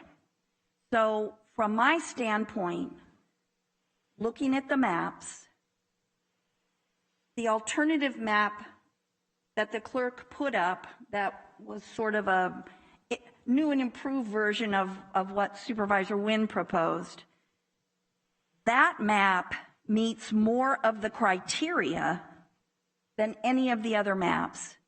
Stockton is only in 3 districts as it is now, and it is fairly divided between districts 1, 2, and 3.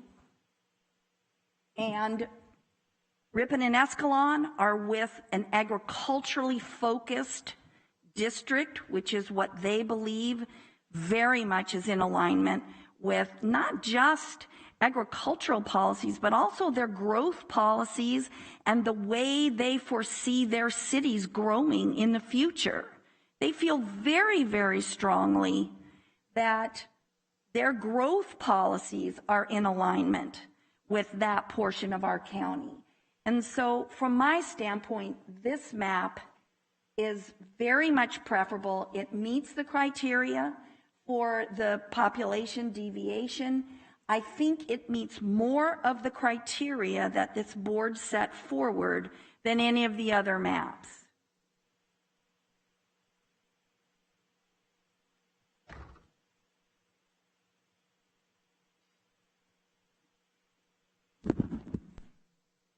Did you have a question, Supervisor Miller? Are you complete? I asked my questions up front, yes, in terms of how we got to the second map that we approved. And it was based on direction from this board. It wasn't generated by the RAC. It was based on feedback, very specific feedback from this board. However, not all the comments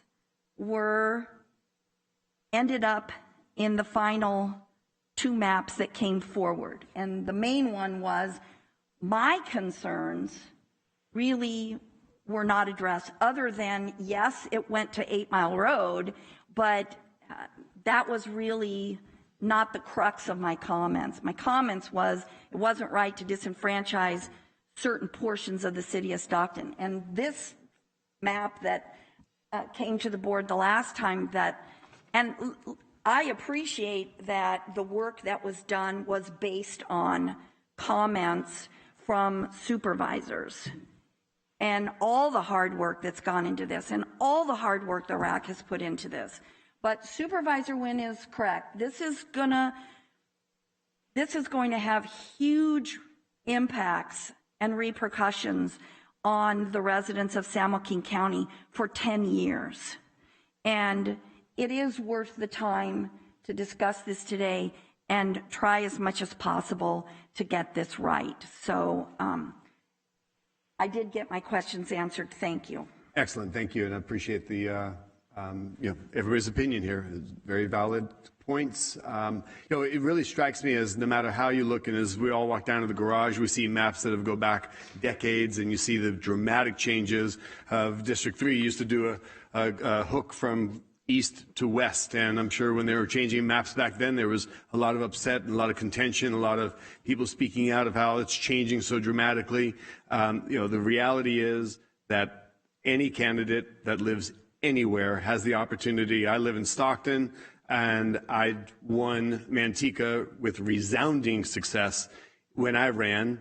It doesn't matter what party preference or anything else. I just worked hard, and I got twice selected by Manteca, even though I'm from Stockton. So, to say that somebody's going to be disenfranchised, I don't know that that's accurate.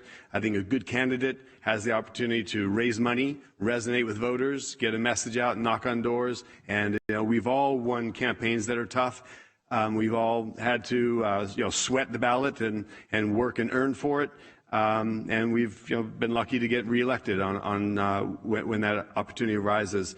So, this is a very difficult task, and I appreciate the RAC and all the levels of engagement and the fact that this was done with, this was done not in one meeting. This was done with successive meetings and multiple levels of discussion and taking into consideration all of the factors that have been brought up here. At this time, I don't know if any other supervisors have any comments. We can go to public comment. I'll wait till after public comment, Chair. Sorry, sir? I'll wait till after public comment. Okay, thank you. Public comment.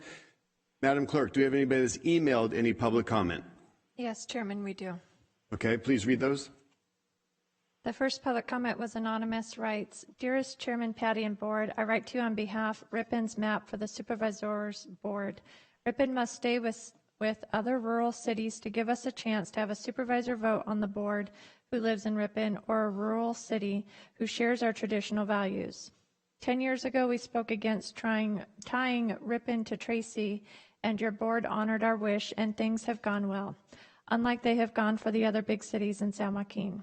The people of Tracy are not from here, and they are too big of a city to put with Ripon. They will drown out the interest of Ripon from the foreseeable future, and we won't be able to elect our own supervisor from a rural city. I ask you to honor the wish and keep us separate. The next comment. One moment, Mr. Chairman, before you proceed, would you open the public hearing? You did. I did open it earlier. I'm sorry, I must have missed that. That's actually one thing I did correct. I wasn't corrected, so I did it right that time. Thank you. Thank you, County Council. The next comment was submitted anonymously and writes, Supervisors, your board hired commissioners to give the best and most logical advice for aligning the supervisory districts. The commissioners were given the job to work separately and independently from you. The PowerPoint presentation gave sensible, logical reasons for maps that identified it as best scenario for the people. One should say map A was superior and thoughtful or preferred. Why would the elected officials then get involved to ask for an inferior county map B? Map B only exists because the board wanted to ignore the independent commissioners. Other than a political reasoning, why would the supervisor do anything other than vote yes on the better proposal? Why have an independent commission if they can't make an independent decision? The switch to map B does not pass the sniff test. Can each of you give a public explanation as to how you chose the proposed map you are voting for over the preferred recommendation of the people who were hired to be independent? You should hear from each of you right now. What are we watching? You owe the public an explanation.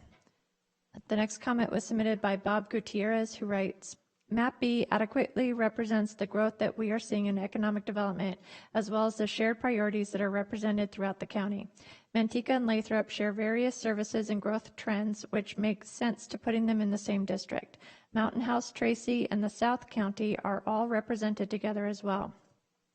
This district makeup looks well balanced, and we look forward to working with the board on their county and district priorities over the next decade. Thank you to the RAC members for taking such a well-balanced approach to the mapping process. This isn't the easiest process to go through, and I can appreciate the discussions and work that went into this. The next comment is anonymous and writes, Dear Supervisors, please let it be known that I have been discussing these maps with Stockton, Lathrop, Manteca, and Tracy residents. I have found that many, if not most, Lathrop and Manteca residents do not care if they are in a district together or not. That being said, please vote for map A as it looks to be the most equitable. The next comment is anonymous and writes, I urge the board to consider and adopt recommended map A. Map B, being pushed by Supervisors Rickman and Patty, is a power grab to re-elect Rickman. This was made clear during the BOS meeting on 11/2 and 11/16.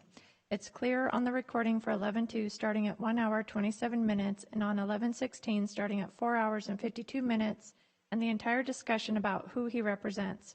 Also, Supervisor Villapudois mentions at one point, no one knows you in that area. And Mr. Rickman's feigned surprise at the growth in the Tracy population, quite frankly, is surprising since he was mayor of Tracy during the growth. According to CA Elections Code, quote, communities of interest do not include relationships with political parties, incumbents, or political candidates, California ELEC Section 21500C2. Communities of interest do not include relationships with political parties, incumbents, or political candidates.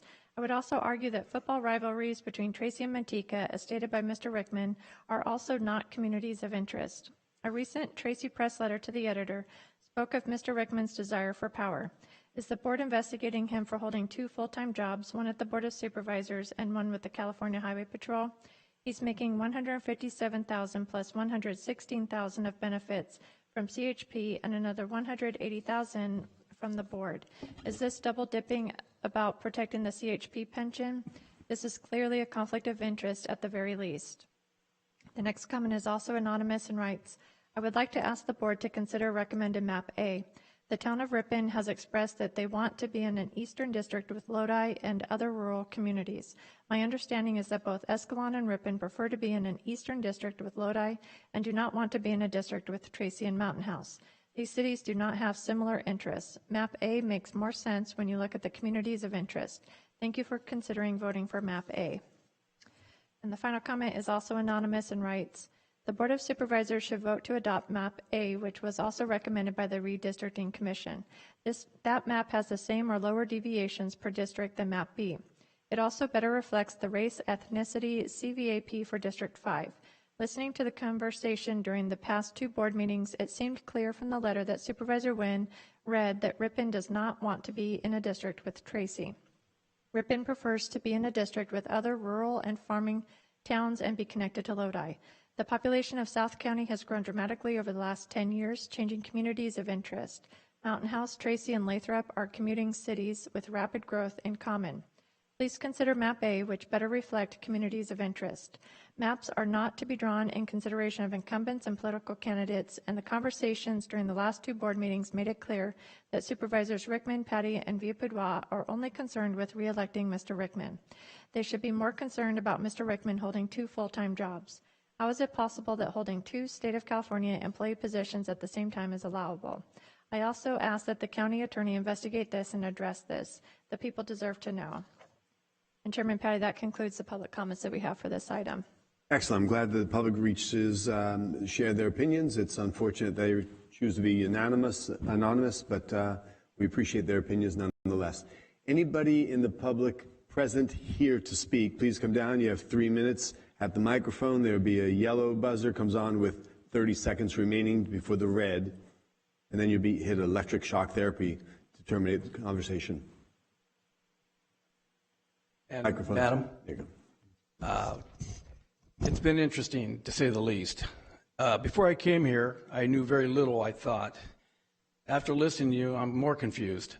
But the logic that Supervisor Wynn brought out, you would see where that map A is probably the most balanced map. I don't know the reasoning behind the other map, and that's kind of what I'm here to ask you, other gentlemen, is that voting on that other aspect of it, I mean the other map, what is it you're seeing that I'm missing? I'm the mayor of Escalon at Alf's, and I'm just curious. It's not that I'm upset one way or the other. I'm just trying to get educated here. So if maybe you can enlighten me and give me some idea of what it is you're thinking so I can learn, because at this point, I don't understand. That's all. Would you like to respond? During public comments, it's your time to speak. Well, let me ask you this. How would I find out that how you voted and why you were voting in that particular way? Is that somewhere is that written down somewhere that I can look at it? If there is, I'd like to know, so maybe somebody can take the time to get that information to me, because I'd like to know more about what's going on, because I'm pretty much in the woods, but I do understand what went on today. Both sides presented, I mean, well, at least these 2 individuals presented their case and made sense to me. I'd just like to know what the other side is so I can make a decision. Thank you. Thank you, sir.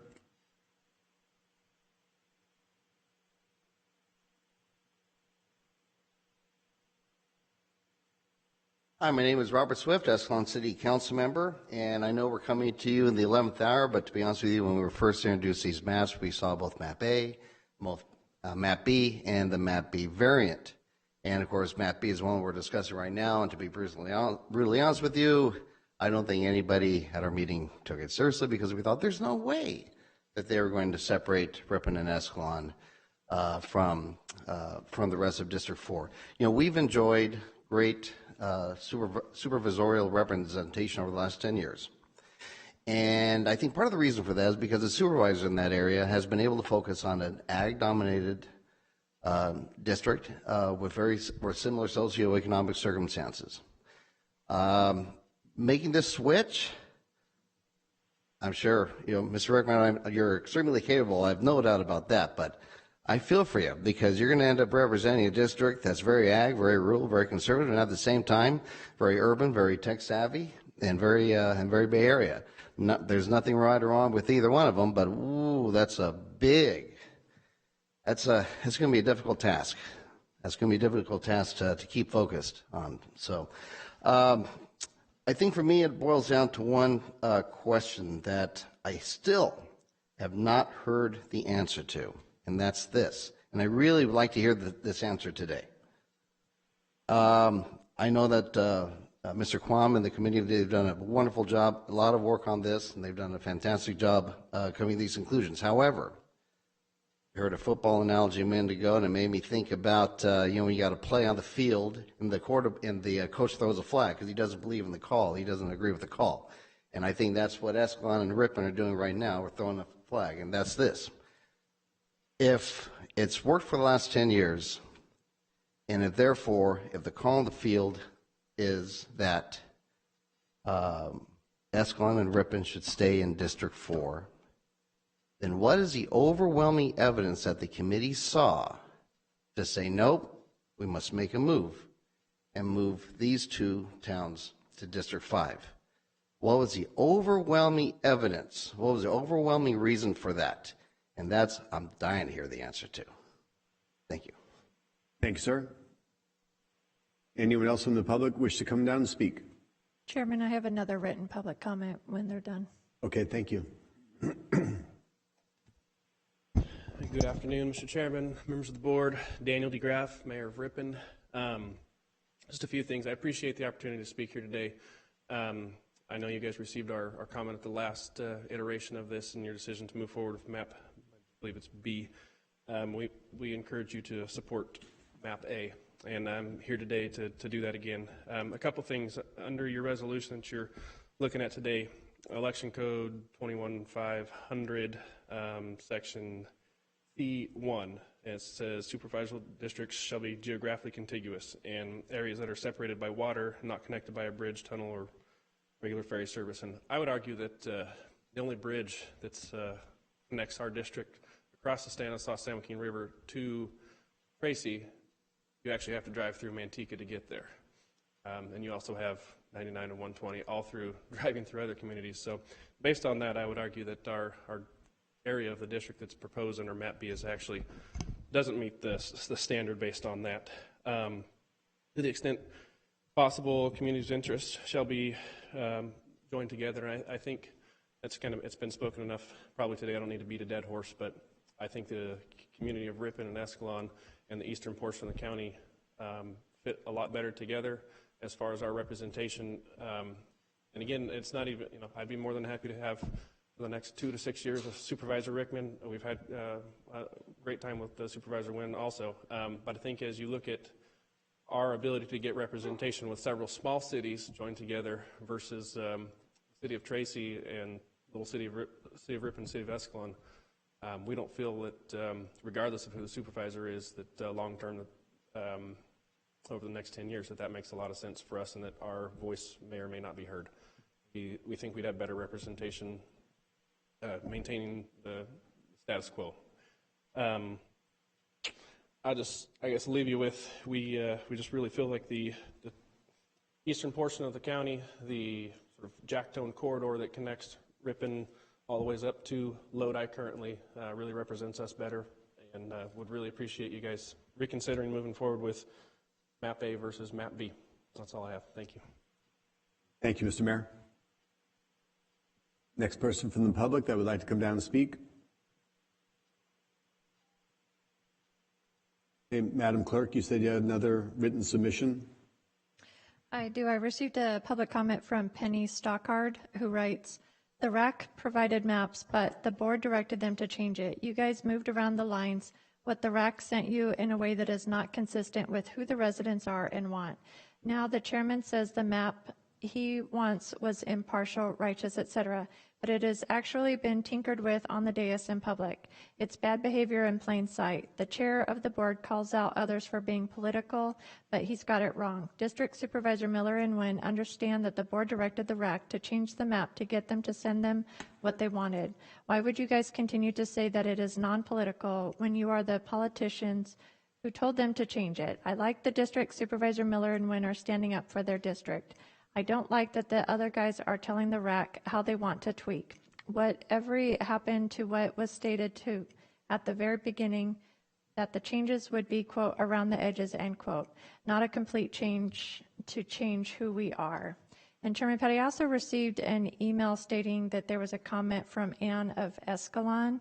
So if you would just give me a moment to look through the emails, I don't believe I received that, but I'm going to double check to make sure that I've read everything. Sure, you have a moment.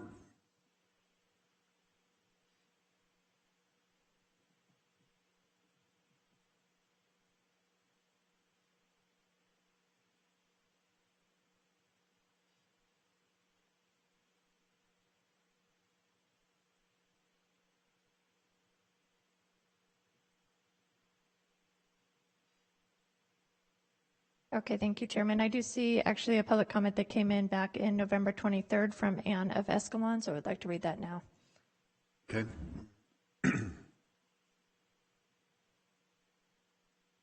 Okay, Ann of Escalon writes, please consider these issues about the 5th district map that was favored by 3 of you in the last meeting. 1, Ripon and Escalon are moved into the district with Tracy rather than staying connected with Lodi. Will Ripon and Escalon ever have a supervisor from anywhere other than Tracy? Nope. Will that supervisor represent mega warehouses and fulfillment centers? Those aren't the jobs we want. This isn't the future Escalon Ripon. Keep us with the unincorporated up through Lodi. 2, areas don't mean we are on the same path. 3, it's frustrating. It's hard to ask, quote, for goodness sake, why are we doing this, end quote. This isn't supposed to be about D's and R's, but it's sure curious. A Republican representing a blue-leaning Tracy would, of course, want to swoop the district east. Same with a supervisor representing Manteca. It was a nonpartisan process creating the map options in the advisory committee, but the feedback you've given them politically in final decisions appear to be personal. And Chairman Patty, that does conclude the final public comments for this item. Thank you, Madam Clerk. At this time, without anybody further stepping up, the public hearing is now closed. Bringing it back to the board. To my right, Supervisor Miller, any closing comments or statements at this time? Thank you. I have to say that if the alternative map is an option for today, then I prefer that. However, if that is not an option, and I'm asking staff, if we only have the option of A or B, I would like that direction now. So through the chair, Supervisor Miller, the recently introduced map this afternoon, we would have to post it for 3 days prior to the next public hearing. So we would have to work on to making sure all the little items that GIS needs to do to make sure the parcel lines are correct and all that stuff. We'll need a few days, but we basically would come back on December 14th with a posting of that map by this Friday in order to be able to act on that should the board direct us to do that. So my question is that possible and still hit our mandated deadline? Yes, it is possible if the board directs us to do that. Okay, thank you. Then I definitely prefer the alternative map, and I guess I would make that in the form of a motion. Well, I'm not accepting motions at this time. Okay, and I will wait until we're getting you're... board comments, but I noted, thank you. Great. Supervisor Nguyen, any closing comments? Anything less than 20 minutes, please? I doubt it.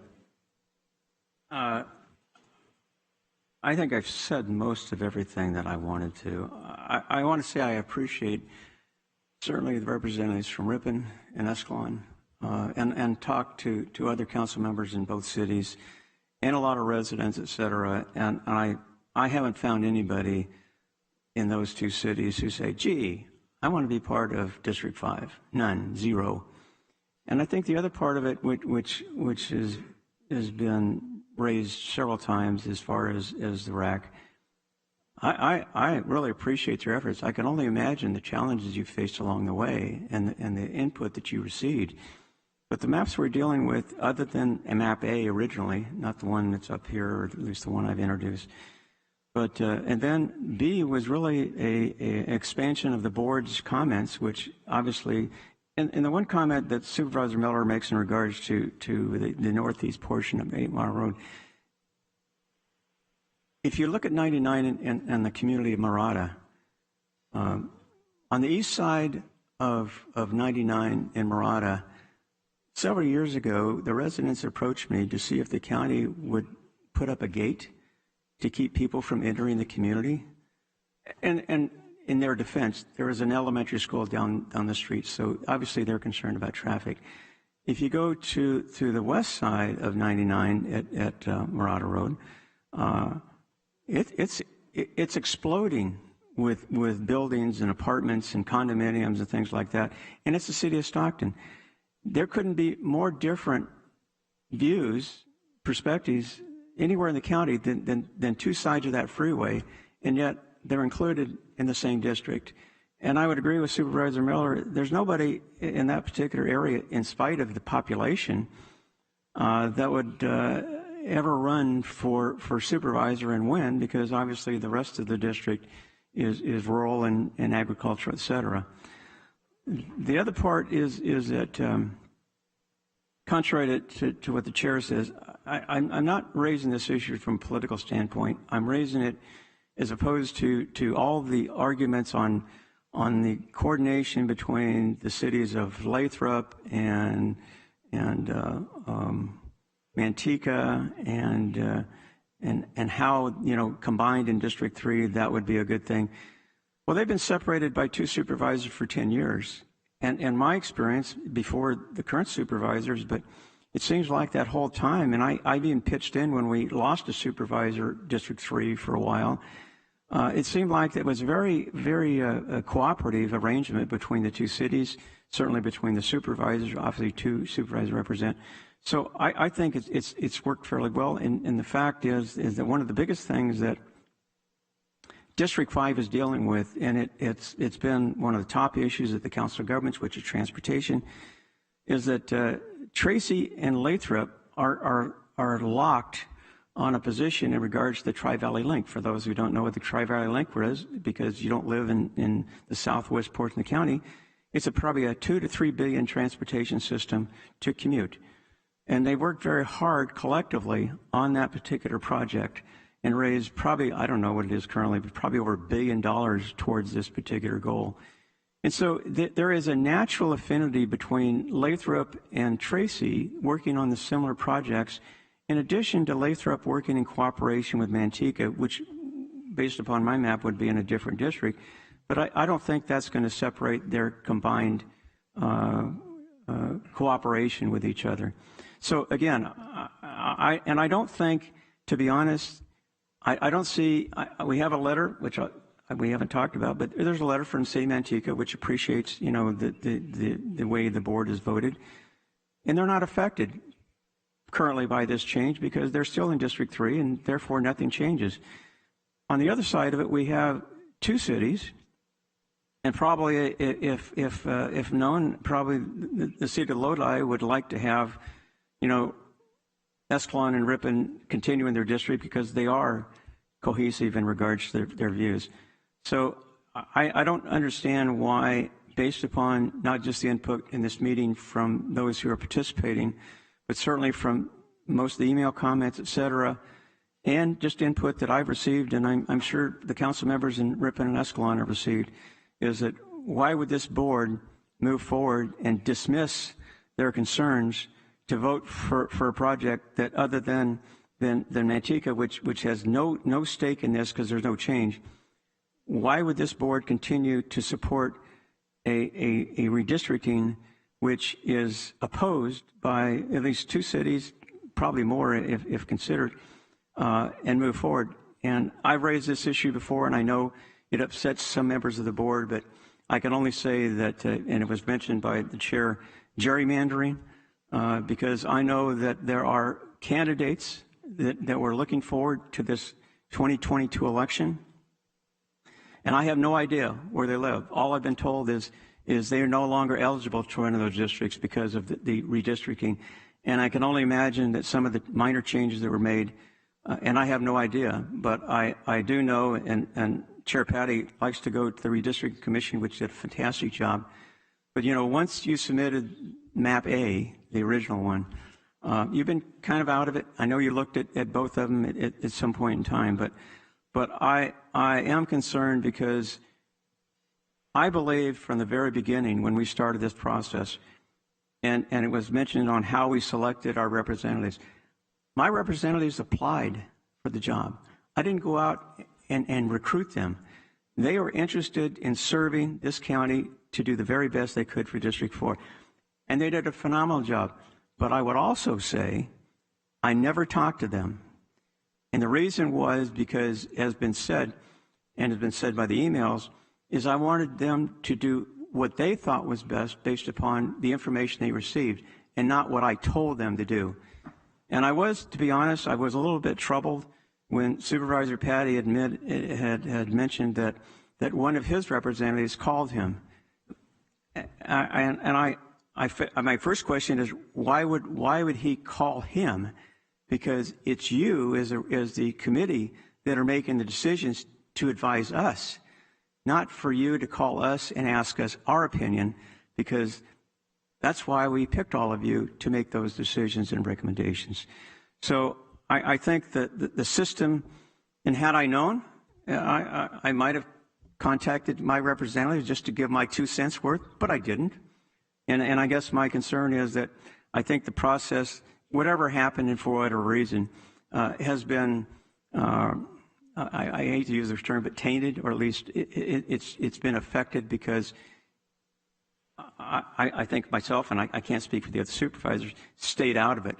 I didn't attend the meetings. I didn't, do anything because I trusted them as a body to make the best recommendation, which I think they believe.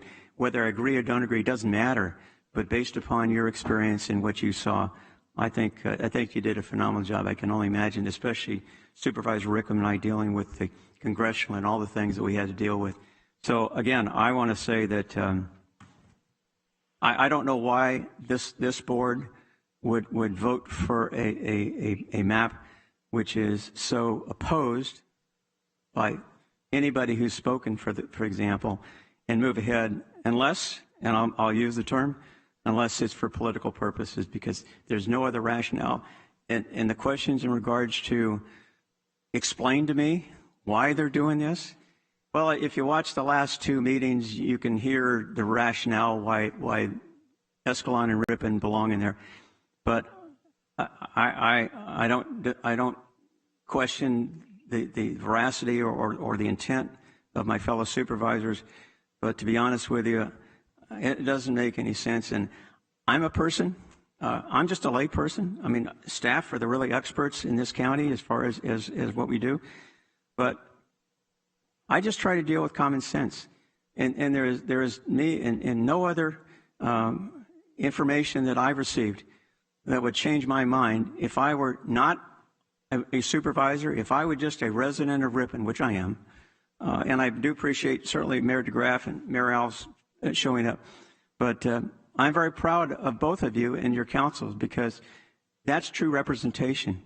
And I think whoever replaces me, and there's probably about 8 or 9 candidates that are considering running for the District 4, I will support them 100% because I believe that we need to be represented by individuals who just don't have head knowledge, but have actually lived the experience of working and living in these communities.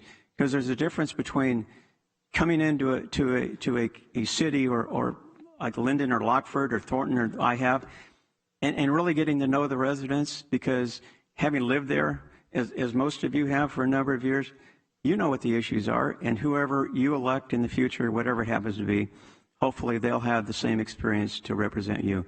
So it's not about organizations, it's not about cities, it's not about anything, it's not about us, it's not about me. It's about the people and getting the very best representation. When we made the recommendations for Congress and the assembly districts and the state senate and here, it's all about representation, period. And it's not about D's and R's, and it's not about incumbents or candidates. It's about you out there in the county who I believe deserve, and hopefully we do as a board, we do provide you with the best opportunity for representation for the next 10 years, which is the key. And I would agree with Supervisor Miller. This is too critical a decision to just automatically, vote for something which doesn't make any sense, and make various comments about the position of this board, et cetera. So again, I'm finished, Chair. Thank you very much. Thank you. If you wanted to take another couple more minutes and do any further insults to me or the RAC that you have just insinuated was tainted. Chair, don't forget me over here. Sorry. Don't forget me. Yeah, no. Insults wise. We'll get to you in a moment, but I'm just absolutely astounded when given the opportunity, the insults you'll give to me repetitively from my very first year of serving to come up with absolutely baseless ethic violation charges because I said something in support of Dr. Malo, to insinuating that I've directed CAO to spend money through the clerk's office, that I'm in charge of who the CAO hires, to just all the little backhanded, nasty, snide little remarks. It's so below you. I honestly would look at you, Supervisor Wynn, Vice Chair Wynn, and our chairman next year, which I'll make certain that happens. But I would look at you as a statesman. Instead, I find you to be petty and divisive and nasty, outright, downright nasty. One-on-one, you are fantastic. Go out, have a cup of coffee, sit down and have lunch. But given the opportunity to grandstand and to insult me, you never fail at that opportunity. And that's really unfortunate. When I first came on this board, I showed you decency, I showed you respect. I sat right to the left of you, my first time, and I showed you decency and respect, and that goes to you and that goes to Supervisor Miller. And in return, you showed your divisive, nasty nature, exactly representative of what you did to Supervisor Carlos Villalpudua when he was going to be chairman, and you bypassed him, which was clearly a coordinated effort in favor of someone else. That divisive nature that you have is uncalled for, because the fact that my representative called me up and says, I just viewed, as sent by our department heads, I just viewed the discussion at the board that was very helpful. Great, fantastic. When are you guys going to your next meeting? I'll be there tomorrow or the next night or whenever. Is everybody going to be getting that video? Yep, they are. Fantastic. Good luck with wherever you go. To think that that taints, and that I singularly and my representative has the opportunity to influence every one of these members here to favor what my representative, who's not even present right now. I'm astounded by you and really truly disappointed. And I say that with all due respect that should come to a person at your stature with your experience. That's an insult to me, and that's fine. I expect that from you. You just insulted that RAC.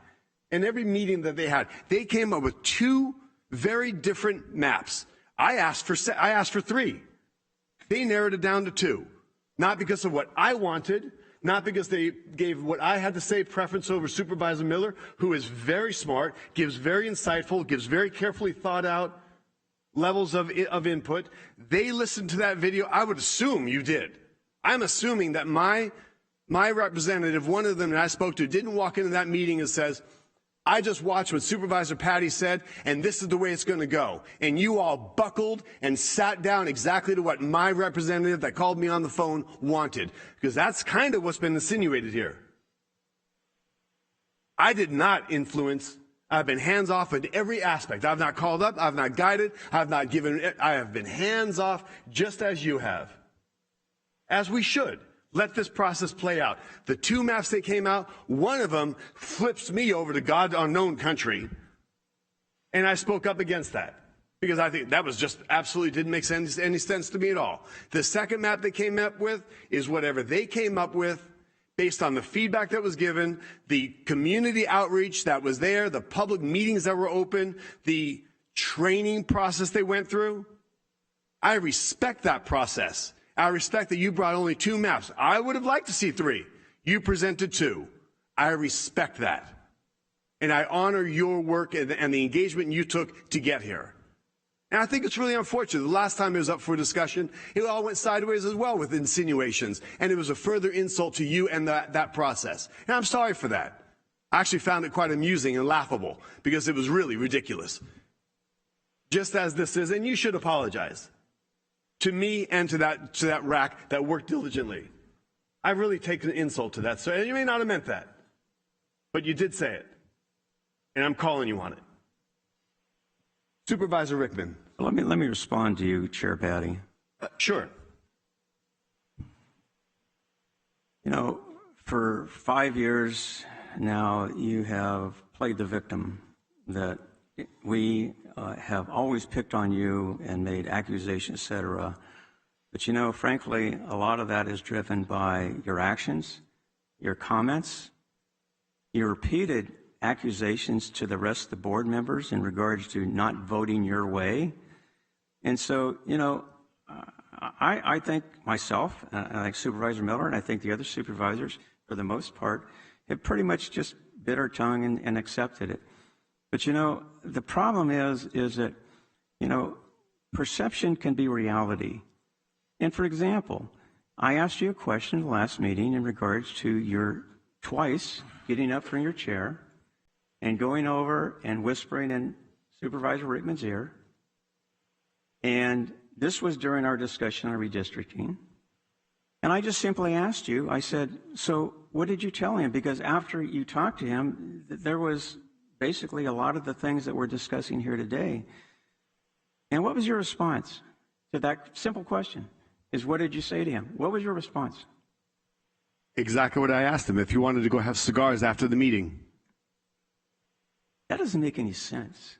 It's not your place to bother what it might make sense or not. Yeah, well, I may ask him what kind of pizza he wants, pepperoni or not. I get it. I understand that, but I don't think anybody in this audience or anybody viewing this really believes that was the conversation you had. But nonetheless, I understand, you know, maybe your frustration, whatever, but you know, the rest of us have also been very frustrated by your wanting to race through meetings, you're cutting off speakers, really not paying attention sometimes to what's going on.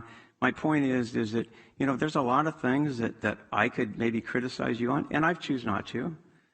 And as far as the tainted, okay, if that's all that happened, that he called you and said, I just saw it, what do you think? And you said, oh, go back or whatever. Okay, that's fine. I don't have no problem with that. I'm just saying perception, whether it be the whispers to Supervisor Rickman, the conversation that you have outside of certainly the knowledge of the board, those are questions that are raised in regards to possibly maybe some inappropriate acts. I'm not saying they are, but I'm just saying we all have to be concerned about what we say and what we do to make sure that the public does not have the misinterpretation of either what we say or what we do. So I understand what you're saying, but on the other side of it, I think there's two sides to every argument. And sometime, if you'd like to, I'd be more than happy to sit down and share my thoughts as you've shared yours. How's that? One-on-one, it's welcome. I would enjoy it. I would look forward to it. Supervisor Rickman. Thank you, Chair. I better start before somebody else takes over. First of all, Rack, thank you very much for the job that you did. And, you know, I have to agree with the chair. I mean, you guys aren't getting a fair shake. And it's unfortunate. Any type of accusation without evidence is wrong. And so I've watched some of the meetings over on YouTube, and you guys did a fantastic job. So thank you for taking the time out of your day, your schedule, away from your family to do this for our county. So thank you all very, very much. Now, could this get any more political than it is right now? You know, and I thought this is the reason we had this process. You can mention the congressional, I sat in that one, me and Supervisor Nguyen, completely different process, all right? And then the questions, when people are asking, you know, versus congressional versus supervisor versus local, where there's a nonpartisan, and, you know, and that's a sad thing. You know, this is supposed to be nonpartisan. And you're hearing Republicans and Democrats. And I did, and Supervisor Nguyen wants to, you know, if we walk over and talk to somebody, and I talked to our attorney, and I asked him, you know, hey, is this illegal what Supervisor Nguyen is saying, showing the breakdown of party politics? Because at least that I was been told on the state side and on the county side that you cannot, zero percentage, you cannot consider party affiliation, period. And his whole argument is based off of party. So I was asking, hey, is this illegal? Did he violate some law? And you know, and I don't know the question to that, if it's illegal or if it's an ethics violation, but right now we're in the redistricting process still. He's considering redistricting these maps. He inserted himself into the political process, which there shouldn't be. It is absolutely wrong. You guys took an oath not to do it, and you didn't.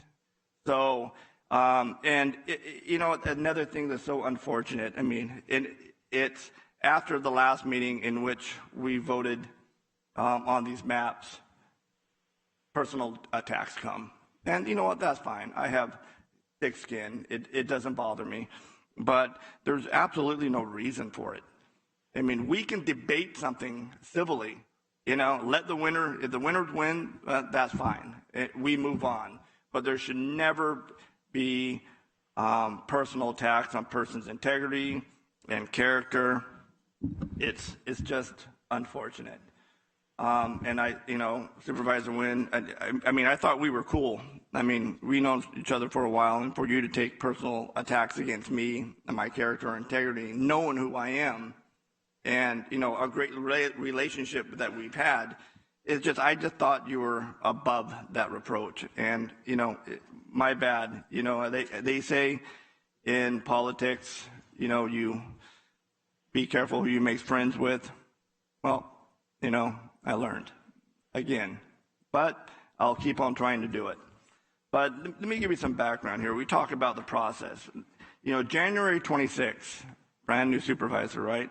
The Board of Supervisors approved the 2021 Supervisor Redistricting Plan in conformance with the California Election Code as amended, including the creation of a Redistricting Advisory Committee, RAC, right there. And I believe one of the reasons they took it out of the supervisor's hands because there was tons of complaints in 2010 about politics, like you're seeing now, trying to reshape districts for you know, those who are running for higher office. For example, you want to run for higher office, you know what, you want part of the Delta in there because so you can say, hey, I got some water in there, or ag, or whatever. And, I mean, my God, I'm not up, it is talked about me for election, I'm not up for re-election for another, 3 years? And, you know, they're already, it's just, it's ridiculous. So it took this RAC committee where you guys sit are supposed to take the politics out of this. And then on March 23rd, the Board of Supervisors appointed the RAC members. And again, it was supposed to be one person for each council member, or excuse me, for each supervisor, but they voted for two. And I disagreed on that. I thought there should be one. And it was a 4-1 vote on that. So each of us had two. So you held 9 public meetings, 9.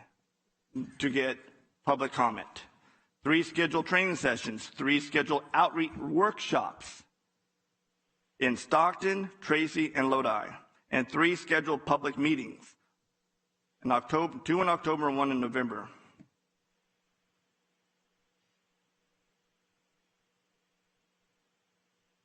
And at least according to these notes, what you picked was based on 37 maps submitted by the public.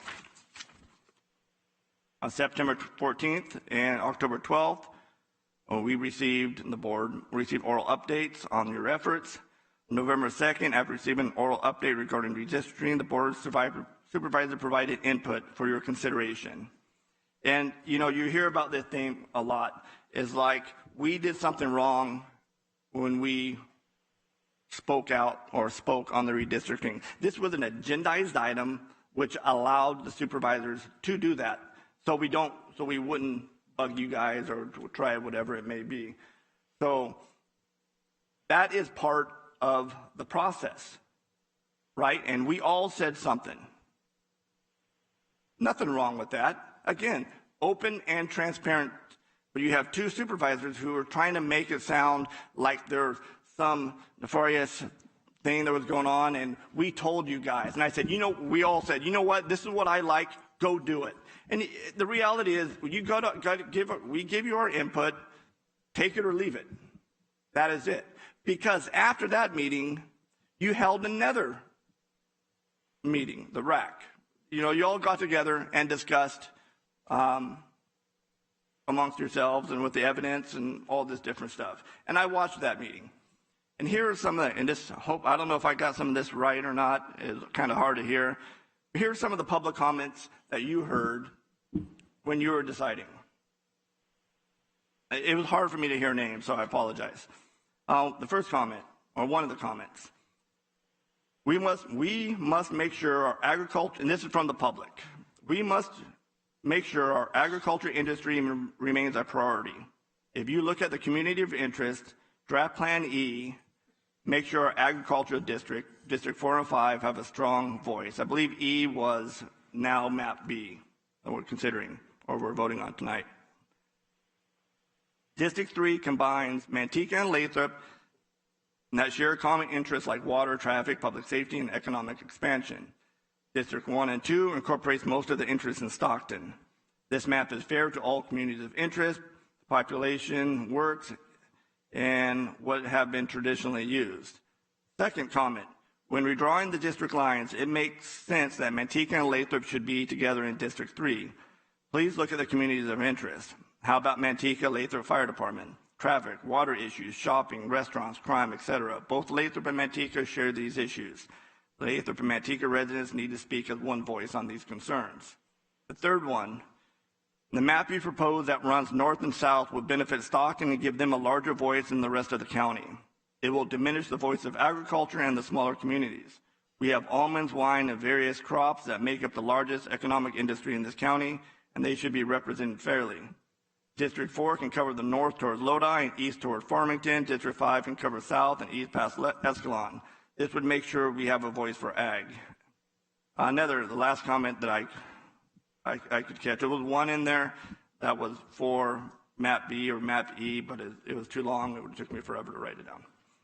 So I watched the Board of Supervisor meeting on Tuesday, November 2nd regarding supervisor redistricting and have concerns about my district. I live in District 5, and I don't believe it's fair that my district is the one that has to change the most. District 5 is South County and hadn't always represented the interests of South County. District 5 should move more east as it represents our ag and family that have lived in the district for over 100 years. South County is more than just a commuter district. What district doesn't have the majority of the residents commuting for work? I know Stockton sends many of the residents to Tracy. I'm tired of Stockton getting preferential treatment at the expense of all the other cities in San Joaquin County. And that's the one that I wrote down during that last meeting when you were considering your maps. Also, we had an email, which wasn't in public comments, that Supervisor Nguyen mentioned, but we got a letter of support for Board of Supervisors redistricting, draft plan B, from the mayor of Manteca, and it says, on the evening of November 23rd, City Council for the City of Manteca held a discussion at a public meeting regarding the 3 proposed county San Joaquin redistricting maps concerning County Board of Supervisor districts. Following a 5-0 vote and direction for the City Council, the City of Manteca endorsed and approved draft plan B. Okay, so that is that. Excuse me here, let me look at my notes. Now, there's a lot of talk about, the mayor of ask Mr. Alves, you can ask what my rationale was for picking map B over A. I will share it with you now. But there is a lot of talk about agriculture, and at least when I'm looking at map B, instead of having 2 areas, which would be primary agriculture, you'll have 3. You have supervisor, or 3, 4, and 5, which will have primary agriculture, or large amount of agriculture. And this is a map I got, this is the latest I could find. It's an important farmland 2018. Green is farmland. Can you zoom in on this by chance?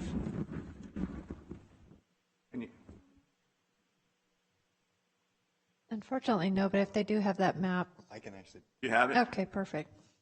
Good. My arms are getting kind of tired. I've been here all day. But, when people think, hey, I was born and raised in Tracy. And, I know a lot of folks, and I got family in Escalon too. So I can guarantee you I spend more time in Escalon than Supervisor Nguyen does. But Tracy is more than just, when people think of Tracy, they just think of a commuter town. And you're granted, it is. Right there. Look at the ag land. Ag land's in green. Here's Tracy in the bottom left. It's surrounded by ag, goes north. So we have almost just as much ag land as District, Lathrop and Escalon does in this district. So thinking that the supervisor in District 5 just represents the city of Tracy and Mountain House is incorrect. And let's look back at some history. At one time, you look in the last 20 years, what district has changed the most? Is District 5. We used to go all the way to Escalon, and then we got chopped back down and went to Ripon, and then we got chopped again, and we took Ripon out, and we split Manteca. And so now we're here. And it's funny, you have supervisors that, you change everybody else's district, but don't touch mine. District 5 has been chopped up constantly at the expense of everybody else. And Stockton, again, takes preference, which just isn't fair. Anyways, if you look at the city of Tracy and look at the outskirts, if you look at look north of Tracy, look south of Tracy, look east and west of Tracy, how much, hundreds of miles of farmland that you have, or unincorporated in Tracy. Your almond crop is huge. There are, dairy. Hey, my family ran a dairy when we were kids in Banta. And so the agriculture side is huge in Tracy. And, saying that, the supervisor from that one area is going to forget ag it doesn't match with the surrounding environment. Then you look at the condition or the cities of Lathrop and Manteca. Lathrop and Manteca are talking about community of interest. And we heard about it from Manteca, and we heard it from Mr. Gutierrez, from San Joaquin Partnership, and we heard it from residents that called into the RAC. Here are some communities of interest. These aren't opinions like Supervisor Nguyen's. These are actual facts. And you wonder why, what my interests are. Again, just looking at that community of interest side. The Lathrop-Manteca Fire District provides fire protection for the city of Lathrop, rural Lathrop, and rural Manteca. City of Lathrop owns 14.7% of the Manteca-Lathrop Water Quality Control Facility by contract with the city of Manteca. Schools within the city of Lathrop are part of the Manteca Unified School District. The Paradise Cut widening effort will reduce future flooding risk for Manteca and Lathrop. Manteca and Lathrop jointly funded studies and are working together with RD-17 to address 200-year flood protection in SB5. The ACE Lathrop-Manteca station platform is between the cities of Lathrop and Manteca. Manteca, Lathrop 2x2, and Manteca Unified School District 2x2 committees. Lathrop and Manteca have appointees, currently Cantu and Helford, on 2x2s with each other. Fire District and the MUSD, but Manteca shares vested interest in highway commuter and good movement with Lathrop.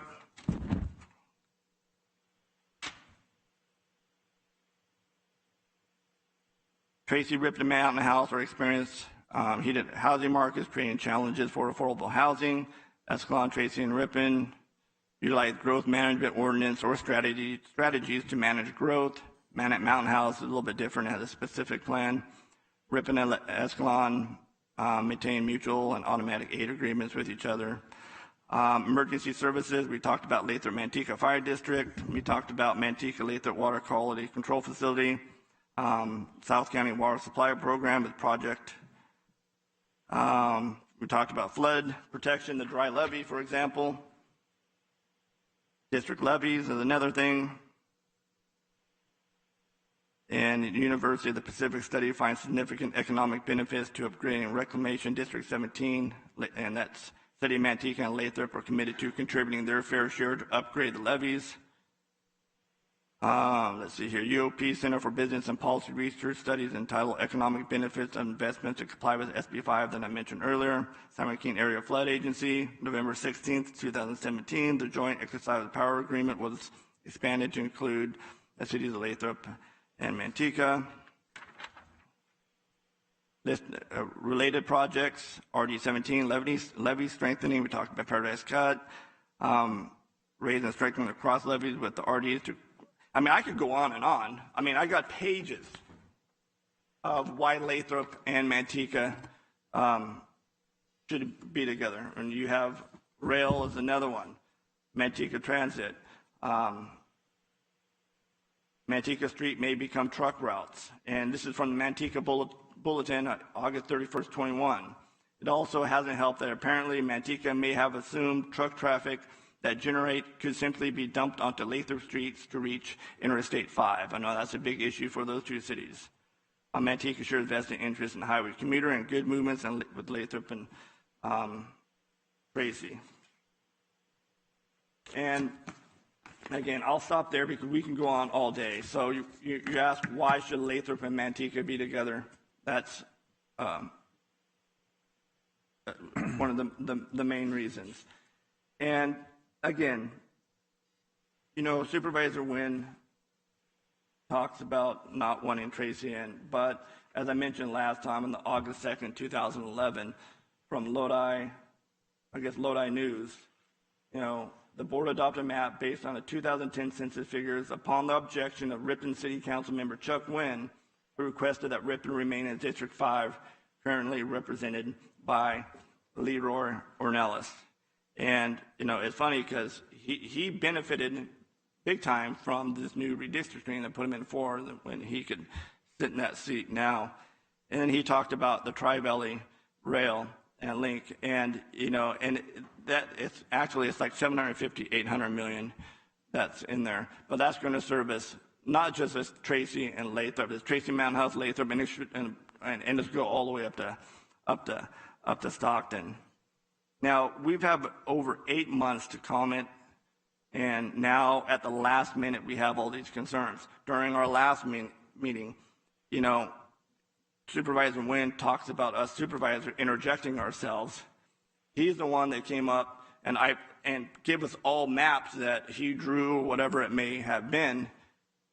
You know, I never saw this map before, but for us to consider it on the 11th hour, and again, here we are at the 11th, or now 11:59, when we're supposed to approve this, to come out and have all these complaints and accusations, and, you know, trying to conflate two different processes, and then turning this into something that is political, which we should be, concentrating on community of interest. And like I said before, you know, for me, ag is huge. Instead of having, you know, 2 districts, now you have 3. And you look at what it does to District 3's boundaries. I mean, my God, it doesn't even it's not even close to what it is. It doesn't even have the delta anymore. It's just north and south. I mean, how fair is it for their constituents? Supervisor Miller talks about Stockton, but again, this is what I've said before. Everything doesn't center around Stockton. We have other cities in this county. And like, you know, ag is huge. You know, ag is our #1 industry. economic engine here in San Joaquin County, and it will continue to be. I mean, I believe it's over $2 billion now, and Tracy has a huge ag community. Manteca does, Escalon, and Ripon does also. I mean, they're all intertwined. You think any supervisor, honestly, but do you think any supervisor here is going to jeopardize our ag industry? Nobody has fought harder for ag than I have. I mean, it's our backbone of this economy. But the most disturbing thing to me is, the accusations that we're getting involved. I stayed away from everybody. Supervisor Nguyen mentioned that he approached the Escalon City Council and the Ripon City Council meeting. I think you discussed that. How is that not a supervisor inserting himself into the process? I stayed away from all that. I mean, hey, I just stayed back and let the process do what the process does. I voiced my opinion when the agendas came up here. You don't see, Manteca council members or Tracy council members or Mountain House council members or board of directors in here speaking on my behalf. I mean, I saw, the two Escalon folks in his office before coming out here. If you want to talk about inserting himself and you want to accuse myself or our chair, I mean, my God, man, you've done it more than anybody I've seen. I mean, it's wrong. And, then we talked about, these complaints. I mean, you look at what we've heard today, all these anonymous.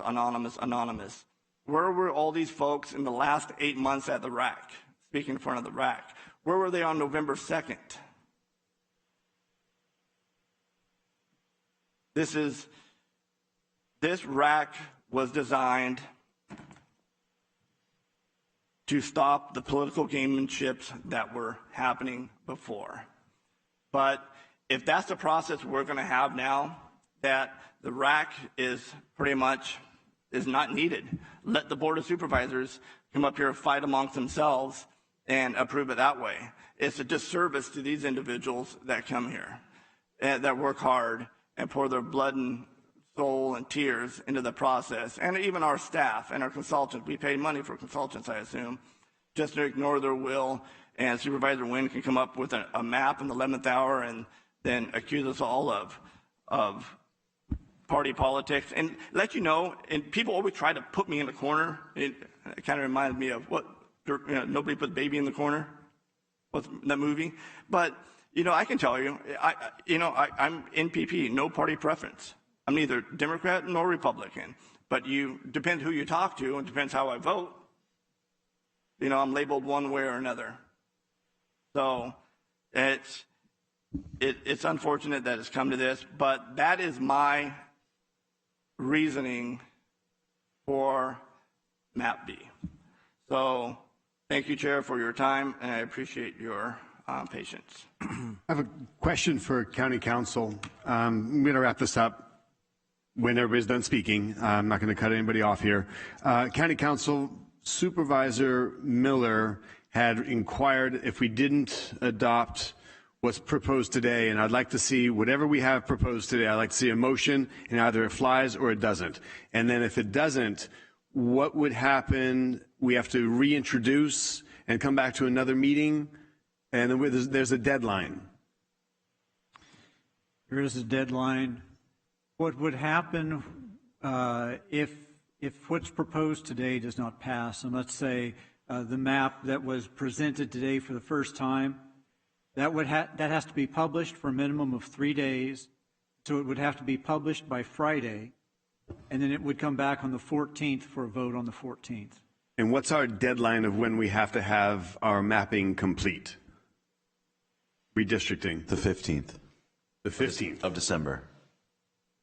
I see Ms. Hatif shaking her head, getting a little nervous with that question. Thank you. Chair, when you get a chance, we have a recommendation. I'll make a motion on that recommendation. Then if it doesn't, then we can decide on that, on the second portion of it. Understood. So I'd like to see it flies or it doesn't, and then we can go from there. So I have a motion to accept the map as presented, and that is known as Map B. Point of order, Chair. I was prepared to make a motion, and you told me you were not accepting motions.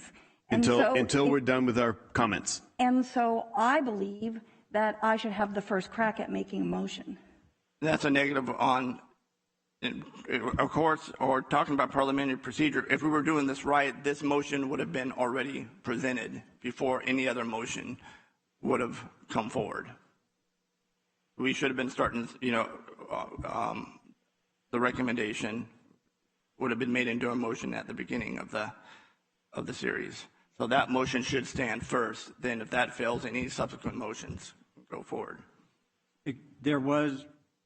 Supervisor Miller did attempt to make a motion and was told that they were not accepting motions at that time. But the recommendation is the motion. I mean, if you look at parliamentary, you can shake your head all you want, Supervisor Miller, but if you look at the parliamentary procedure under Robert's Rule of Order, I mean, shouldn't that motion already been on at first? Well, it's not clear because it wasn't clear what Supervisor Miller's motion was, whether it was an incidental motion that would, or a precedential motion that would take precedence over the what the matter was that was pending before the board. Okay, can you explain that? I mean, we haven't even considered that motion. I mean, then why do you have a recommendation? I'm sorry, Miguel. I'll stop here. You have something? I'd like to say a few words. Supervisor Villapudua, proudly representing District Number 1. Thank you, Chair. First of all, I want to thank the RAC for all the hard work you've done. And I know that both maps you proposed have created a lot of controversy on this board, and we have a very divided board. And it's created a lot of stressful time, for everyone. And I would like to speak to Director Kwong, and can you offer any remedy for this? Maybe have the RAC go back and discuss it one more time or something like that? Is there another remedy that we can discuss and we can maybe vote on for next week? I don't see a vote happening right now. I'm not ready to vote. I'm torn. I truthfully am torn. It's just a stressful time. Is there any way we can have the RAC go out, maybe look at some other versions of maps, and maybe by next week's meeting we can vote again? So Supervisor Villapudua, Group Chair, usually I would, except that at the last hearing, staff was motioned to direct it to bring back map B. So I didn't want to necessarily bring back anything different than what the board had voted on. Right. If at that meeting you had directed us as an option, which we talked about, to go back to the RAC, we could have probably done so. You can still theoretically do so, but that's not my recommendation. My recommendation is bringing back what the board directed me to bring back. Right. And the reason I chose B is because the RAC works so hard, and they're not. There were a lot of struggles. There were a lot of struggles, and they weren't. No supervisor, in my opinion, was on their back to say, "Hey, go A or B."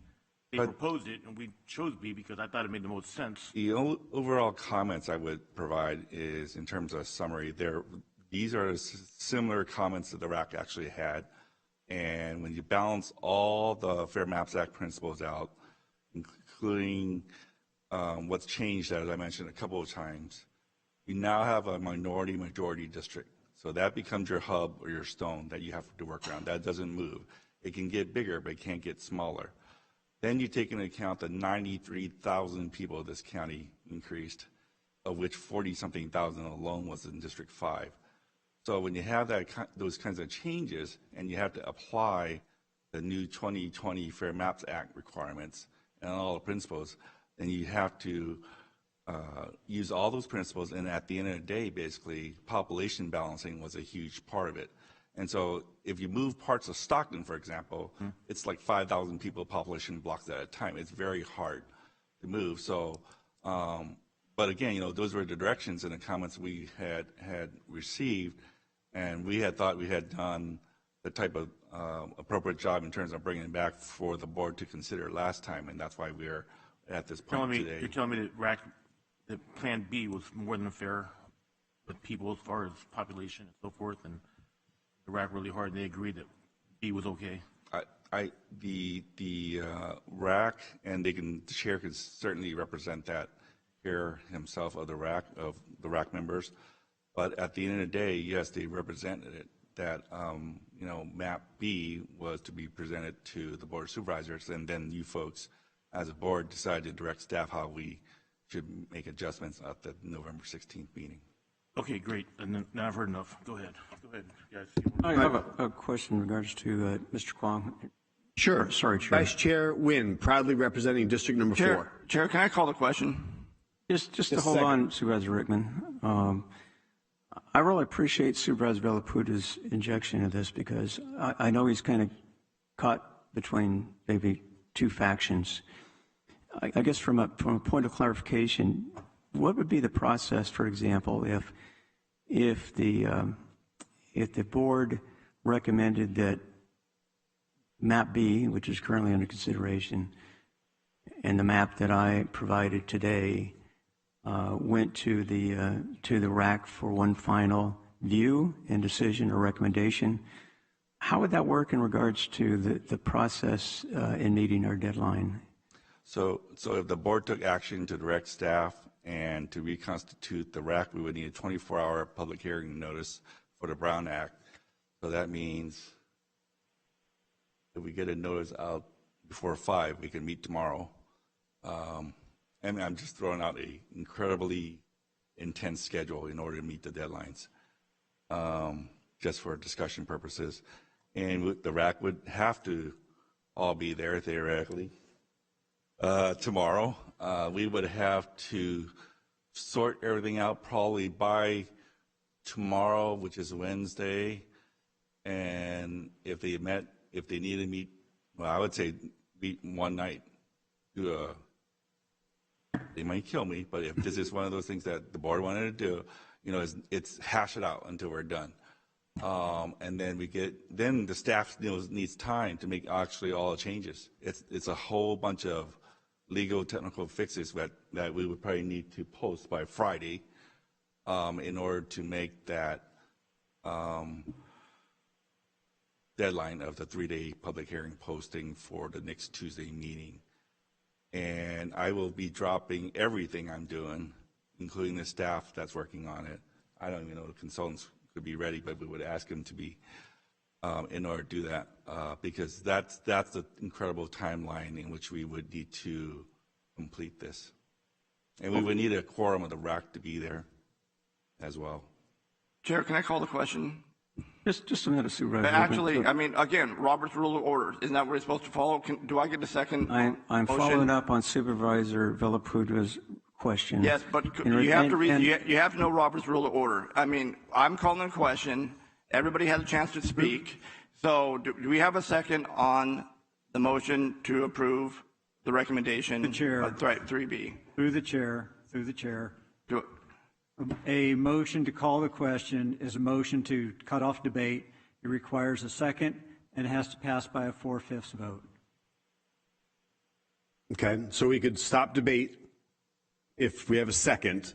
If you have a second and a 4/5 vote. And a 4/5 vote. That's correct. Well, that'll never happen. No, it won't, but at least we'll try and move the thing along. Why is everybody in a rush?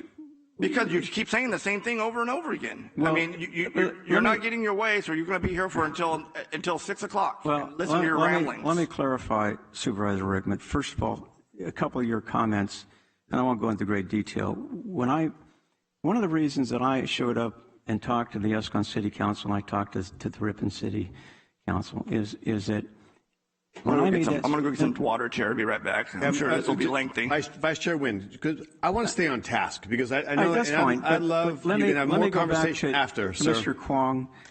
Kwong, in regards to the process, because listen, we were here in the same crisis when we talked about when we rejected the application for the congressional district, and we threw it out, and then the question came up, which I know it didn't thrill staff. We said, hey, we'll do it internally. I know Mr. Wilverding, I know it put his staff in a bind. I know your staff was in a bind. I understand it. But to be honest, I think staff did 10 times the job that the consultants would have done for about $380,000 less. So my point is that this is a 10-year situation that nobody can change. In regards to and I won't go into the comment that I made back in 2011, and that was because the city council was not aware of the change that was going to be made and had a very limited amount of time to talk about it. I was just advising the city councils who would be affected if they wanted to weigh in. I didn't try to persuade them one way or the other. So my question again, going back to Supervisor Villaputra, from what you've said, I understand it is feasible. I know it's not easy and it's a challenge to at least process this to come back on the 14th to make a final decision based upon, again, the input from the RAC that would be based upon 2 maps, I'll put it that way. Is that legally and physically possible? The effort by staff and our team here can be possible. Just kind of consulting with staff, we would have to get the RAC together either tomorrow or Thursday and post maps by Friday. So we could do it, but that's the direction of the board. Okay, moving forward, County Council, there was a question. We've got more than one motion at this point. So I have a question, County Council, if you've resolved the question that was brought up on our motions. You have Supervisor Miller, who early on attempted to make a motion, and you said you were not accepting motions at that time. It's always been the practice of the board, despite what Robert's rules say about introducing, technically under Robert's rules, the motion would have been made, there would have been debate, and then there would have been a call for a second. The way that this board has always done it is that they've always done debate and then called for a motion. Mm-hmm. So we weren't done with our debate before the motion was called. We were not done with debate before the motion was called. Does that negate the motion? There was not a motion that was made. Okay, so there's no motion on the table then? The only motion that's on the table was Supervisor Rickman's motion to call the question. Okay, so we have a... I'll make a motion on, since debate is over, on what we're supposed to be taking a motion on, is whether to approve 3B or not. Okay. I copy that. Supervisor Miller also wants to speak. I have a question for Director Kwong and for our RAC, and you can nod your heads or you can look, and we have consultants here. We've talked about some 39 maps that were considered. Is that correct? Do I have my numbers correct? 37 to 39. 37, okay, let's say 37.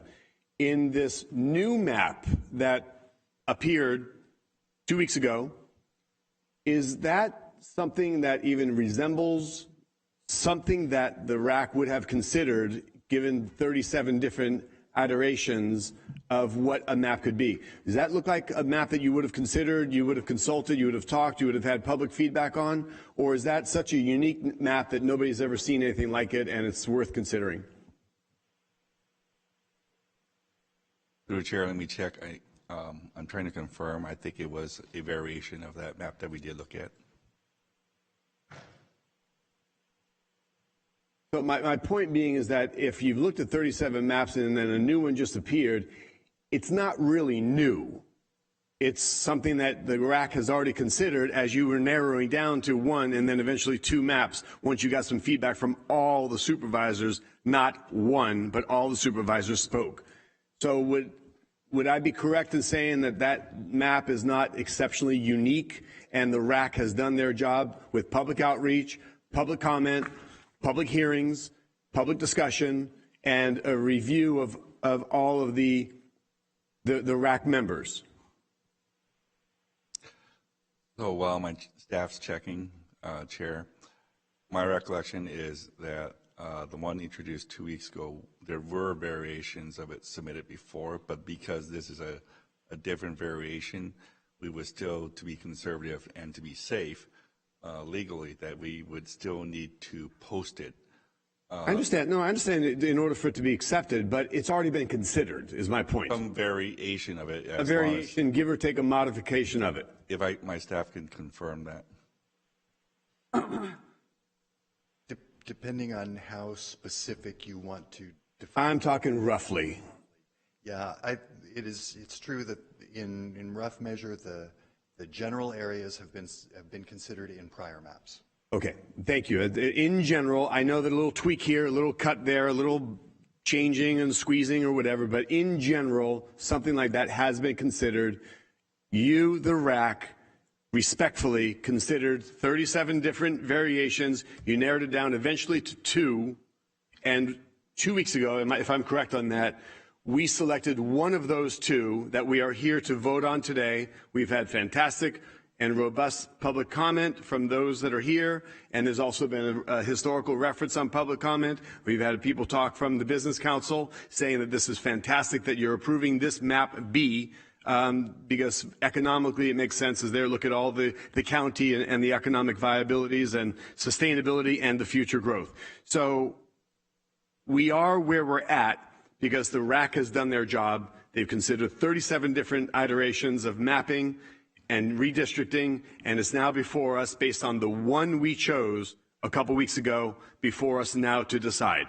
And that's in my greatest imagination, that's a summary. Now, I know that Supervisor Miller has asked to speak, and respectfully, Supervisor Miller. Thank you. Just a couple of things. First of all, there's been comments made that there's been over 8 months to provide comments. That's not the case. We didn't even have the census data. So while the process has been lengthy, most of the process for months was training and getting up to speed and getting everybody appointed to the RAC. We didn't even, Mr. Kwan, when did we get the census data? September 20th. Okay, so the end of September. So it hasn't been a really long time. Secondly, because there were no maps at the time, there was no reason for the cities of Escalon and Ripon or Lodi or anyone else to provide that input because there weren't any maps to respond to. So why would they, what would they be responding to? There wasn't anything to respond to.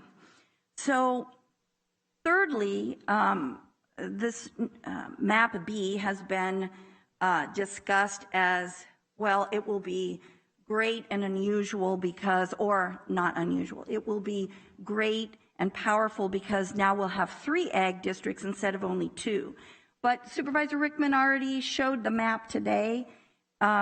His district already includes a very large portion of ag.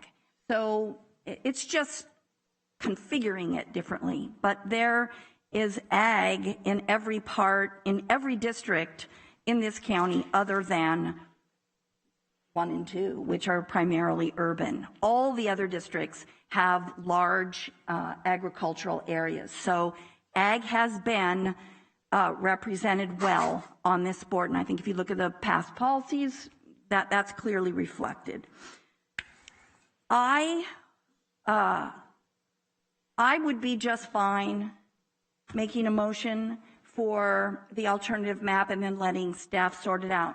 But I'm responding to the concerns of Supervisor Villaputua about respecting the work and the input from the RAC and completing this process.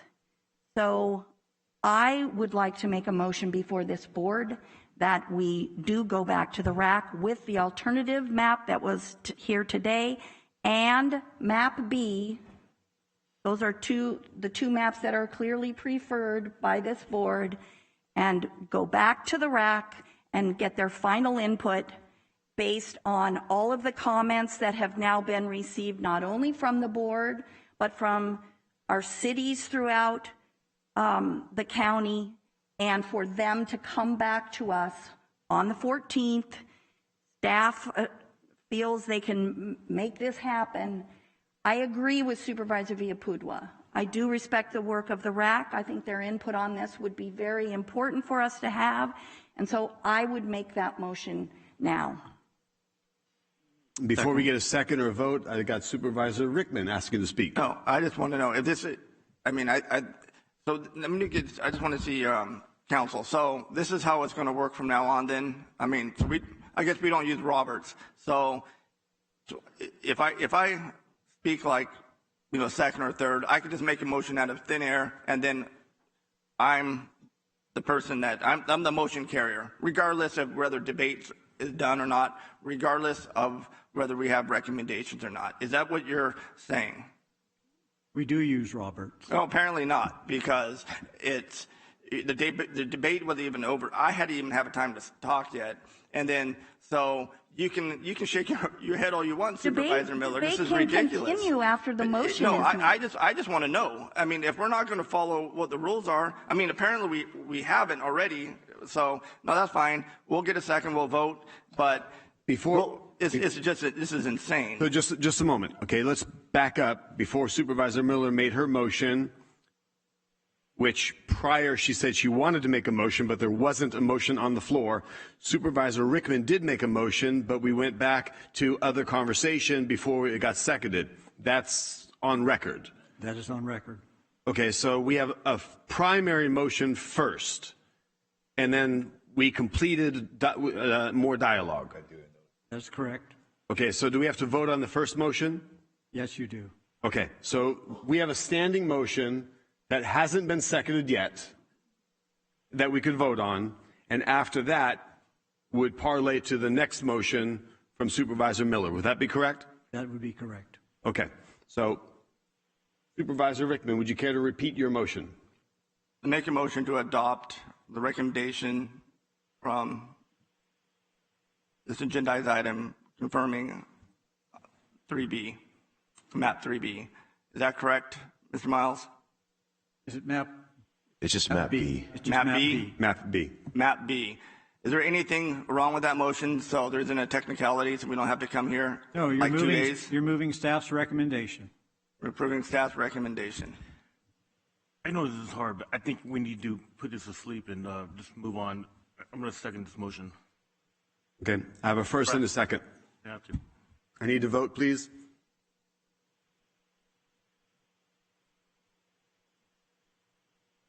The motion is adopted 3-2. Thank you all for your levels of engagement, your commitment, and being part of this process.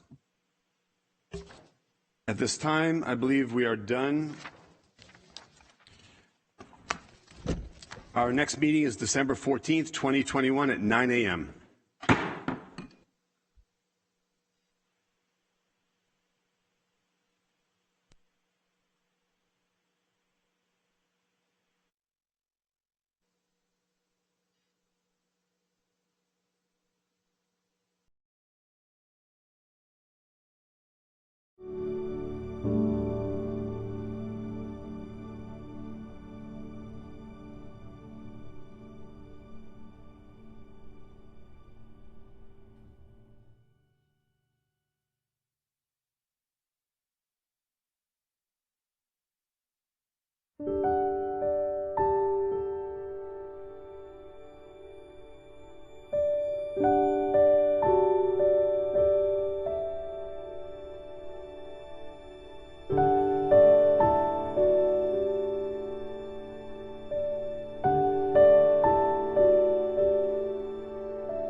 you.